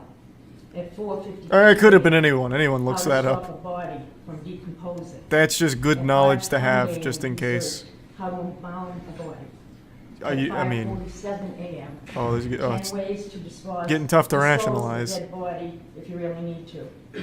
At 6:25 a.m. on the 1st, Jesus Christ. how long for someone to be missing to inherit? At 6:34 This dude's a.m. so on the 1st, fucking guilty. Can you throw away body parts? At 9:29 a.m., what does formaldehyde do? At 9:34 a.m. on the 1st, how long does DNA last? At 9:59 Jesus a.m., Christ. can identification be made on partial remains? At 11:34 a.m., dismemberment and the best ways to dispose of a body. At 11:44, how to clean blood Saul, on the floor. fucking Saul At Goodman couldn't get him out of this 11:56 one. On the first, luminol to detect blood. At 1:08, what happens when you put body parts in ammonia? At 1:21 p.m., is it better to throw crime scene clothes away? This or literally wash could be his son. What? What do you mean? Xuri said purple, diamond, and sly. I don't know anything about the case, but was there someone else that would have looked this up on his computer? It was his son's iPad. How old's his son? Let me see.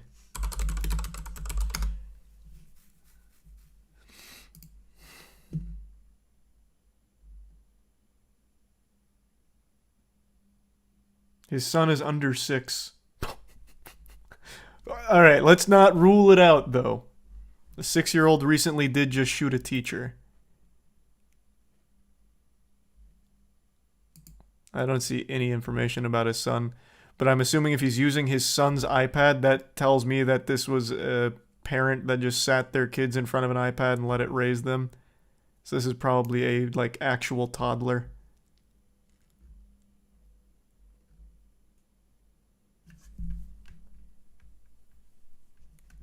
Okay, how about this? I'll just be more specific.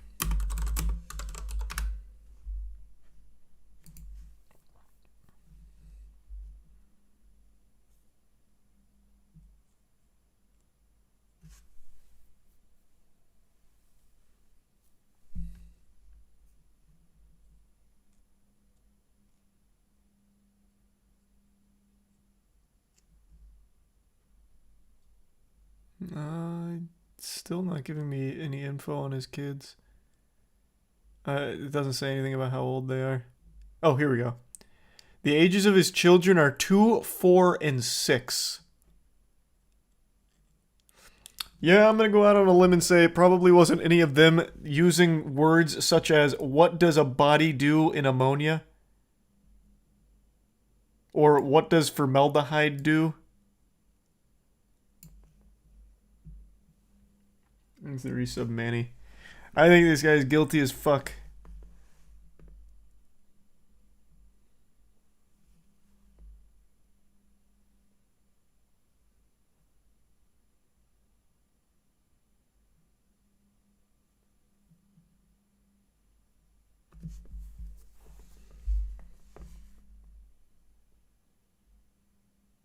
Is the resub late?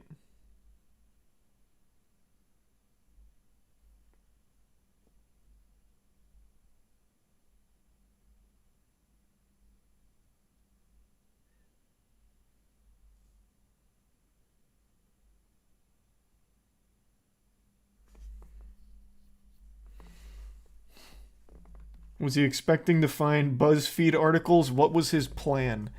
I don't know. Does this look like a guy? Does this look like a guy that has a plan? Look at him. Fucking goofy, silly looking dude.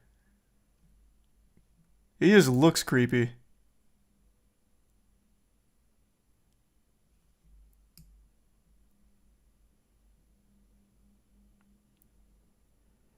But it actually does sound like he's looking for WikiHow articles on, like, murder and how to hide a body.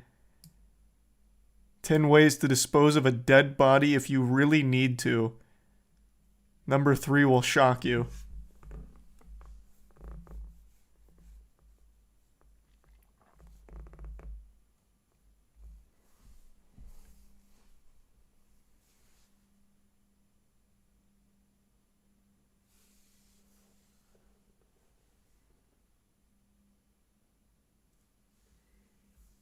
What if you don't need to? Well, yeah, what if there's a lot of things at play here. Maybe it's not urgent, like 10 ways to dispose of a dead body, but I'm not in a rush.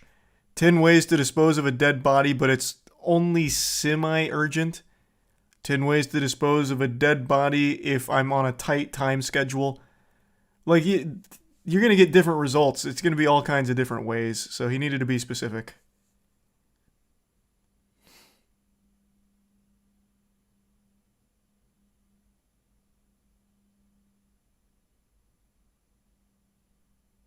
what caused him to commit murder. I don't know shit about the case, but just from like the little bit I've read like already, he searched on December 27th for the best state for a man to divorce.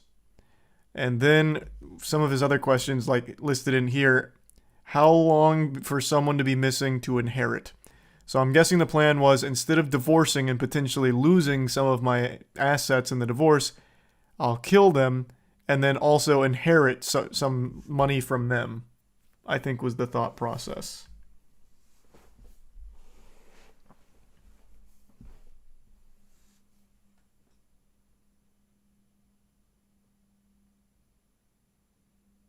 Did he not know how to delete history? Even if he deleted search history, you can still recover that shit. It's not like it's gone forever. You can subpoena that information, I'm pretty sure.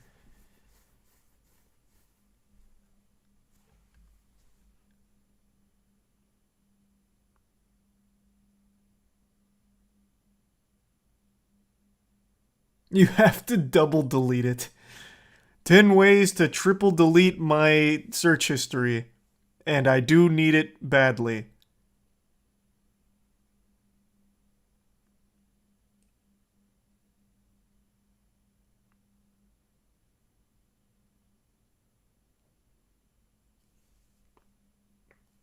He didn't empty recycle bin. I guess not. But yeah, I think there's a 0% shot this guy is not guilty. Is he pleading not guilty?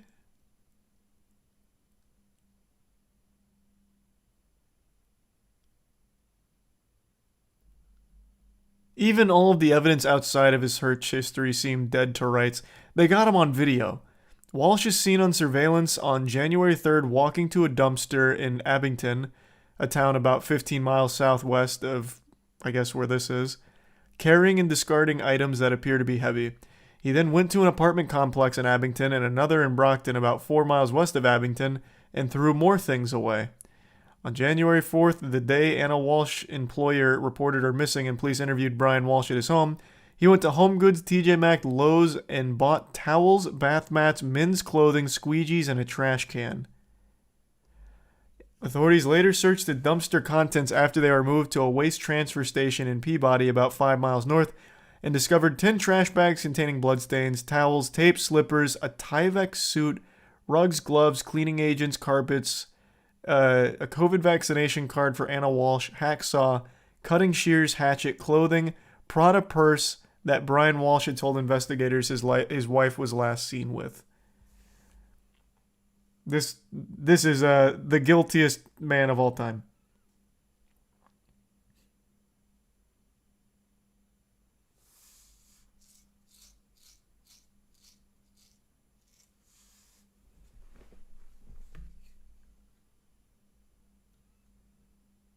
You know what he probably found, though, with all of these outrageous searches? He probably ended up on a 4chan thread that gave him the worst advice ever just to get caught easier. Unironically, that is probably exactly what happened, which is how he cooked up this strategy.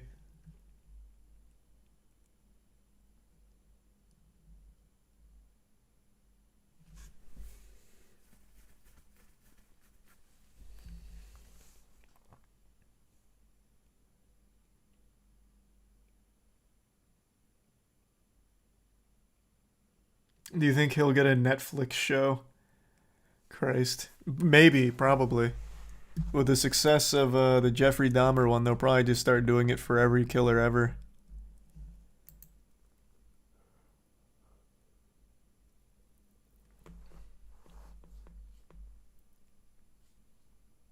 Innocent until proven guilty. Yep. Yeah, right now I'm thinking this guy's pretty innocent.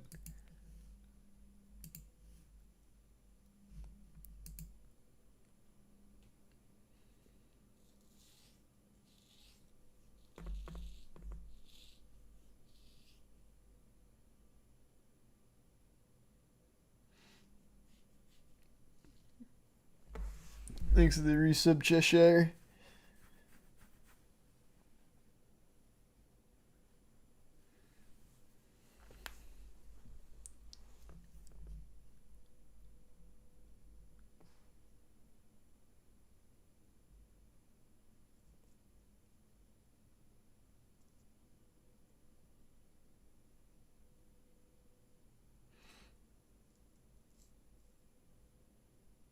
Thanks the resub, Lucky. And yeah, I saw that, Lucky. Or Clucky.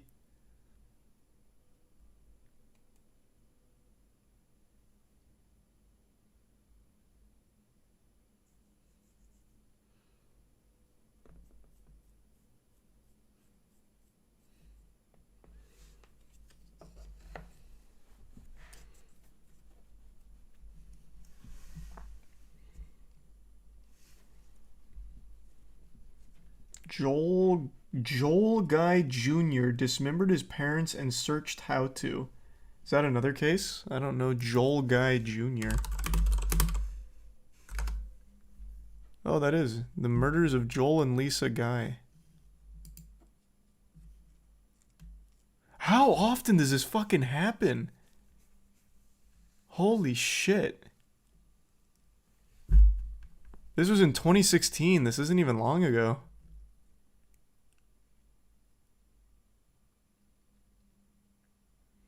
The prosecution at his trial dubbed the handwritten journal found in Guy Jr.'s backpack the Book of Premeditation, as it contained detailed notes outlining his intent to murder and destroy the remains of his parents.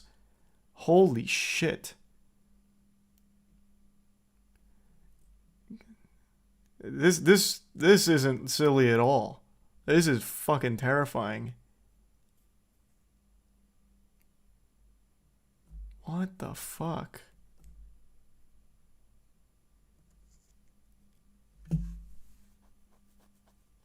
Thanks to tier 1 sturdy. What caused this?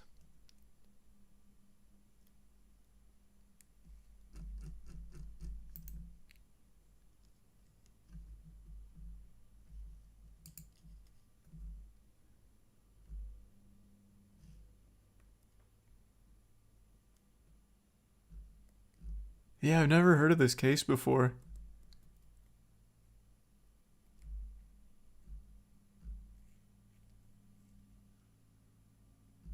Oh, he killed them because he wanted their money.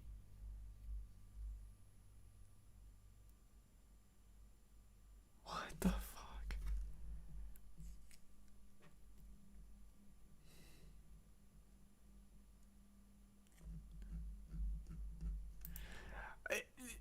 You know, it's never... It's crazy how oftentimes someone that commits some absolutely heinous shit like these two actually just looks the part. You know, this is not one of those cases of, man, it's always who you least expect. It is actually shocking how often they look exactly what you imagine a fucking psychopath would look like. Voice crack.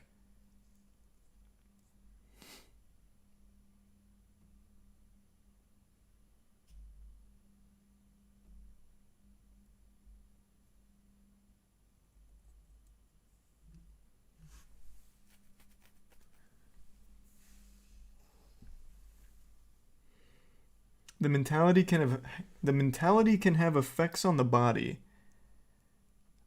I don't know though, man. What?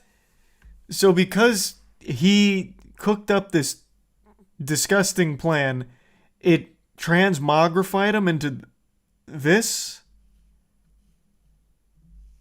I don't think so, man.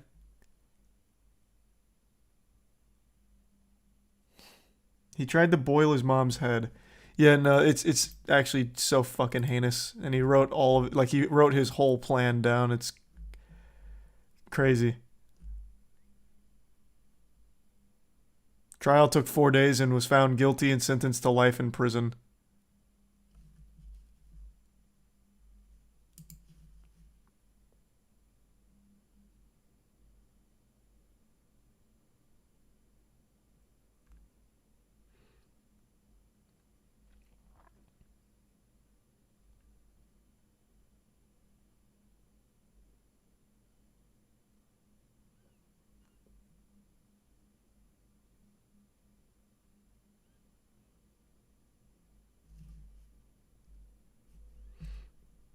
These are people that were probably brutally bullied in school for appearances. There is a slight correlation.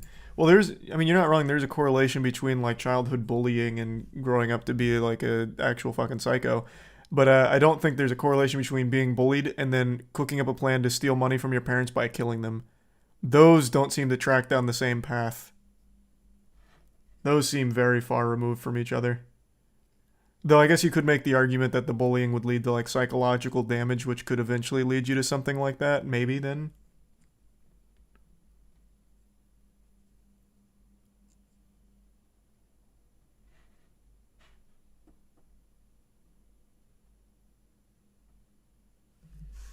He's the resub jumper.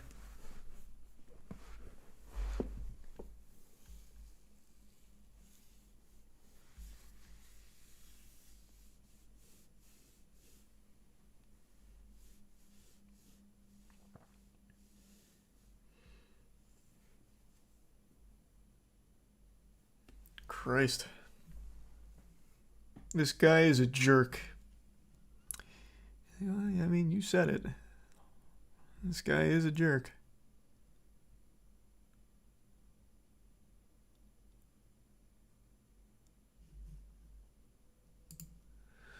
Fuck, god damn.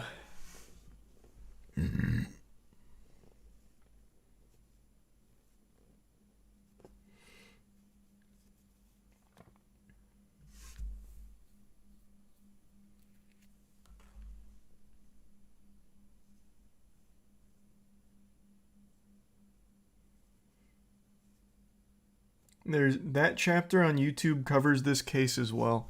Interesting, I don't know that channel. At least I don't know it off the top of my head. Maybe I'd know some of their work.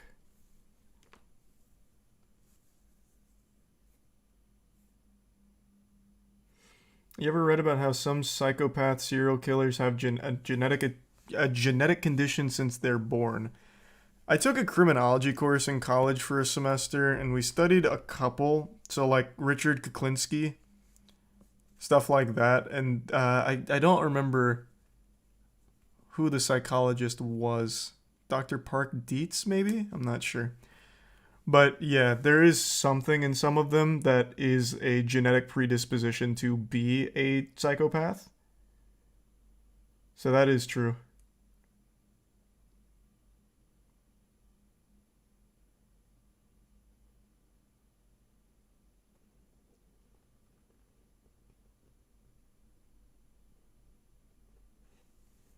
Not tonight, Crown.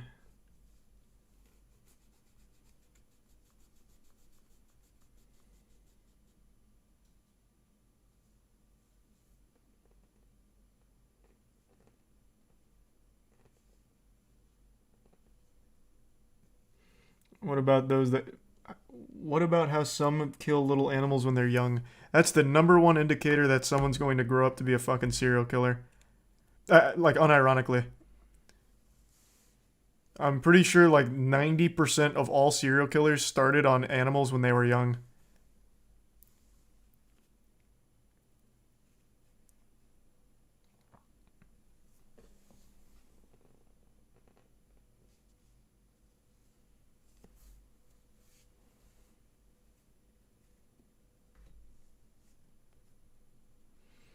I killed ants. Well, that's not exactly the same thing now, is it? We're talking about someone that, like, abuses the childhood pet, kills the pet, shit like that.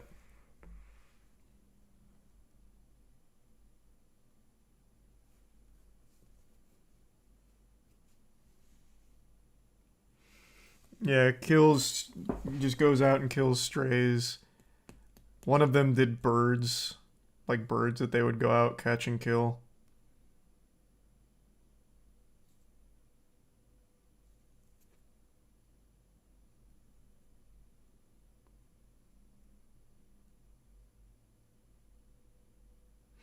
Correlation, not causation, it's a sign. Well, yeah, I would never make the argument that it's causation or anything. It's just, it is a very well documented correlation with tons and tons of evidence backing it as one of the earliest signs of, like, this is a troubled youth that is very likely to do this same thing to human beings growing up, or when they get older. It's like the biggest red flag.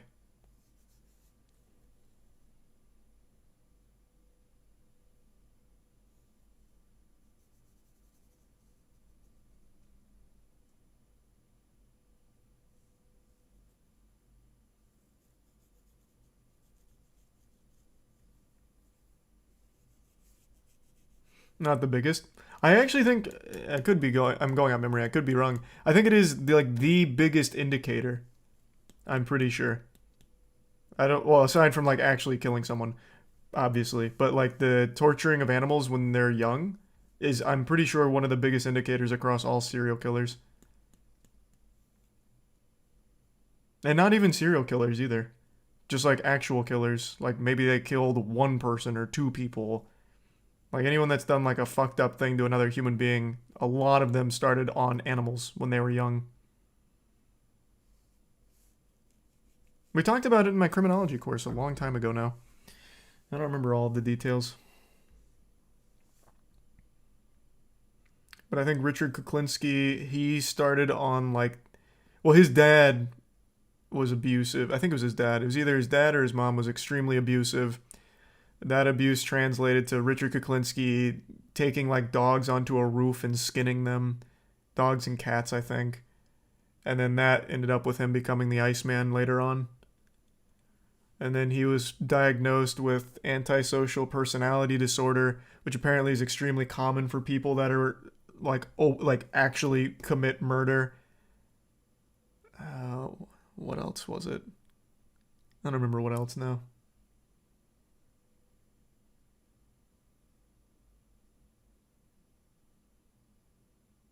He's the prime true fire.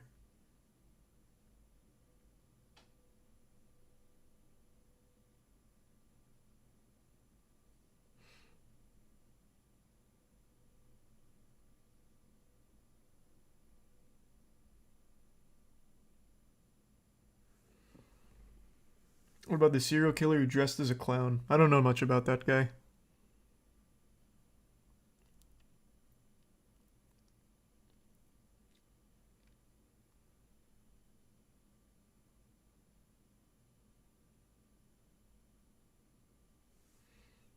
Any update on the TikTok girl accusing the professor of murder?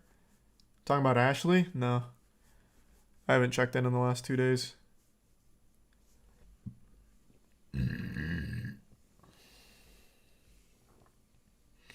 You don't know much about John Wayne Gacy? Mm-mm.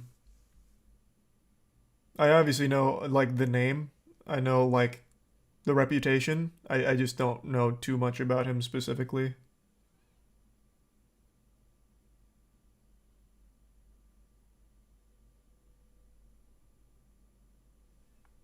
Thanks, resub, Dre.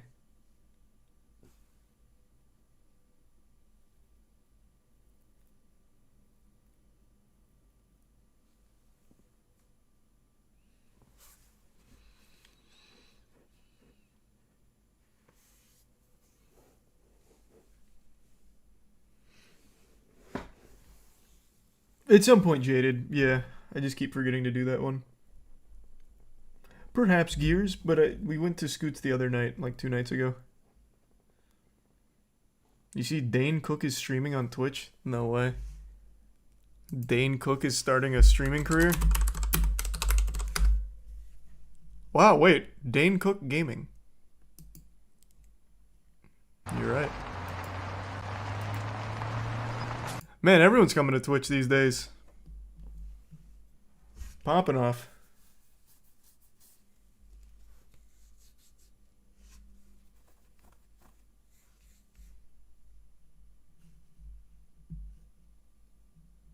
Machinima update. Unfortunately, nothing new to share there yet, but we're in touch with people that should be the right people to talk to about it. So, hopefully. Alright, I think I'm gonna call it a night. It's getting late now. Alright, thanks for tuning in. New subs, welcome aboard. Sub means a lot. Thanks for subbing. Enjoy the emotes. I will see you all tomorrow. Have a great rest of your evening, everyone. Here, I'll toss you to someone I haven't tossed you to in a long time. Cannoli streaming tonight. He's doing CSGO.